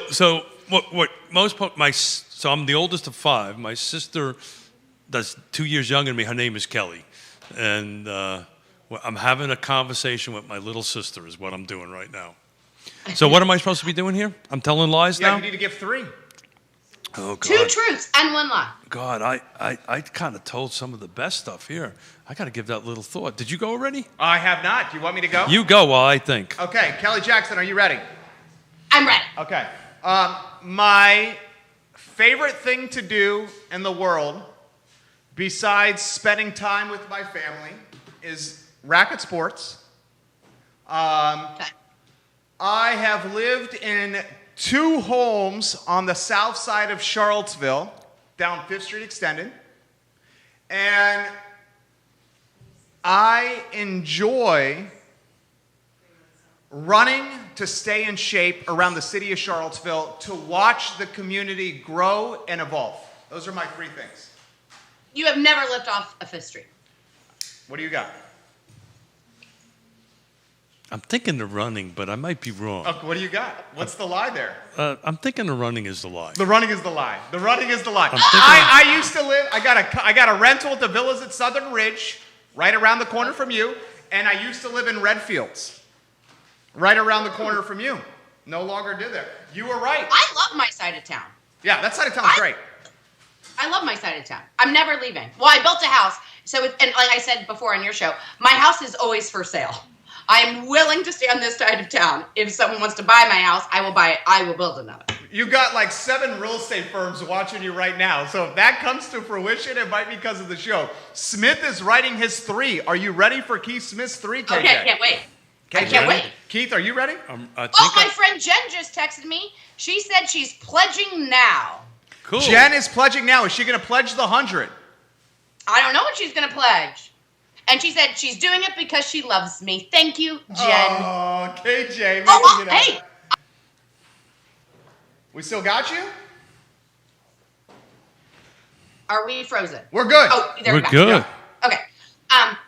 So Jen Corby is a very good friend of mine, and we are teetering around the idea of doing a new show for you on your network. Cool. Yeah, they're going to tell us about that. They're going to do a mom show. I'm ready to hear it. Tell us. Because I'm still trying to think up a lie. Well, we're thinking about doing a mom show. All things Charlottesville and Central Virginia, all mom focused. I have 2 girls, 7 and 13. She has twin boy and girls. And we just kind of want to do the trials and tribulations of being a mom in Central Virginia. That show's going to crush it. Are you ready to hear what just happened? Ooh. I can't wait. Are you watching what's happening here on the donate? It's incredible what's happening right now. I think Susan needs to get over here with the laptop. Dude, it is. I'm looking at it. Oh, God. I can track it. You just got. Okay, so we have a winner, Jen Corby. You didn't get in on time. I'm sorry, Jen. Kelly Jackson. Jen, I'll give it to you anyway. Jen, I'm giving it to you anyway. Oh, okay. We got a double header. She's going to give 2 $100 She's doing Panera caterings. Double header. Jen, please donate that 100 though. Can somebody keeping track of this? Because I surely can't. Kelly, Edward and Francesca DeLang. Cool. They just donated $255.92. I think we're closing on $70,000 here. Okay, so we're going to have to check the math here. Gotcha. Keith Smith's got 3 ready to go. Are you ready to do this? Okay, let's do it, Keith. I'm ready. Okay. Go. I've got 2 college degrees. I've visited every country in Western Europe. So I'm dating myself a little bit, Western Europe. Because it's Western Europe. Western Europe. I'm dating myself a little. Keith, you're old, but we still like you. Thank you, Kelly. I appreciate that. He's got the spirit of a teenager. I appreciate that, Kelly. Yeah. and I am under 6 foot tall, which is Give the him lie. 3 again. So I've got 2 college degrees. I've visited every Western European country, and I am under 6 foot tall. What do you think, Kelly? Oh, well, he was a Marine. Oh, you so know I that. feel like the traveling might be legit. I've never stood next to him, and I'm very short and very bad at math, so I don't know really how tall he is. Ugh. How tall is he, Jerry? I'm going to rely on you. I don't think that one's the lie. Could be. Maybe not. What's your pick, KJ? Wait, what was the first one? 2 college degrees. I don't think you have 2 college degrees. Not because I don't think you're smart, but because I just believe the other 2 more. I know the man well. She got it right, so that means you have to drink twice. Okay. Yes! Right? You've been to I'm every country in Western Europe? I have been, yeah. Really? What is the best and the worst? Oh, that's a great question. Got to put it into perspective. Because he was behind the Iron Curtain, right? Well, correct, but I was able to visit every Western European country. So this was in the first half of the 80s. So life was a little bit different. I'm a huge lover of anything French. To me, Paris is my favorite. Paris? Oh, yeah. And the least? Oh, man, Western Europe. Again, Kelly and I actually had this conversation offline. Yeah, you said London. I love London. Yeah, I would. more than Yeah, but you got to put it in perspective. This is the first half of the '80s, and the food scene was not what the food scene is now, and it was just a little different. But that maybe had something to do with that 5 ladies I was dating before I met Yona.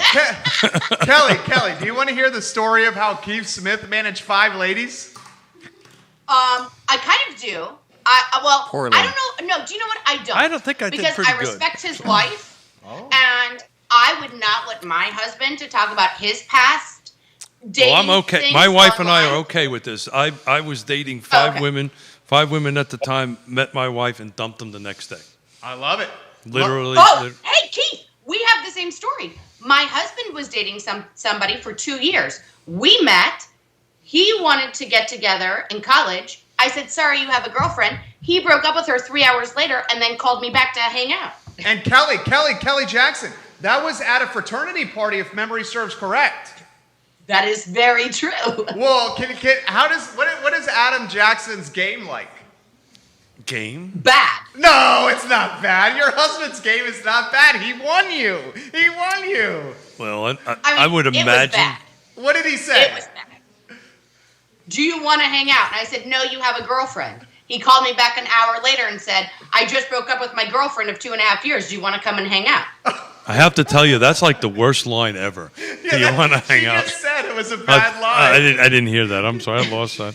I'm trying to catch up on my loss of drinking. What was going through your mind when your future husband says, I broke up with my 2.5-year girlfriend 1 hour after meeting you? I was like, you guys broke up? And he was like, yeah. I was like, okay, well, I'll be over to your fraternity house in a minute. You're having a party. Might as well go. Kelly Jackson. Oh, God, you cracked me up. Oh. I mean, that's what it was. Give us another truth or lie. Another one for us. Okay. I've lost count of the month. My first child came exactly at noon on her due date. Ooh. I crashed my car into a cement light pole, closing 4 lanes of traffic 10 minutes after I got my driver's license.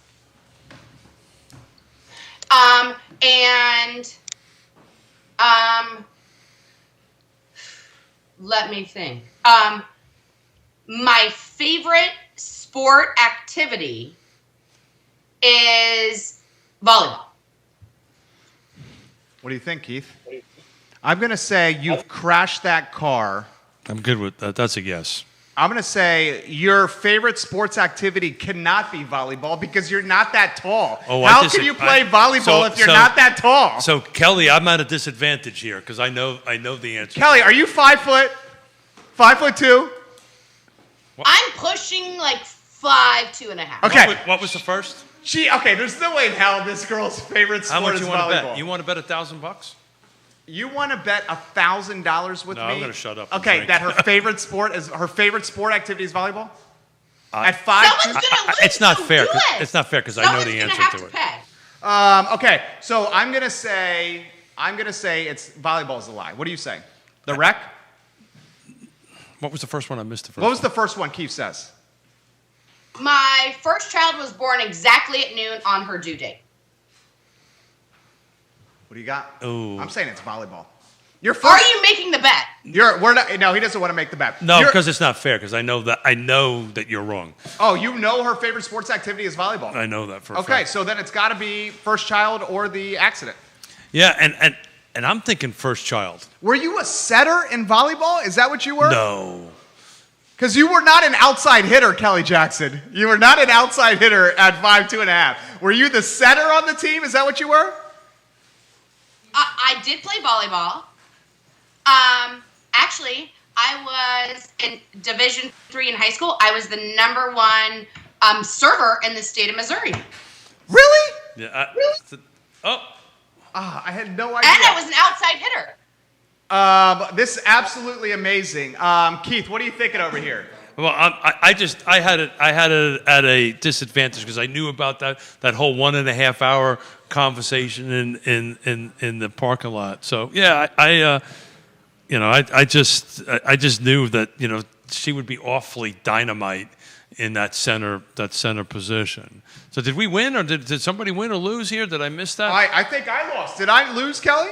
Yeah, you lost. I lost. I got a drink. Okay. Oh, did you I'm still drinking. Okay, we're restart it now. Get it going back up again. So am I Kelly, up? How are those marks? What's that? How are those marks? Absolutely amazing. What did you order me here? A Bold Rock with a margarita? Yeah, a double margarita. But I will say this. Obviously, we own Panera Bread, so I always like to plug Panera. But I will say this. Fuzzy Tacos at 5th Street Station could not be